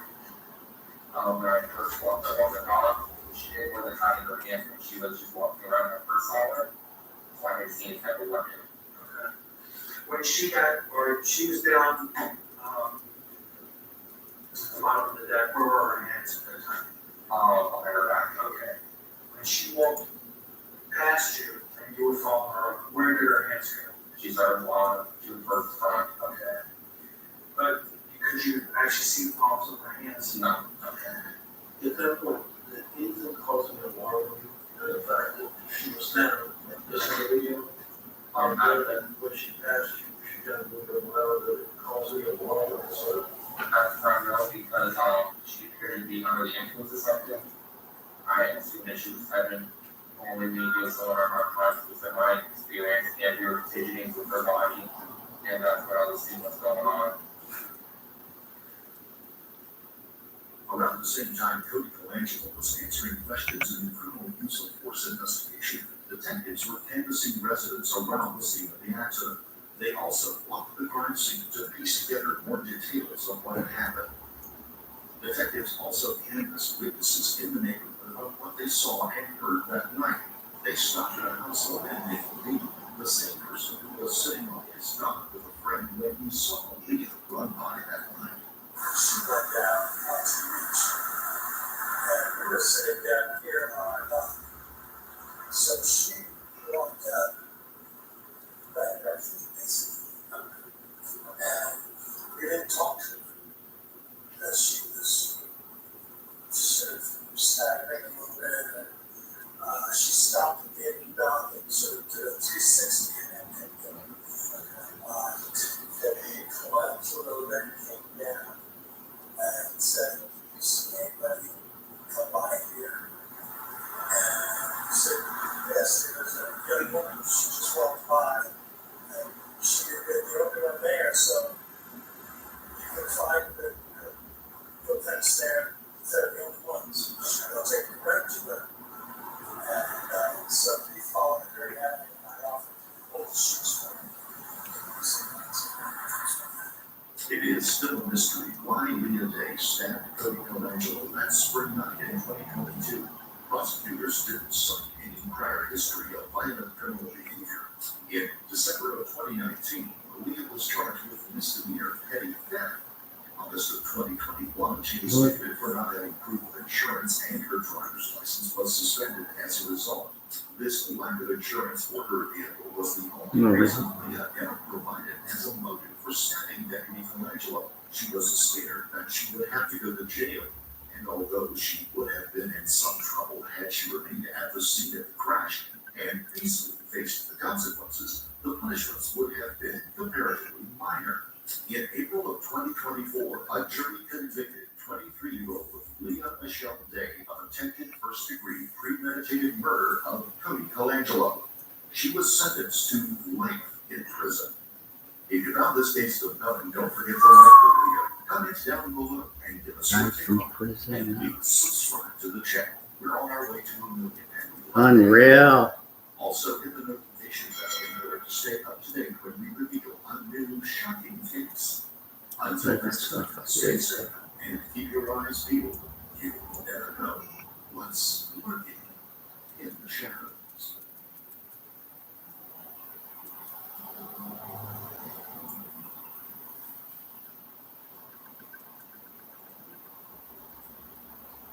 The 29th of October, 1867. An era of great change in sailing.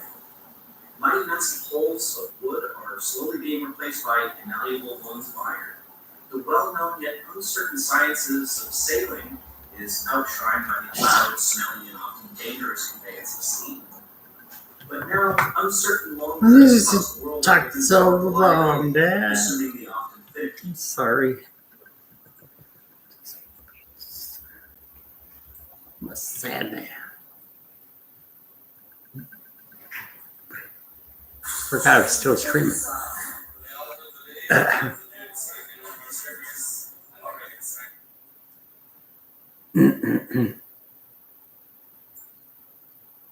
The sinking.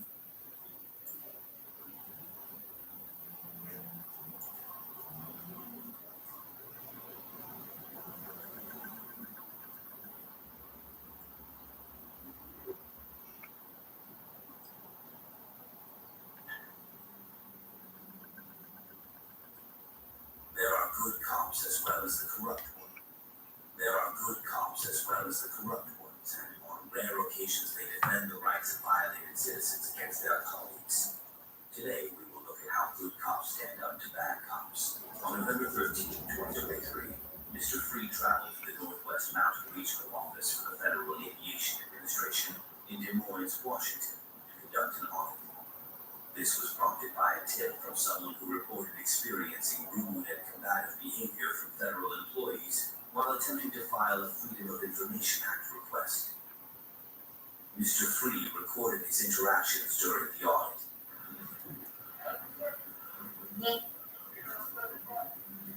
Okay. Take your pictures of.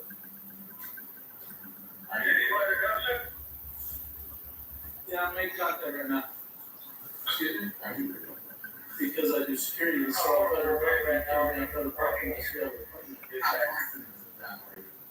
I'm pretty confident there. Yes, sir. Who make it now? Why are you going to the property? Why did I sign this? Because you're not supposed to be on federal property, and this is the reason to be on federal property. Yeah. Or you have proper identification. Sorry, asking for Yes, sir. You have the identification. That's right. That's right.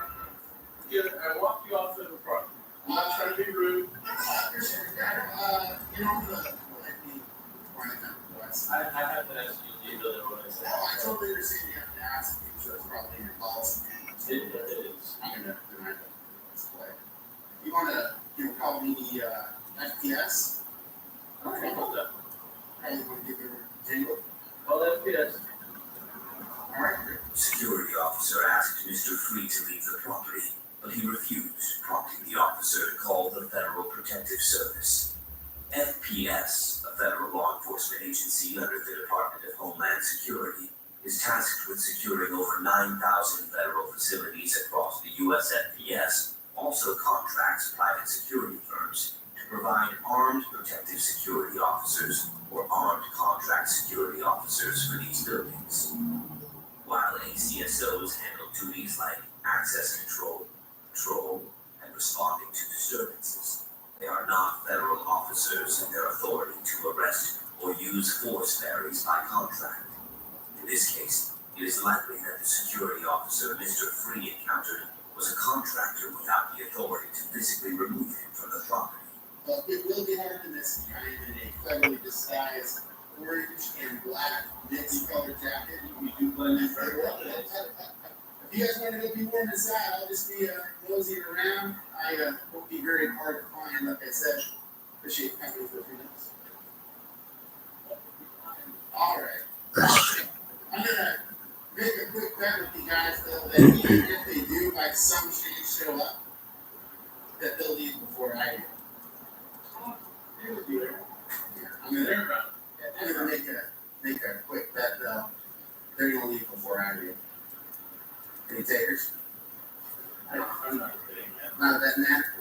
What's going on about him? You guys want to come in? I gotta do some work inside, so. Oh, hey, look at that.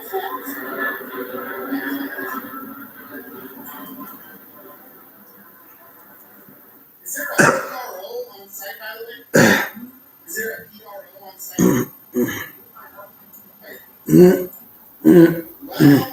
Well, how are you?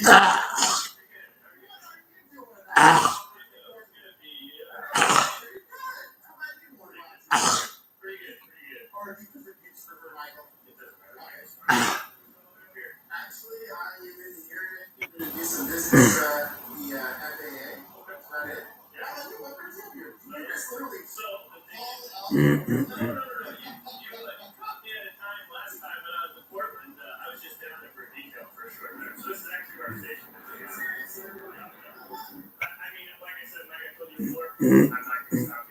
Well, I know there's honestly, I'm not going to get any problem with you, Michael. So I'm going to do what I would do here. Okay. So, yeah. All right. Well, I Good to guess. see you, man. How's 14-14 doing? That cat's one guy dead. No, I think you were his first winner honor, and I was letting him take it at first. Hey, nothing wrong with that. You know what? I think it helps. I think things like this help police just to be involved in something like this and get to know exactly what we're supposed to do and stuff like that. So That's one of the beautiful things. You can agree to disagree. You can have a polite, debate if you want, and it doesn't have to be a weird. So, yeah. Inward on the media. well, like I said, you have business here. Well, I mean, you can. Yeah, hey, really great to see you, Michael. Carlos, Yes, sir. Pleasure to meet you. Yeah, be safe. All right, you guys do. So I need to see if I can get a PRO or I can go through. It's fine, but I just need to get a FOIA document if I could. That's right. Can we see if we can get it? You're not going to their website. You're not going to there. Why don't you just go to their website? Okay. Because you're not. What are you here to see? I'm here to do a freedom of research. What are you here to see? Where the PRO is. Public relations. They're going here. So did you see our part on photo? Far to your people. Well, I'm gonna be real clear about this. He can come to the federal building. So there's no one here to see. So all we have to do is let him know that, right? Give him a number, give him a contact, something like that. But there's nothing out here that says this building's closed to the budget. So the building's not closed, so he can come into the federal facility. So is there a public relations officer here? Yeah. Right here. Hey, Warren, right here. I'll change it up.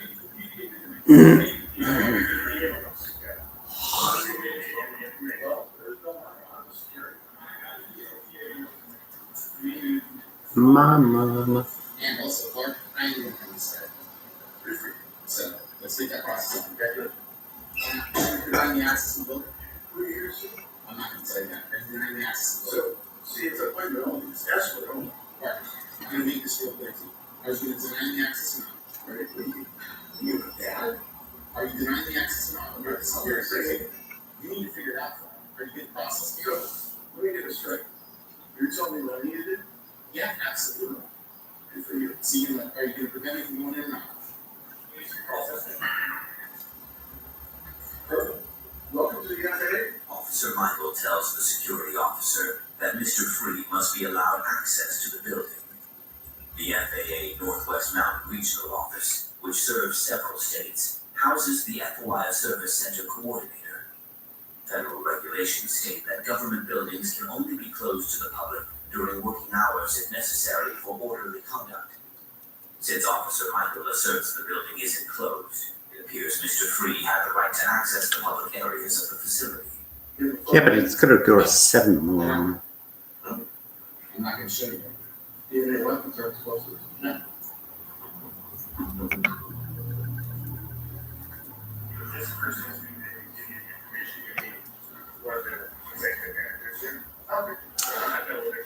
Toma arigato.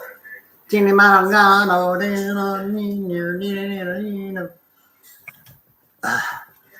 E-I-O, E-I-O, E-I-O.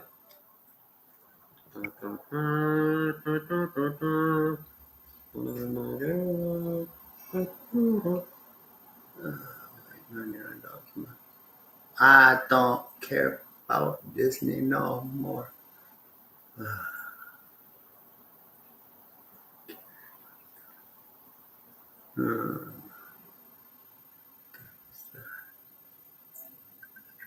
True story.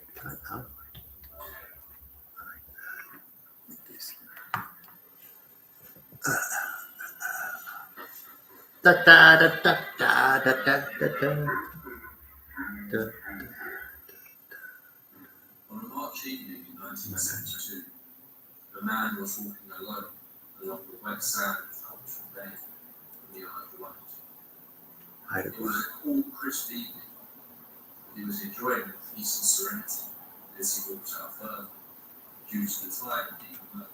He breathed in that cool air before noticing something even colder hitting his ankle. It was great. Not anything significant, just a little splash of water, saturating the lower part of his jeans and shoes. The man looked towards the sea and realized the tide must be turning. It was time for him to return to his car that he had parked just off the beach. But then another wave hit him, a little higher up his leg this time.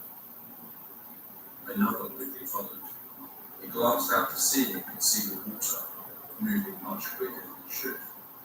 This was a walk he was fairly familiar with. He was used to changing tides, but instantly in his gut he felt there was something on the ground. It was when the next wave hit his knee that he started to panic.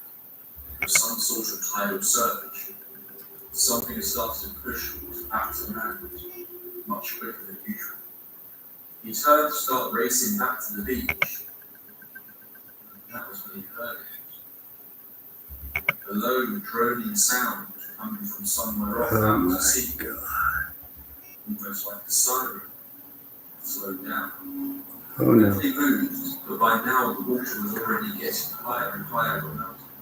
Oh God. Forcing him to have to wade through the water. He was at risk of being cut off. The beach still was He's in big shit now. He could swim, but each wave that came crashing down around him was more powerful than the last. He wasn't confident that whatever had caused these waves wouldn't drown him once the full extent of the surge caught up with him, which would surely happen before he reached the beach. He realized just off the length was a formation of rocks, high enough that he knew it normally boats constantly out of the sea. The water was now high enough that he began to swim like his life depended on it, which it very likely did. No one else was around. If he didn't reach the rocks in time, he wasn't sure how long it would take for anyone to even think about sending rescue. Sure enough, he reached the rocks and began to climb, slipping multiple times as his wet hands grasped the smooth rocks. But after some effort, he managed to pull himself to the top. He collapsed, breathing deeply, and relieved that the ordeal was over. He glanced over the edge to see the waves crashing into the rocks below him. Quickly realized he had made the right call not to try and make it to the beach. The man sat up and glanced out over the darkened waters, wondering to himself what could have caused such a violent shift in the tides. A distant earthquake, maybe?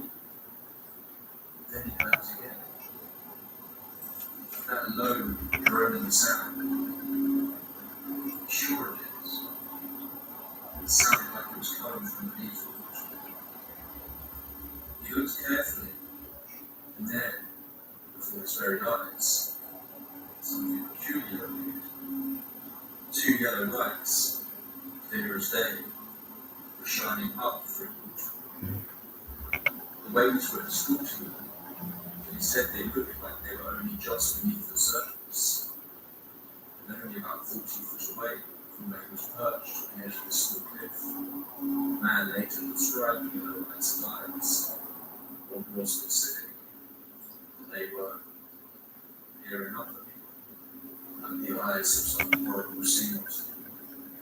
They were only there for a few minutes, before slowly disappearing off into the dark, murky depths below him.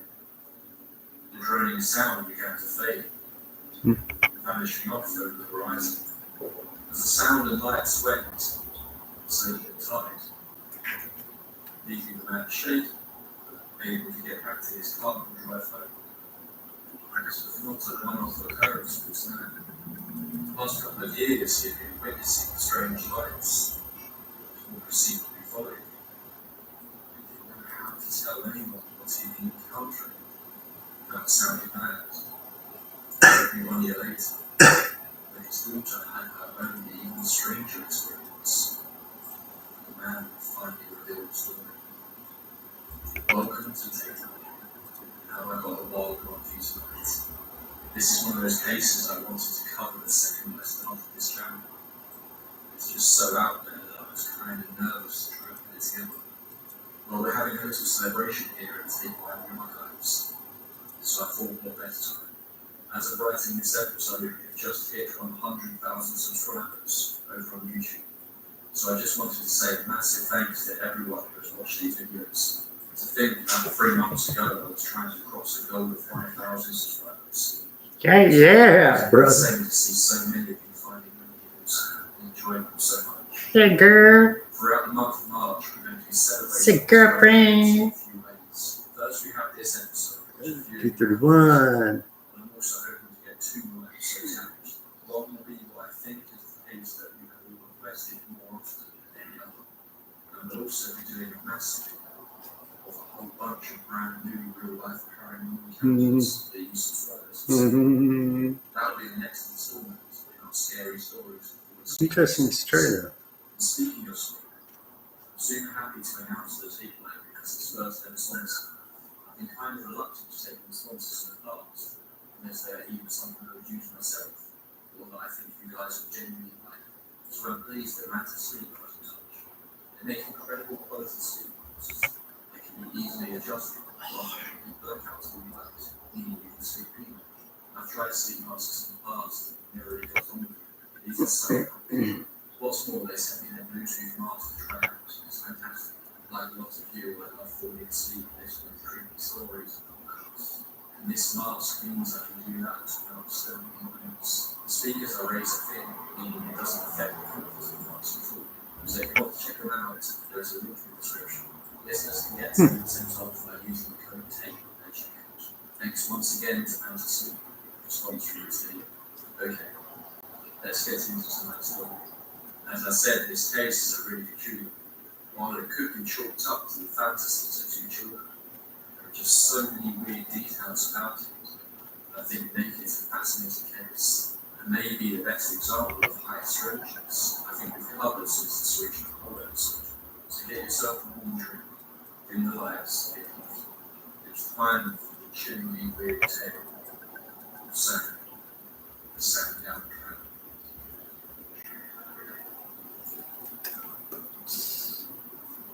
Faye, a young 7-year-old girl, was playing next to Lake Conroe, the seaside town of Sandia, on the Isle of Wight. Spring was fully in the air on this warm May afternoon, as she was playing a game of hide and seek with a young boy around the same age. The afternoon was getting long, and at about 4 p.m, the pair decided it was time to end their game and think about heading home to food.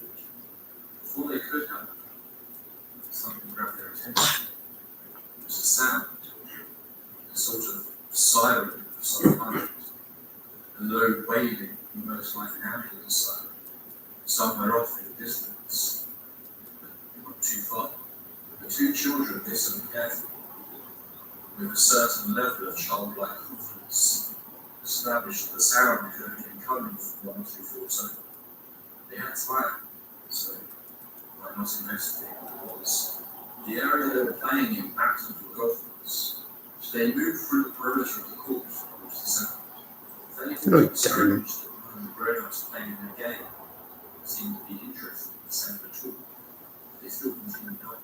They reached the edge of the club and moved through a hedge to the swampy marshlands that surrounded the area. Just opposite Sandown Airport, a small but rarely used airport at the time. They were close now.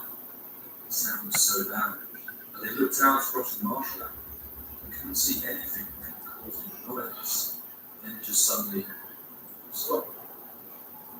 An eerie silence was cast across the field. They stepped out a little further into the marshland, confused by the sudden disappearance of the sound. They began to approach a small wooden footbridge that would take them across one of the brooks. But as they began to cross, they saw something that made them freeze. There was a hand gripping the bridge from underneath, wearing a blue glove and running 3 fingers. From underneath the bridge, the 2 children witnessed a strange figure step out from the shadows beneath them. Person kept their back to the children. They didn't get a good look at his face, but they could instantly tell, even in its half-hunched over stumbling uniforms, that whoever was in the water was tall. He was also dressed strangely. The tall man appeared to be carrying some sort of book that he dropped into the water as he stumbled out from the bridge. He struggled to pick the book back up, splashing it out as he did so, almost as if he wasn't fully in control of his hands, before moving along the brook, a strange, hopping motion, with his knees raised high as he moved. They watched as he moved towards a weird-looking metallic hut with no windows. They opened the door and disappeared inside. The entire incident was strange enough. The 2 children decided they should tell Bruno, and decided to walk back the way they came. As they had entered the field, they had spotted 2 men fixed on the fence post, so they decided to head back to where they were. They had made it about 50 feet away from the bridge when they heard a noise behind them. They turned and saw the figure, standing not too far behind them, staring directly at them. And in this time, he appeared to be carrying something new. He appeared to be holding what looked like a black microphone with a white wire dangling from it. He didn't move. The children didn't move. Then suddenly, the waving siren came cracking again. The noise was so loud it hurt the children's ears. The women were terrified. Yeah. The figure raised the microphone and both children claimed that the smile faded in quite far away. You could hear his words as he was there. He said, "Hello? Are you still there?" Strangely worded, leaving the children very much like the silence. There was something about the figure's tone of voice instantly calmed their children, and they felt comfortable enough suddenly to approach the figure instead of thinking anything else. As they get closer, they look and look at he was. The following description is quoted from the publication of first investigators why it was a UFO publication. Who gets into later. They described the man as well. He was 87 feet tall. Oh, stop. Stop. Straight over the shoulders. Yeah. Or a yellow wavy hand, which interlocked with a red collar. A round black knob was fixed to his hand. And wooden were attached to the inside. The face had triangular markings on eyes. Around square edges. Motion in the hips. Up around We should just get a hammer. A hammer. Where's the other one? Should be in the Who won? They had 3 It fingers. should be in the drawer. Bare white feet, but also Catholic toes. Despite having spoken to the children just moments ago from life, his next attempt at communication came through writing. Seems like Pulled it's out a not notebook and began scribbling away, washed. then presented the book Here. and gestured in the streets. They did as he wanted, and read out loud. Hello, and I am Hello? Sam. The reason he wanted the words interesting was because they were not laid out in a single sentence.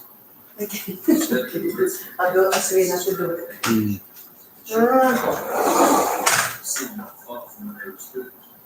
Two were comparing the principles. Neither of them seemed to Oh, react to what's the that? events taking place, as though they couldn't see Sam, or possibly even the children. The boy was still nervous to be around this person, that they now would refer to as Sam. Faye, on the other hand, didn't. She seemed to think he was friendly. And gradually her confidence calmed the boy down. But he crept closer still to Sam. He then revealed he in fact did have the ability to talk without the aid of his microphone. Although the children described his speech as odd, his lips wouldn't move, his voice was muffled, as though his mouth wasn't fully open. Sam began to ask the children questions, and then asked them to ask questions. I wonder if there's any other interaction. Yeah. This time. I think the best ones are the ones you pound. Yeah. Those. Your purpose is your own control. See? Maybe it just needs to be cleaned. Huh? Maybe it's got something in the threads. See, it doesn't really crush it anymore. We'll check if there's anything stuck on the.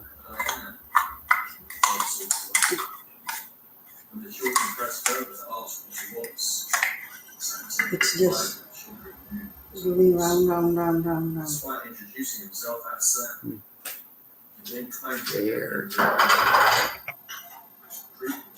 the children he wasn't. They were others like him. Time to look at something He could draw different. a picture of what one of his companions looked like him. The Sam continued to paint himself See, if you can find something really different. claiming he was scared that they would hurt him. He said that if he looked at his hands, he wouldn't find out. So instead, he just kept working. What you gonna do? And that was when Sam asked the children I just have water. Order on the menu? The children followed Sam. Just water. And add I don't want. you have Yeah, I the will. stuff in the blah. I'm gonna give you the two one. The two. Oh, good.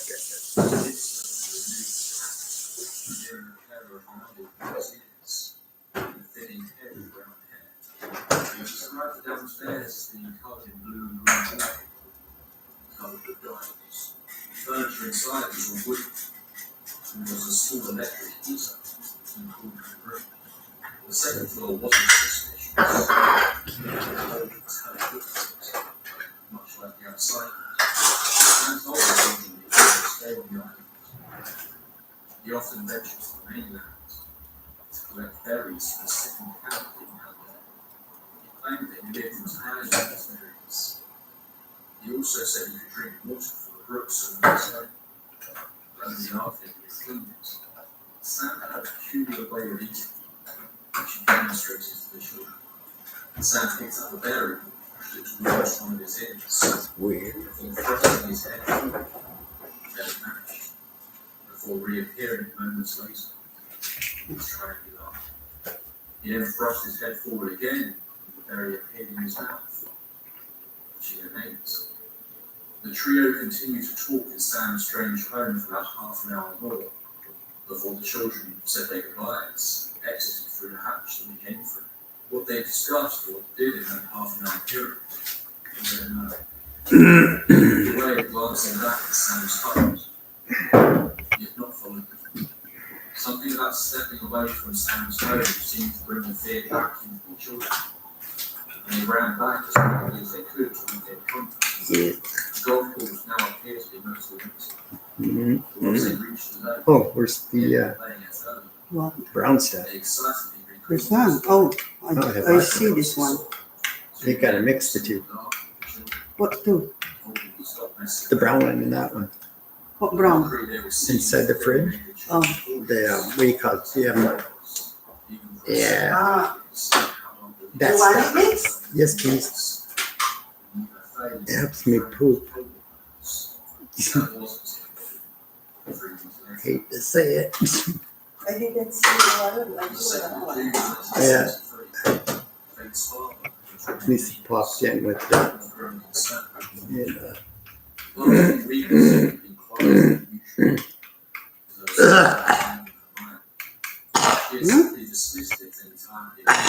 For some reason, she decided to find her father. What's his name?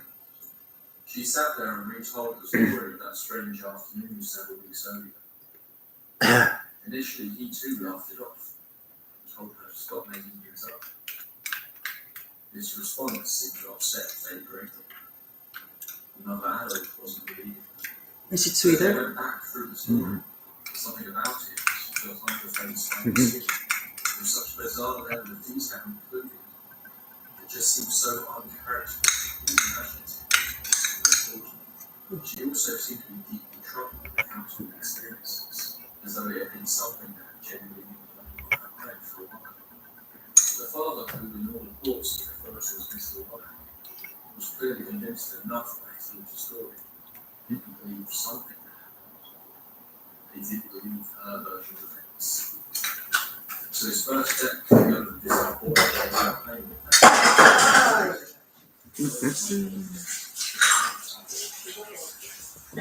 Sure enough,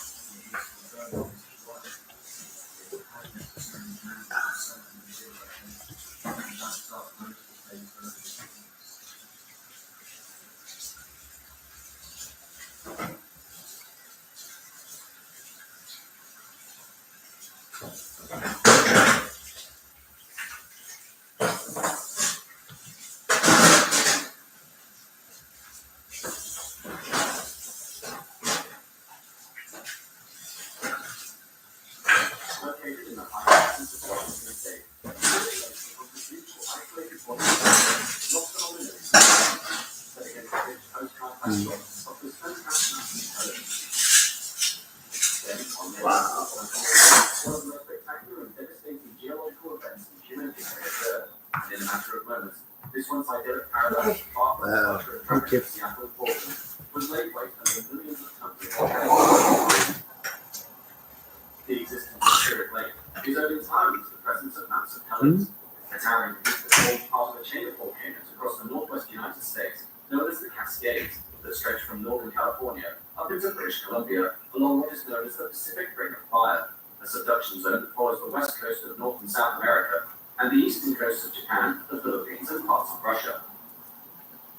Mount St. Helens itself is the youngest of the Cascade volcanoes, coming into being only 40,000 years ago, an adolescent when compared to the nearby Mount Rainier at 500,000 years of age, and the neighbouring Mount Adams at 520,000 years of age. The form the mountain had taken prior to the 1980 eruption, which included a peak of 5,000 feet above its base, developing only around 2,200 years ago, and was likely witnessed by tribes of Native Americans who lived in the wilderness surrounding the volcano. Native Americans have long been associated with the peak, the most famous tale of the volcano's formation being due to the feuding of two brothers, Quickatack and White, who had fallen in love with the beautiful Luwit, a woman who had been granted her youth as a gift from the great chief Tai Sali, causing the brothers to battle for her affection and destroy the harmony of the forest, leaving Sahale, angered by their destruction, no choice but to strike the three brothers dead, with a mountain rising from where each of them had fallen, Quickatack becoming Mount Adams, White becoming Mount Hood, and Luwit, for her beauty, becoming Mount St. Helens. Indeed, Native American records also kept track of the volcano's activity throughout the centuries, dubbing the mountain Lava Plata, roughly translated as the Smoker, a name which referenced the fact that, among the Cascade Mountains, St. Helens was by far the most active, known to erupt with extreme violence every few hundred years. In 1480, geological records show that St. Helens erupted with a magnitude far greater than that of the 1980 eruption, followed in 1482 by another large explosion, starting a 150-year period of eruptive activity that would end in around 1647. On May 19, 1792, almost 188 years to the day before its cataclysmic eruption, European eyes first sighted the towering snow-capped mountain from the deck of HMS Discovery out on the Pacific Ocean, when Royal Navy Commander George Vancouver saw the peak as his vessel passed the mouth of the Columbia River, and, awestruck by its magnificence, named it in honor of his friend, Alain Fitzherbert, who had recently been appointed first Baron St. Helens. In 1800, a volcanic period of 57 years began, known as the Goat Rocks eruptive period. The first such activity ended in 1647, and while these eruptions were significant, and in some cases likely rivaled the 1980 event, they were not enough to destroy the volcano, forming the Goat Rocks Dome, which would become a significant part of the mountain's profile. Now near perfectly symmetrical, the snow-capped peak quickly became an impressive natural spectacle for those living in its shadow, and thus the volcano was dubbed the Mount Fuji of America. And once activity had ended in 1857, the volcano would sit quiet for the next 123 years, during which time many casual observers forgot that the peak was in fact an active and extremely violent volcano. The lake was created through the blockage of the valley by pyroclastic deposits and lahars approximately 4,000 years ago, with meltwater streams from the surrounding hills and peaks, eventually filling in the basin to form a horseshoe-shaped lake 2.1 miles long, its outlet being the North Fork Toutle River that flowed down through the Washington countryside before joining the Kansas River and then the Columbia River. The remote nature of the area, located 25 miles from the nearest town, making it difficult to access, leaving it a secluded gem in the thousands of miles of rolling forest hills.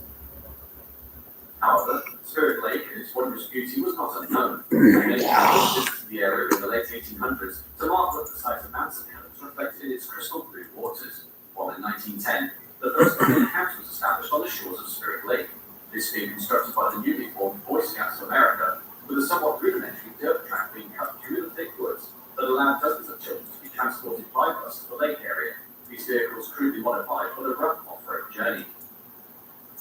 It was here that many kids from working-class backgrounds in Portland and Seattle, as well as further afield, got their first taste of true nature, and eventually 6 camps would be situated on the shores of Spirit Lake. The aforementioned Boy Scout camp, the Columbia Council, a Girl Scout camp, 2 YMCA camps, Longview YMCA Camp Bluewood, and Portland YMCA Camp, Harmony Falls Lodge, and another campsite for the general public. There are also a number of private residences and lodges, with the 2 most notable being the Spirit Lake Lodge and the Mount St. Helens Lodge, the last being owned by the notorious Harry Lard Truman, who first arrived at Spirit Lake in 1928. Truman, a native of Virginia, had lived in Washington State since 1902, and had previously seen action in World War I when the United States joined the conflict in 1917, during which time he survived the sinking of the Cunard liner SS Tuscania at the hands of German U-boat UB-77. After the war, Truman had become involved in bootlegging alcohol on behalf of the San Francisco crime syndicate during the Prohibition era, smuggling moonshine from Canada to California in a Cessna floatplane. But when relations turned sour between himself and his criminal employers, he fled back to his Washington home, setting up a gas station and automotive service center in Chehalis, until finally, following threats from the San Francisco mob, he abandoned his auto repair venture and trekked for 25 miles to Spirit Lake, setting up a small lodge on the shores adjacent to the lake's outlet into the North Fork Toutle River. The lake, as well as the mountain itself, was the property of the Northern Pacific Railroad Company, and thus Truman negotiated the lease of a 50-acre plot of land on the lakeshore in the shadow of Mount St. Helens, building 3 lodges during his time at Spirit Lake, the first being lost to a fire while he, his first wife, and a friend were having a party, and the second being destroyed due to weather. The Mount St. Helens Lodge would gradually expand from a single large building to 7 cabins that stretched down a small gravel path towards the lakeshore, with Truman's favourite passion pit being specially designed for visitors, despite its garish interior, and it was Truman's presence, together with his expansive circle length, that helped to create